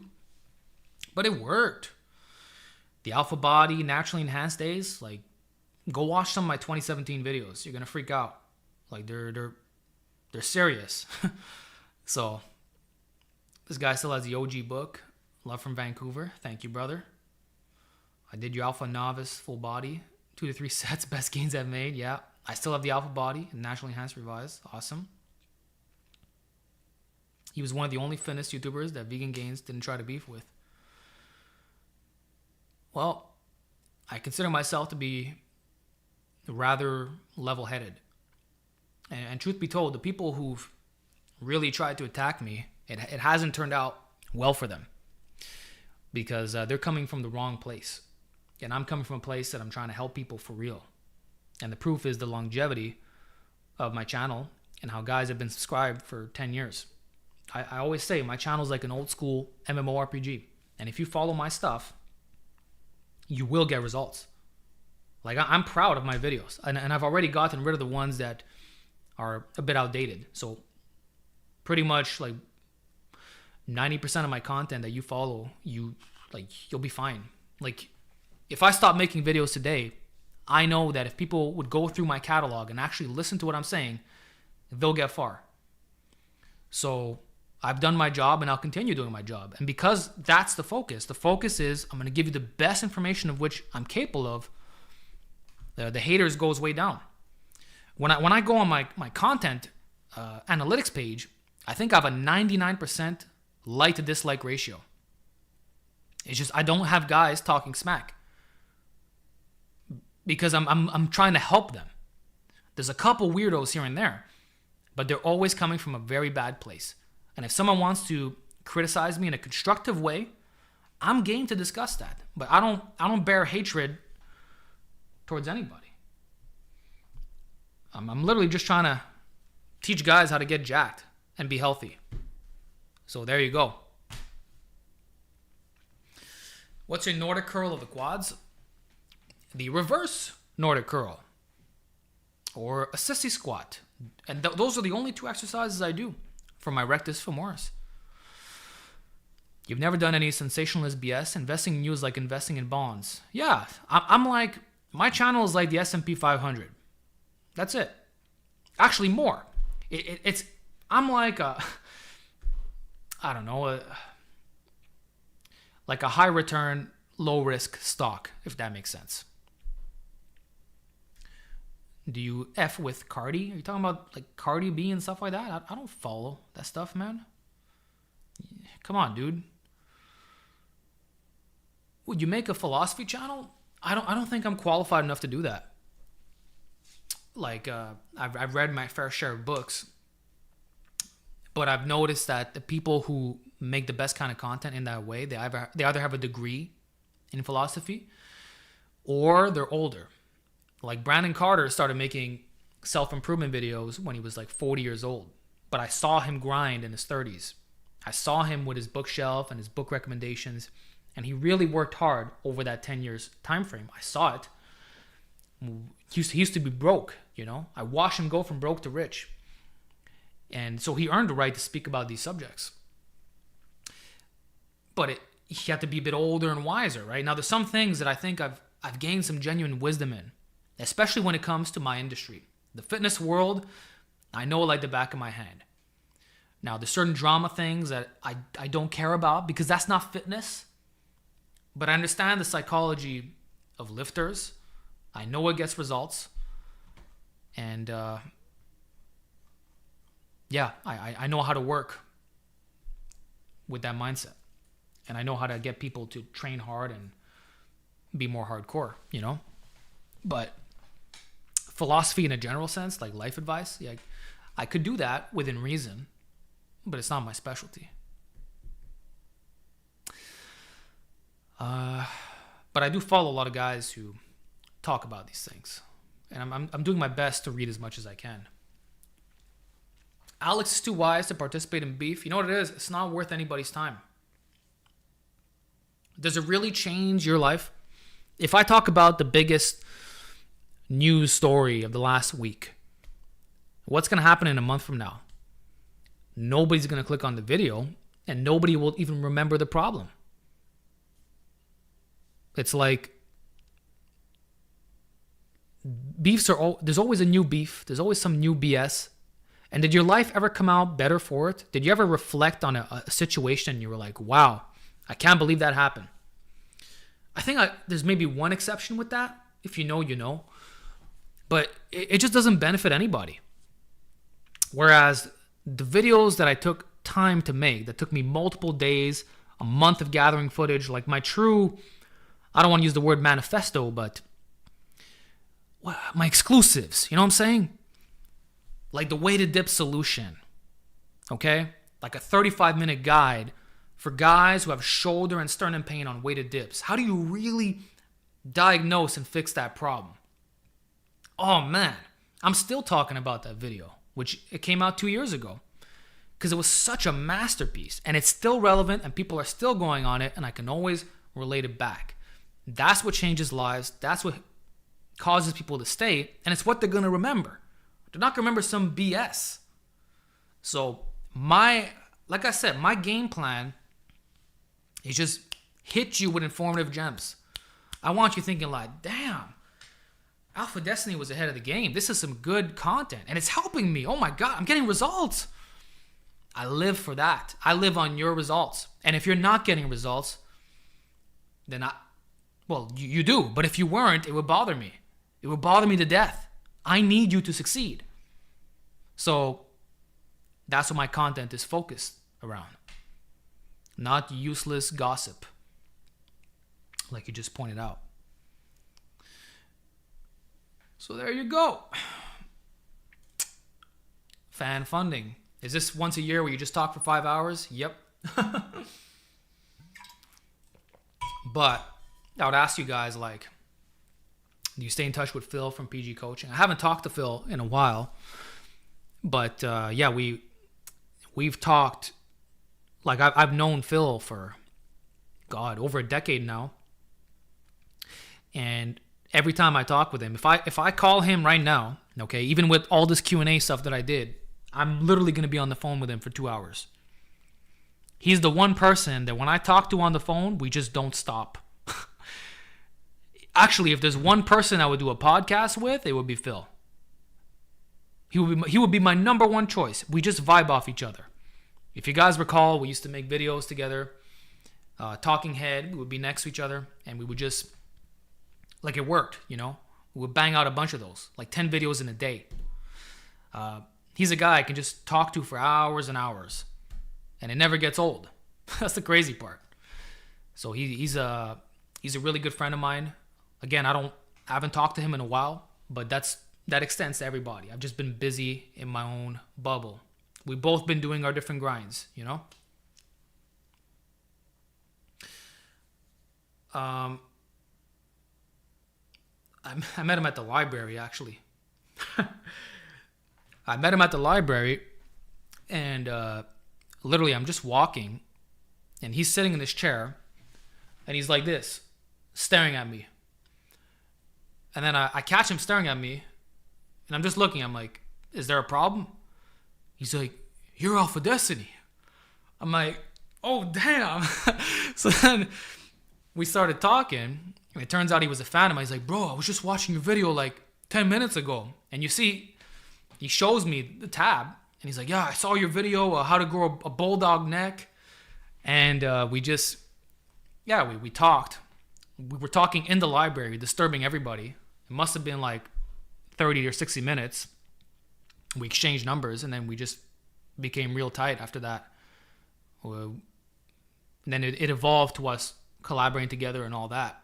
But it started off as him being a fan and then just meeting me completely randomly. So that's how it happened. Yeah. But Phil's a real one. Phil's one of the best guys I know, honestly. He's built different. Really good guy. What else have I missed here? There's so many comments. See the throat. I'm starting to lose the throat. When I get to this point and I feel like I gotta pee, you know there's a problem. This is the longest live in a long time. Oh, it's been a year. But yeah, actually, it's almost 4 hours, and I've retained a lot of viewers at the same time. So thank you. Thanks every single one of you for sticking with me. This is really cool. On to my 5th freaking... God. I'm feeling the throat, man. What's your fat free mass index? I believe it's like 24.5. It's like right at 25. It's pretty up there. It might actually right now it's probably higher. FFMI calculator. Let's see this. If I just go by my Hume body pod stats, it would fuck me. Yeah, it puts me at like 26 and a half actually. But it's not 26 and a half. See, the problem is when your body fat is higher, it's going to give you a higher fat free mass index. When you're leaner, when you're shredded or like 12% body fat, you lose like 2 points. So that's why when you look at sumo wrestlers, they often have fat free mass indexes that are equivalent to like world-class natural bodybuilders. Because you just have more lean mass overall. Lean mass is not just muscle tissue. So it's a misconception, okay? But, and also if you look at the silver era, there were, I think it was Jack Dellinger, who had like a 28 fat free mass index. A lot of the silver era guys were between 25 and 28. 25 was not unusual. But the distinction is they weren't shredded. They were like 15% body fat. So that's the thing. If you're 15 on the mark, you can get a 25 or even higher. Do you believe 25, 26 is the upper limit for an elite natural? No. No, because it's already been higher. It's more like, I think 28 is the highest we've ever seen. Let me find it. Silver era fat free mass index. I think it was Jack Dellinger. There was a chart from back in the day, okay? You can see all these guys. I think it was all the Mr. Americas from the 1940s. They were all measured, and literally the majority were above 25. And the highest was 28. So by default, 25 is not the limit. It literally can't be a limit if it was already surpassed way back in the day, almost 100 years ago. But I think that it's going to be the upper level for most of you. That's where I'm at right now. And I'll be honest, I don't know how many gains I have left to squeeze out. Like really, how much bigger can I get? How much stronger can my pressing get? My pull-ups, like I'm scraping for the tiniest gains possible. Am I going to gain another half point on my fat free mass index? I don't know. Is it possible that one day I'll be 160 pounds comp ready? Eesh. I don't know about that. Maybe 155 comp ready? Maybe. But then again, if I just get more shredded, I can be in the weight class under that. So I don't know.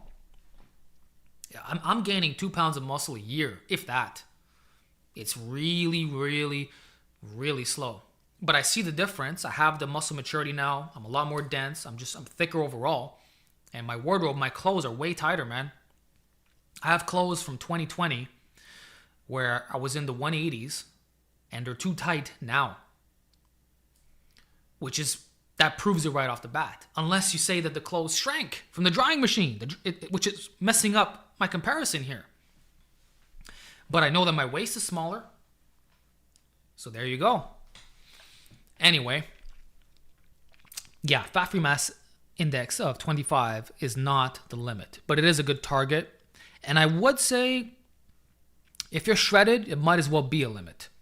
I think mine is like 24 and a half when I'm comp ready. So I haven't even hit that point on stage. So maybe it is a limit in that regard, but certainly not at a normal body fat. Okay? My man Andrew Fisher of Men, thank you for the donation. How to recover from a grade 1 pec strain. I got it while doing 90-pound ring dips. Have you had one?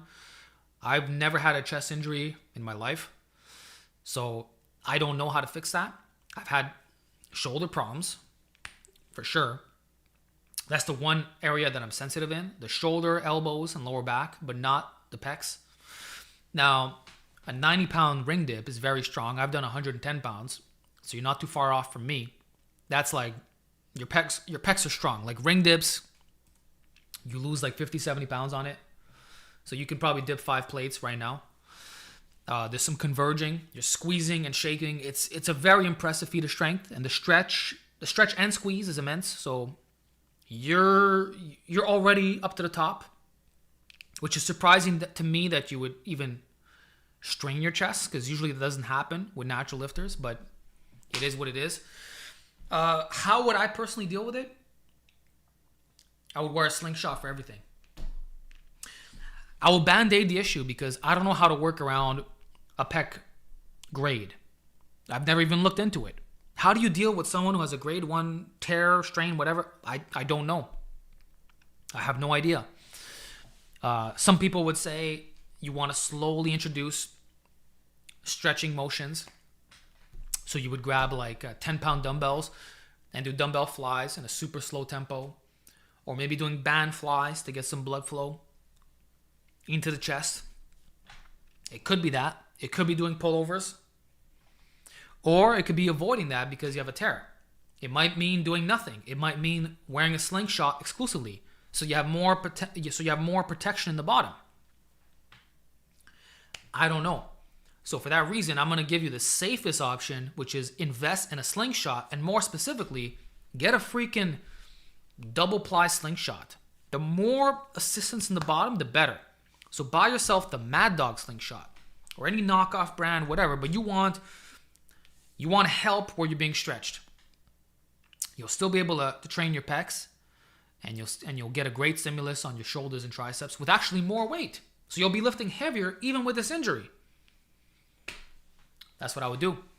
Wear it on your dips as well. And focus on bar dips, not ring dips, because bar dips does not have converging. So it's going to be a bit more triceps than chest. Okay? Thanks. No problem. Oh, I'm losing my voice here. Slingshot to bias the triceps. That's what I'm doing now, man. If your chest is a strong point, then why not wear a slingshot most of the time?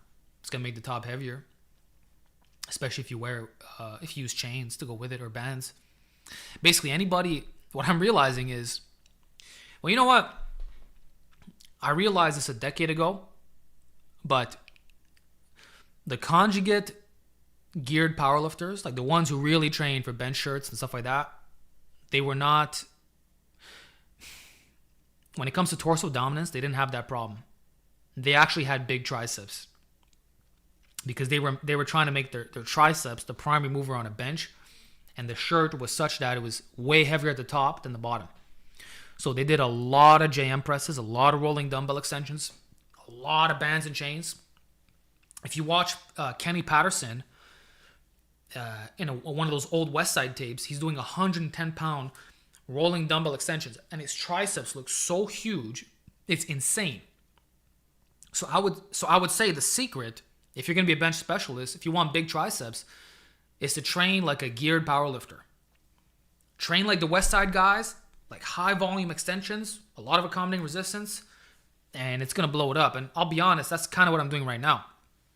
I'm not doing overhead dumbbell extensions. I'm just doing a lot of rolling dumbbell extensions, a lot of JMs with chains, a lot of slingshot bench.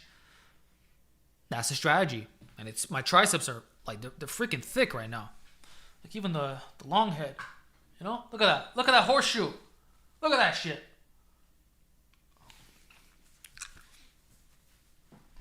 You know? So there you go. I did not used to have that. I'm wearing a dress shirt, guys. Okay.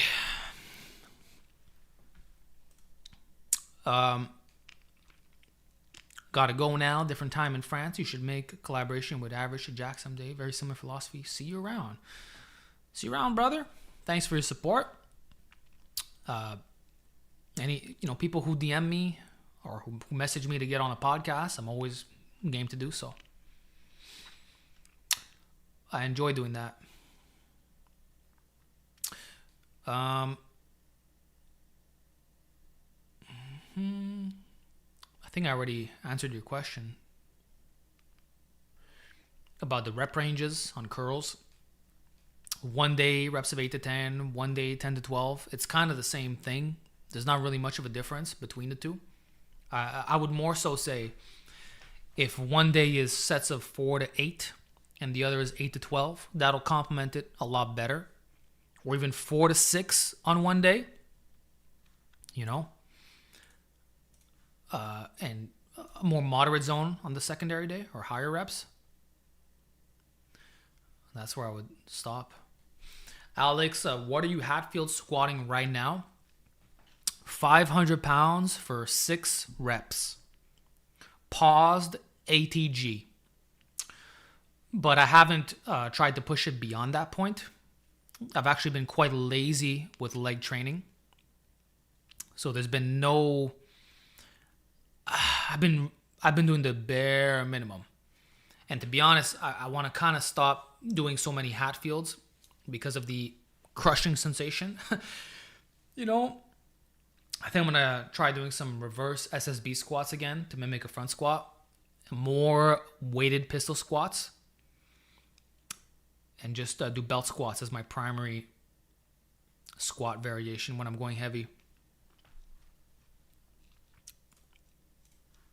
Okay. My freaking throat, yo.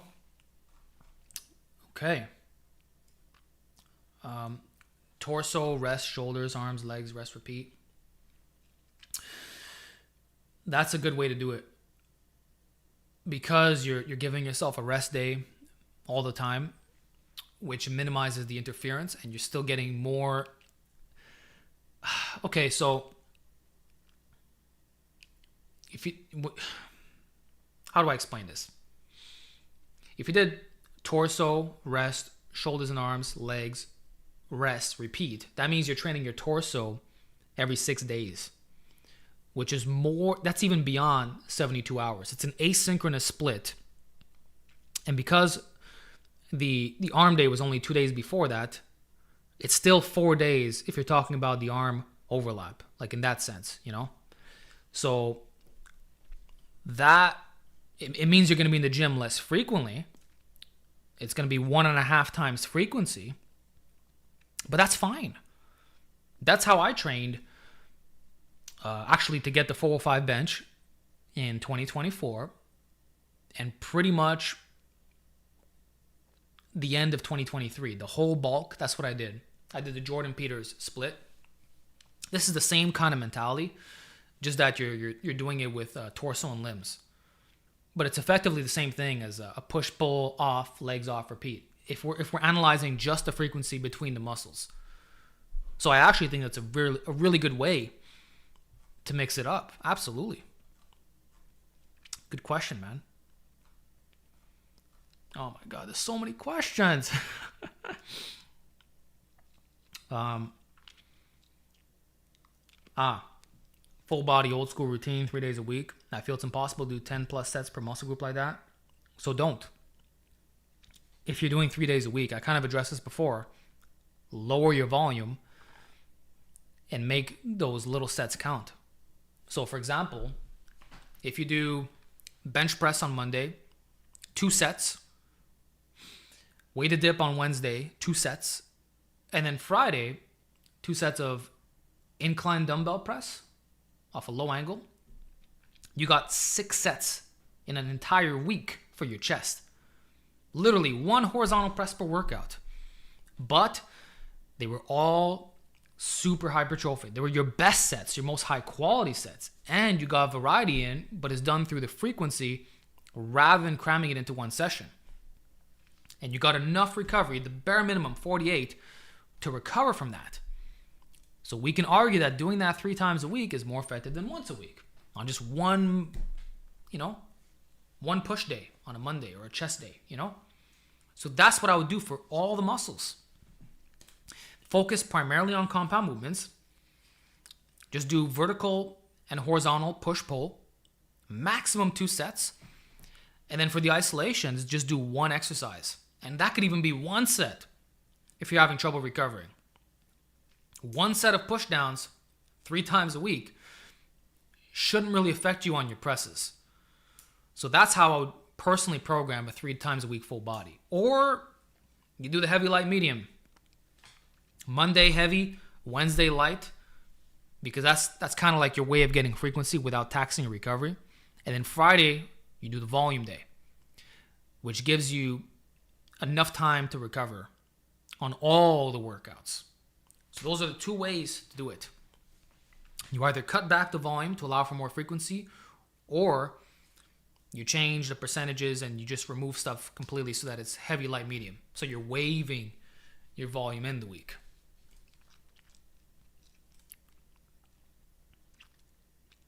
Okay.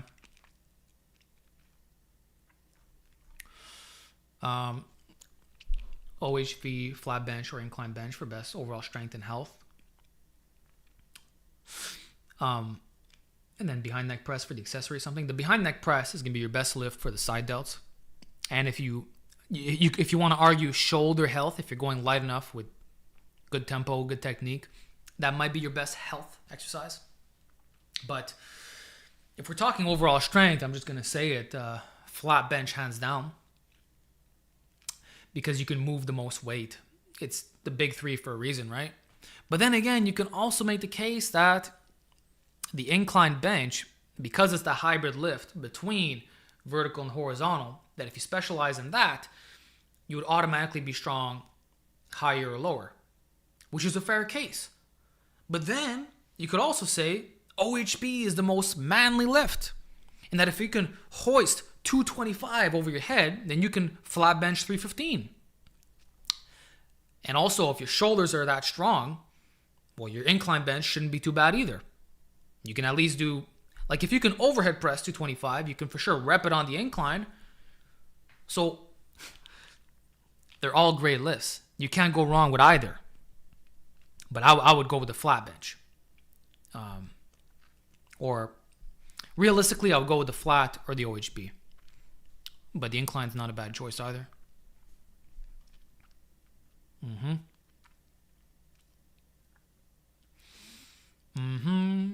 This guy just donated me money for nothing. Just to show support. Thank you. How would you program rack pulls above the knee for upper lower? How would you do them at the end or start of a workout? Assuming it's just 1 set a week. Maybe just do them on an off day. No, not an off day, because it's going to make you super sore.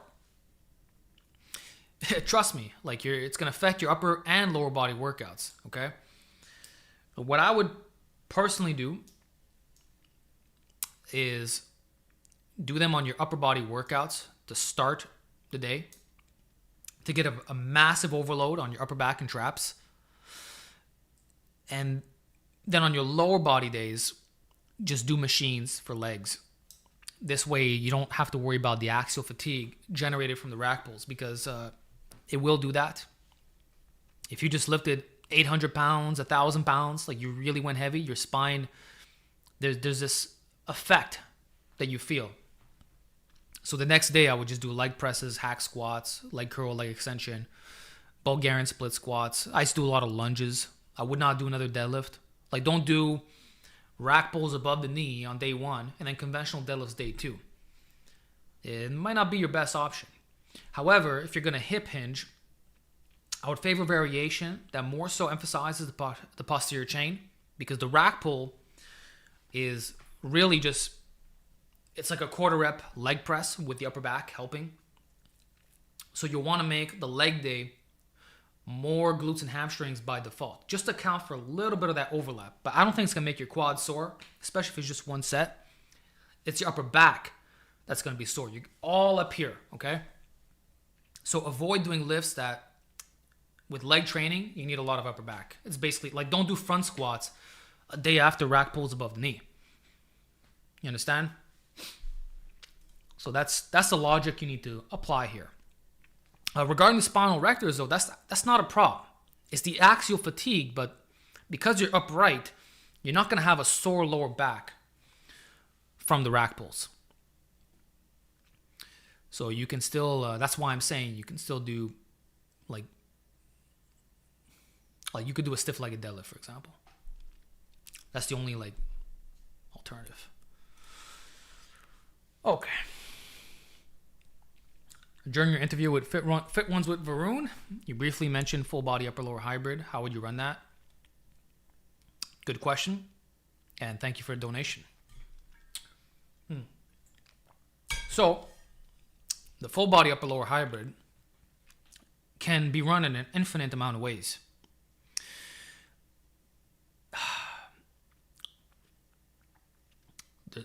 So what you have to factor in is the muscular overlap and which days you're willing to work out on. Just as a very simple example, you can easily do Monday, Wednesday, Friday. So uppers on Monday, lowers on Wednesday, full bodies on Friday. Because now you have the whole weekend to recover, which is 2 days as opposed to just one in between. And it factors in the muscular overlap. And it's just that you have that consistency factor. The other way to do it is, and this is probably the best way, on Monday you open with full body. And then from there, Thursday and Friday you do upper lower. So it becomes a 3 days a week. And you still got 72 hours. Actually, your legs will get 96 hours. And the way I would actually split it, whatever recovers a little bit faster, place that on the first day. So if your legs can handle more frequency, you do that on the Thursday instead. Personally, that's what I would do. I would do full body Monday, legs on Thursday, upper on Friday.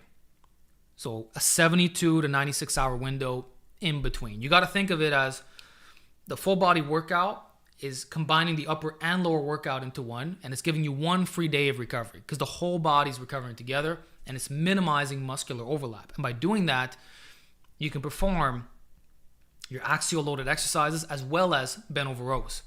You don't have to worry about the blending of movements. So it's that one day where you can kind of just cram everything into one session.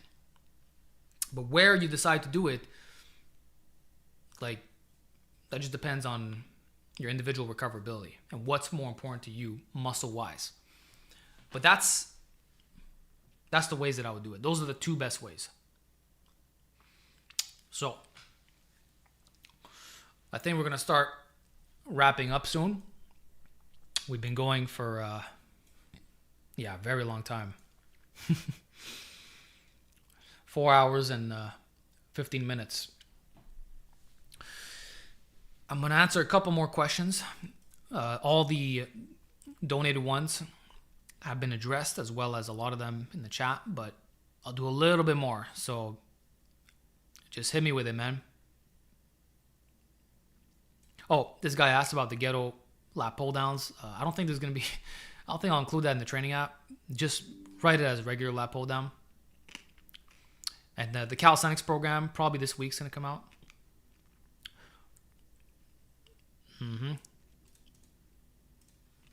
Not this week. You see, I'm getting tired, man, this year. That's why now's not the time to be donating to me. Thank you. This guy just give me $2,000 in whatever this currency is. NGN. What is that? NGN. currency? Oh, Nigerian. Wow. So $2,000 in Nigerian money is $2 Canadian. Sheesh. Well, thank you for the donation. Thanks for your support from over there. Calisthenics compounds exclusively for upper body. Handstand push-up over OHB. Push PPPU over bench, etc. What is that? PPPU? I don't know what that is. Yet I want to make significant progress on legs. How would I go about bulking and what other considerations? There's still these top questions coming in. You don't want me to leave, eh? All right.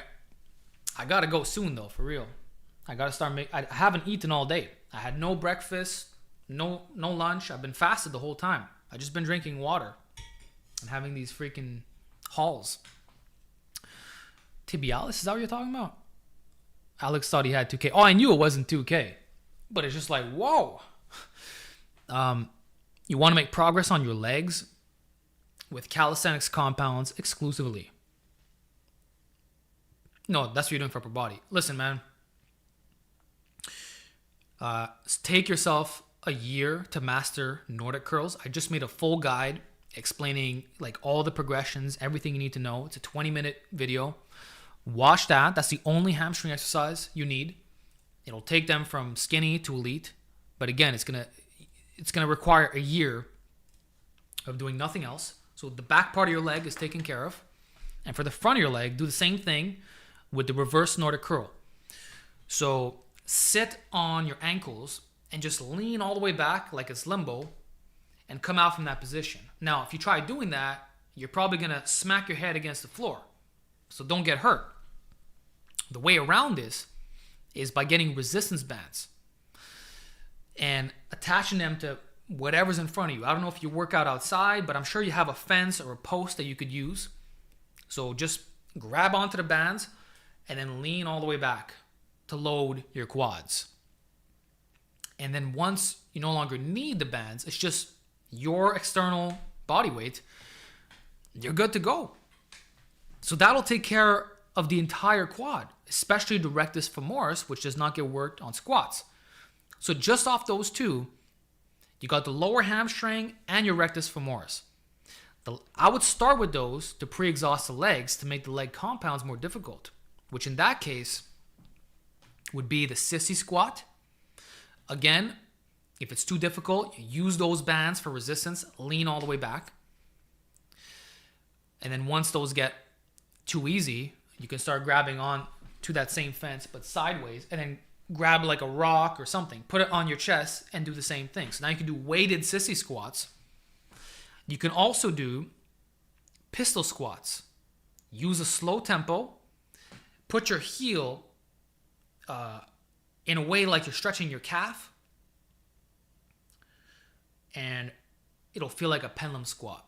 So grab onto something in front of you and do like a pendulum pistol squat, if that makes sense. So that'll be how you could train your legs without barbell back squats.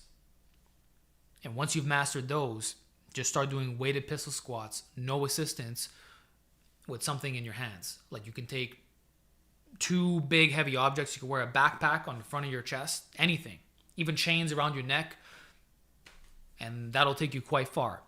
Like if you can master those, like you'll already be able to squat 225, 315. It's gonna carry over because at the end of the day, it's still a squat. And because of it's one leg, you're carrying more of your body weight proportionally.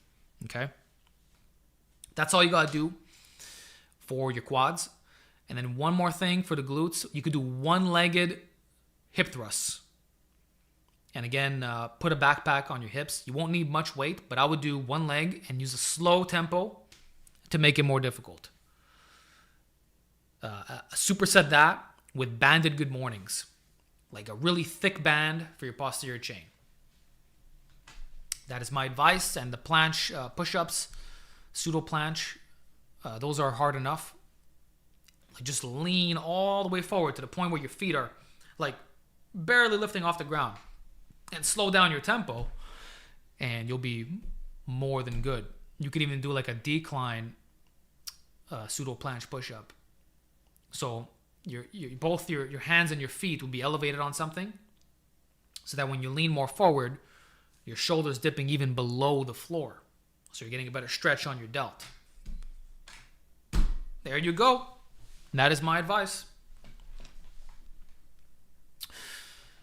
If you see my 5x5 question, please answer. Thanks. Yo, I really gotta pee, guys. You're making me hold this in.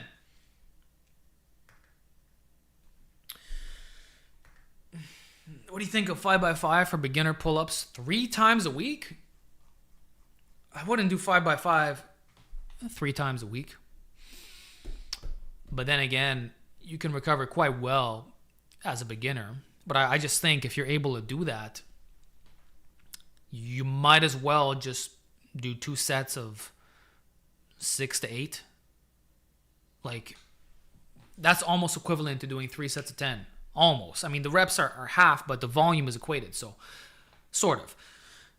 I would just get into weighted pull-ups, man. Like, you don't need, unless you're a calisthenics guy, you could start with 5x5, and then you eventually work up to 10x5. So that would be your version of doing the Arnold 50. But if it's body weight only, just doing sets of 5, I think the way to progress is by doing more sets. And the way you're doing it now would be equivalent to 75 pull-ups a week. I would say in that case, if you're going to stick to this, just do 5x5 4 days a week on pull-ups. Do it every other day, no matter what day it is.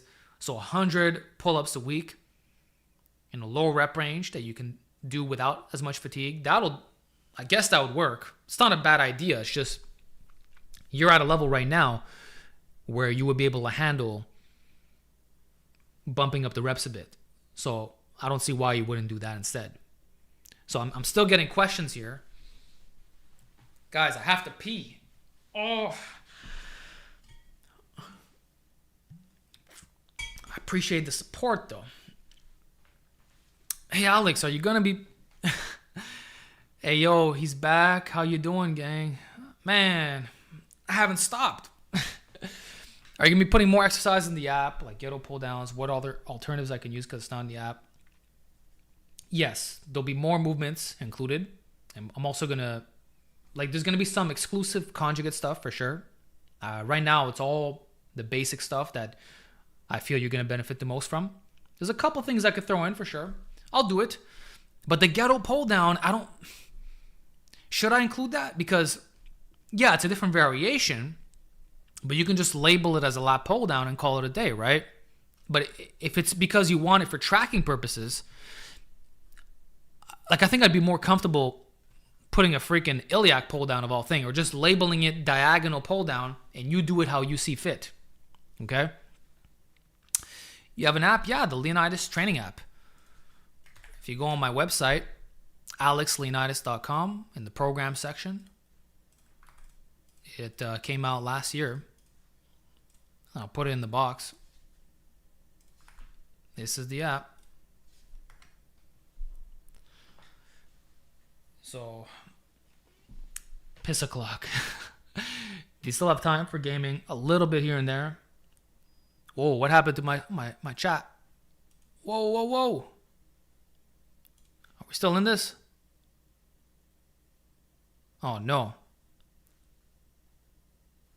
I don't see my... Okay, we're still here. I thought that by posting a link, it shut me off. Like, hey, what are you doing? Can you still bench 405? I cannot. Because I'm down a weight class. I've never benched 405 at this body weight.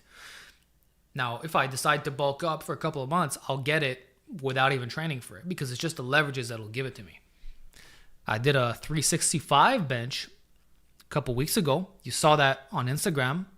It was very easy. I think my max bench right now would be 372.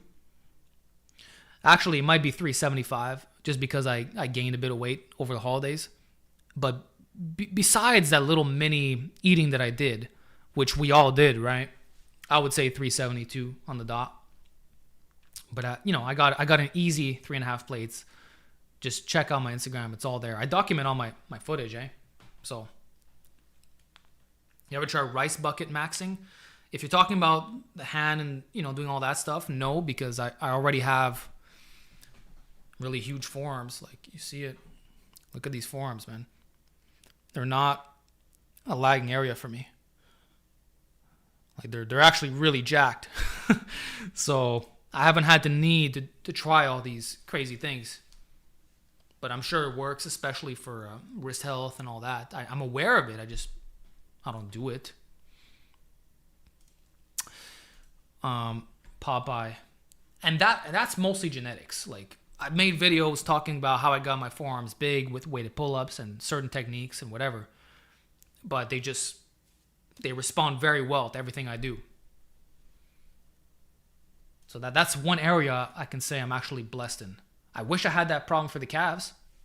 Don't we all? Hi, Alex. How are you? I'm good. Eduardo Stefanello. Happy 2026. Yes, I recently changed jobs and I only have 40 minutes a day for the week to exercise. 40 minutes, but you can train anytime you want? Because if that's the case, 40 minutes is more than enough. Like, and you can even do high frequency in that case. You can. I had another guy before. He said that he was training 5 days a week. But the first line of defense is to honestly just shorten your rest intervals and giant set everything. So I would do 1 to 2 minutes per exercise, but even 1 minute would be adequate in this situation. And just do more sets and more exercises. It is compensation. Like, for example, if I do 2 sets of 3 compounds and I rest 3 minutes, right? I'm getting a total of 6 sets, but it's going to take quite a bit of time to do that. And they're going to be very high effort sets. You can kind of mimic that by doing less quality work, but just more of it so that it kind of equalizes the stimulus. So you could do like the same workout, honestly, but 3 to 5 sets per exercise with 1 minute of rest. And you just lower the weight drastically. Just don't worry about it. You're going to have a little bit of reps in reserve, so be it. But if you do, it's ironic because people think that high volume workouts take a long time. It's actually not true unless you're doing a lot of movements, like a boatload. It's actually quite fast. Like, if you're resting a minute between sets, it's fast, especially if you do like pull-ups and dips combined. So that's another strategy you could do. Like, let's say you're finding it difficult from a work capacity standpoint. 1 minute, like every minute you're doing a set. Well, get used to it. But I would also tell you, maybe do bench press, wait a minute, then do pull-ups, then wait another minute, go back to bench. This way you got 2 minutes of rest for your pushing muscles. And it's kind of it's like doubling your rest time, but you're still getting the work capacity effect mixed in. Does that make sense? So it's still going to shorten the workout duration as opposed to, resting 2 minutes between every exercise. You're starting with the pushes, then you're going to do the pulls. You can superset it together, but instead of going immediately into it, if you're not fit enough, just take a mini rest. But again, the net time saved is still higher. So I would do those kinds of supersets. And crazy enough, higher volume. I would not say to do 2 sets of 4 to 6 or 4 to 8 if you're pressed on time. It's not going to take 40 minutes if you work out like that. So this is where we got to have nuanced opinions, right? You want to think of it kind of like a Serge Nubret type of training system, but with less volume. You don't have to go quite as high as that, but you want to think in that mentality. This guy donated me $11 with no question. Thank you, Arian. I appreciate that, especially this late into it. Okay, I think those are all the fan-funded questions. Except for this guy with training the arms. I need to train my arms harder. After recently taking measurements, all my body parts except my arms, forearms and upper arms grow. I train all my other body parts to failure. What more can I do?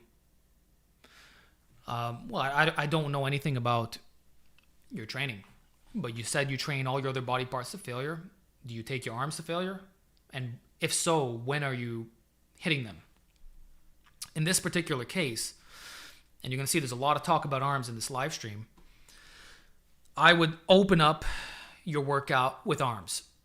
Even if it makes your compound movements weaker, who cares? If you're torso dominant, you're satisfied with your chest and back development, why does it matter if your bench press is going to be weaker? Why does it matter that instead of 12 reps, you're going to be down to 8 or even 6?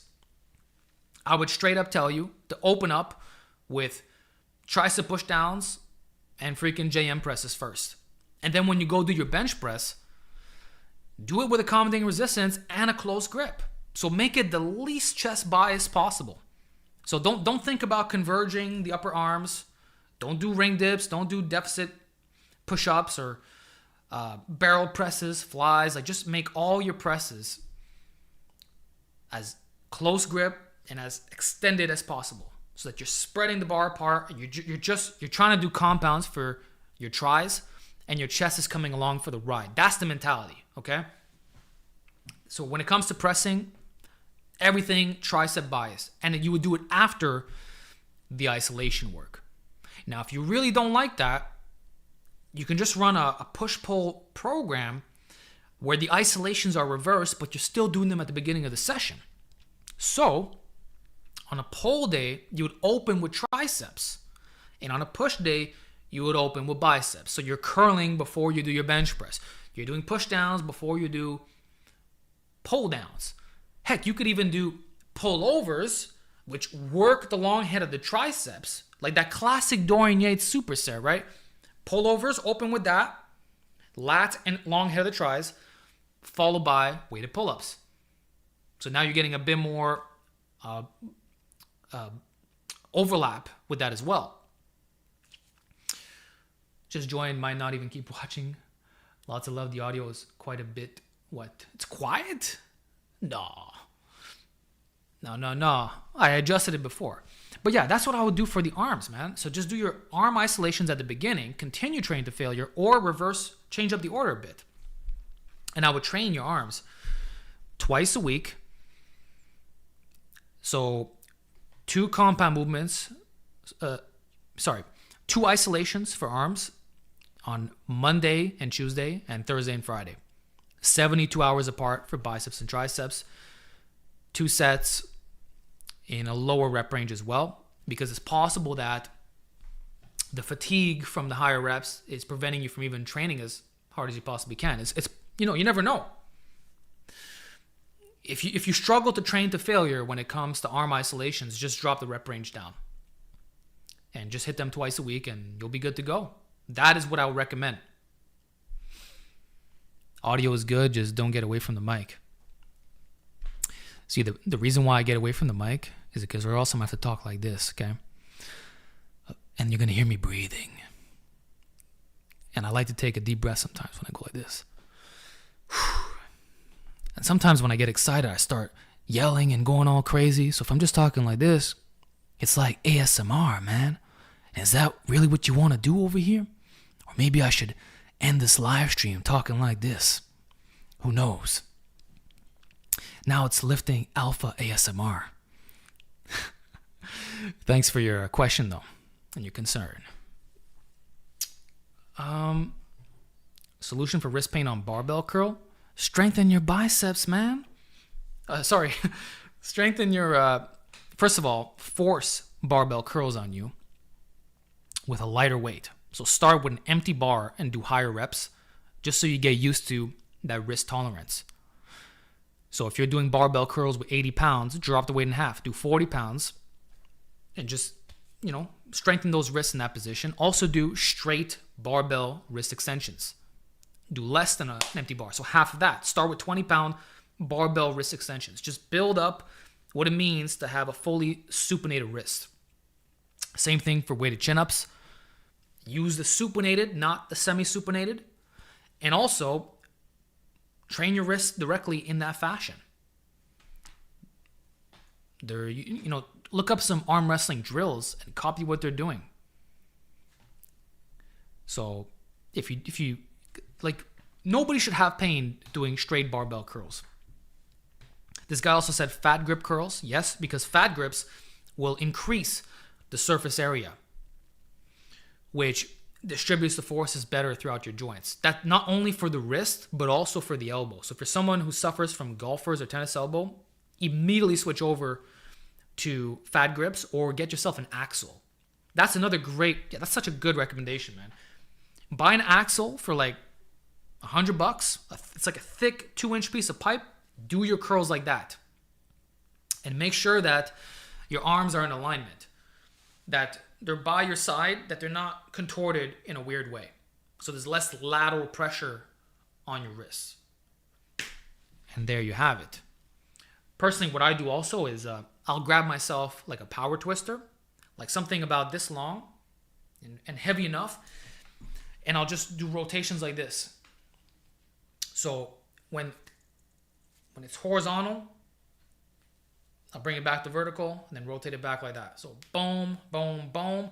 You could also do it this way. When it touches the head, remember that video I made like a decade ago with the sledgehammer and the bicycle helmet? Like that? It works.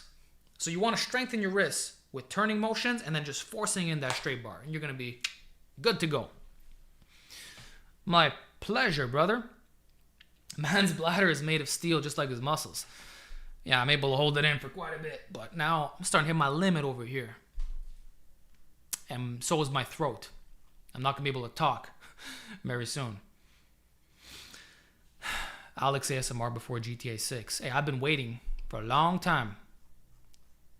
My first GTA game was Vice City Stories on the PlayStation 2. But before that, I had already played San Andreas when I used to go to my friend's house. Funny enough, we would be in the basement playing San Andreas, and then his mom would come down the stairs and we would switch it to something else because she felt like it was too violent. I believe it was the father who bought the game. Wasn't Stories exclusive to PSP? Nope. I think it came out on the PS2 first. Victor Vance, and he's one of my favorite GTA characters, period. I'm surprised they didn't include Stories in the remastered trilogy.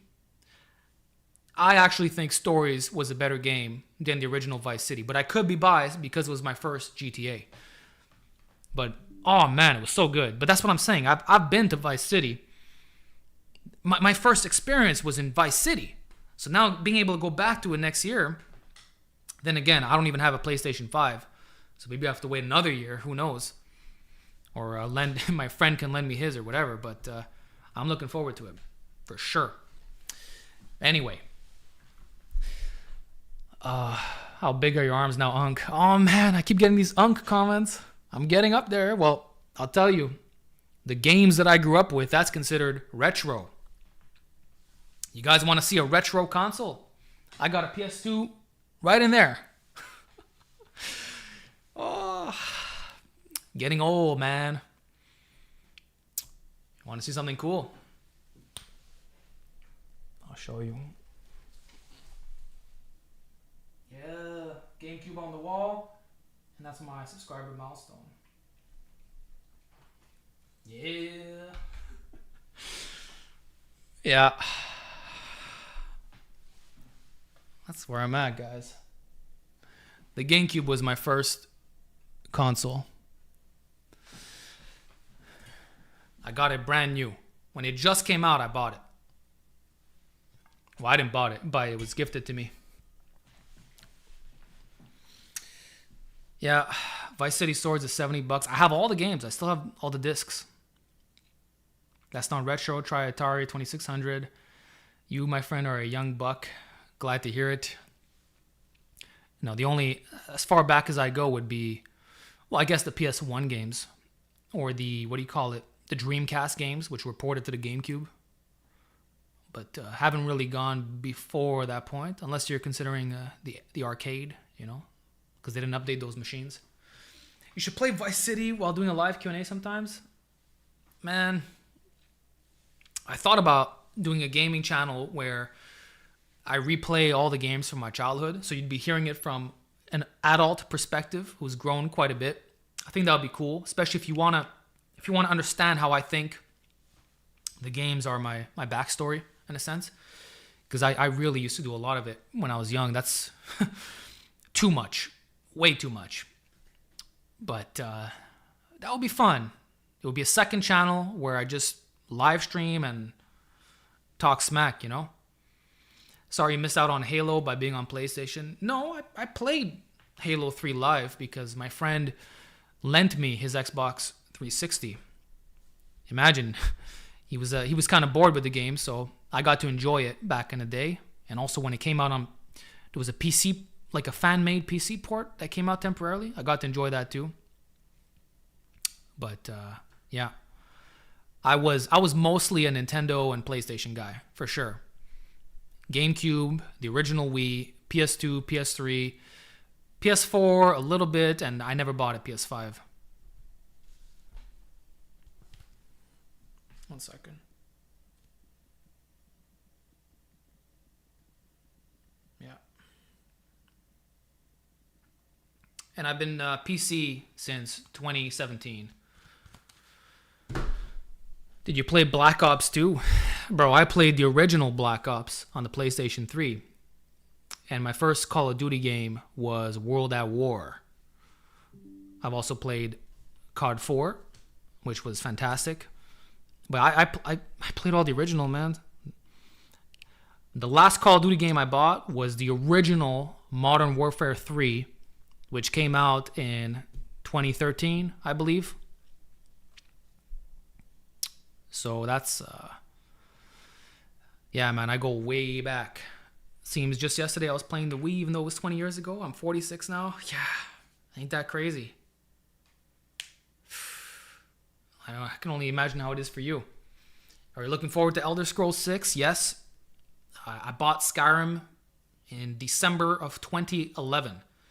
I had to wait outside GameStop to get the game.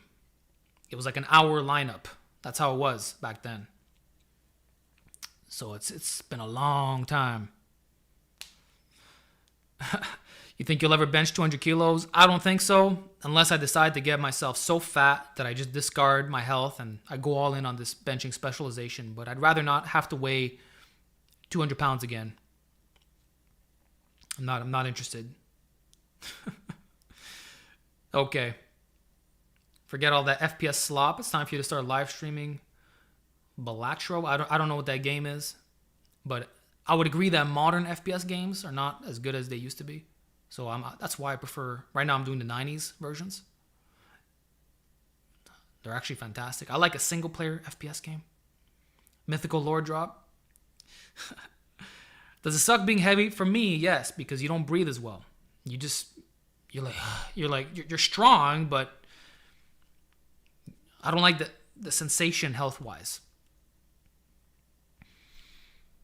200 at your height isn't even that fat. For a 5'5" guy, it's pretty up there. Like most guys who lift at my height, they weigh like 145. For me, I'm 145 shredded.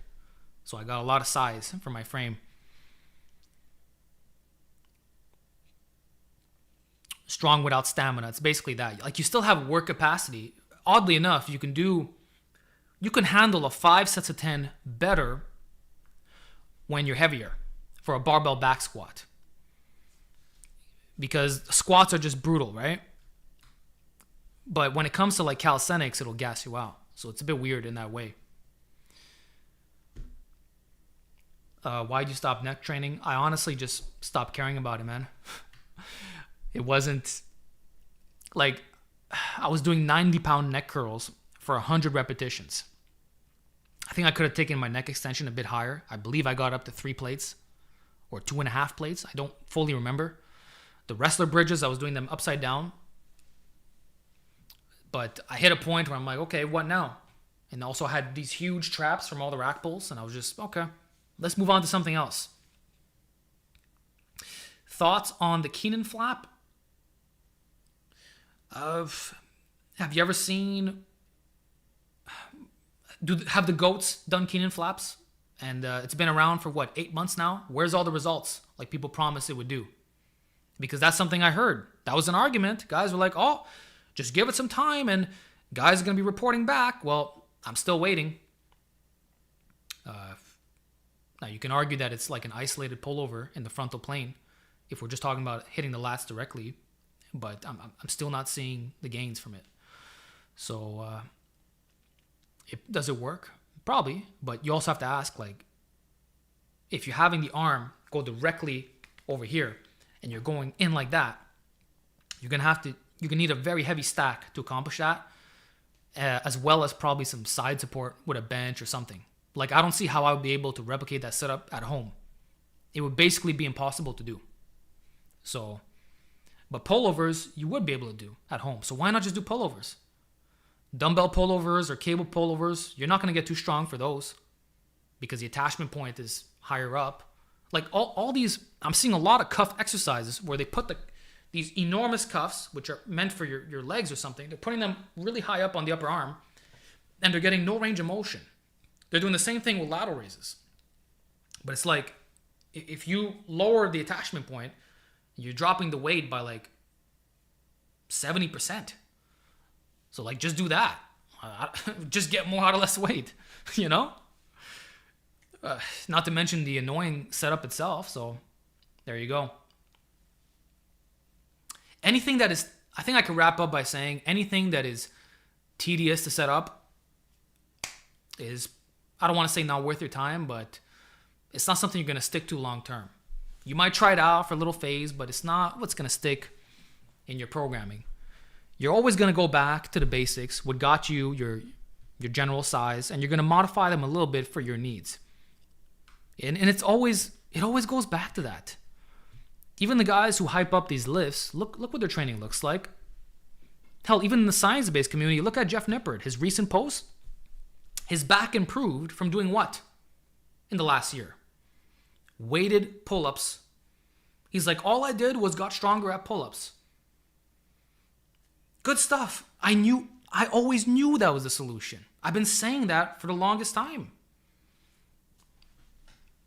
It wasn't all these fancy movements. It was the basics. And his back is going to continue to get better as his pull-up increases, as he gets up to 4 plates or a bit under that point. And that's all this ever took. So simplify your training, guys. Be creative. Don't fall for gimmicks. And thanks for being here with me. Thanks for your long-term support. We maintained a solid viewer base the entire time, the entire duration of this stream, which went on for almost 5 hours. Almost 5 hours of fantastic questions, amazing comments, amazing support. You guys are amazing. Thank you. Thank you for being here, for real. I'm worn out now. I see all your little hearts. Hey, solid for almost 5 hours. Thank you. You're amazing. Got to call a doctor. It's my pleasure. Guys, I'm going to try to do these more often if I can. Maybe I'll hit you up in a month from now. But I think once a year is a little bit too infrequent for the amount of connecting that we do and all this help. So thanks for the long stream. Thanks, Big Leo. Thank you, Alex. Go pee. Looking forward to it. I got to make supper, guys. It's getting late. So I dedicated my day for you. Oh, man. We're ending and this guy donated. Thank you for donation. But, oh, no. Thank you a lot for the great afternoon. Happy New Year. Thanks, man. Maybe I'll respond to your comment in a little like text, okay? I really gotta go now.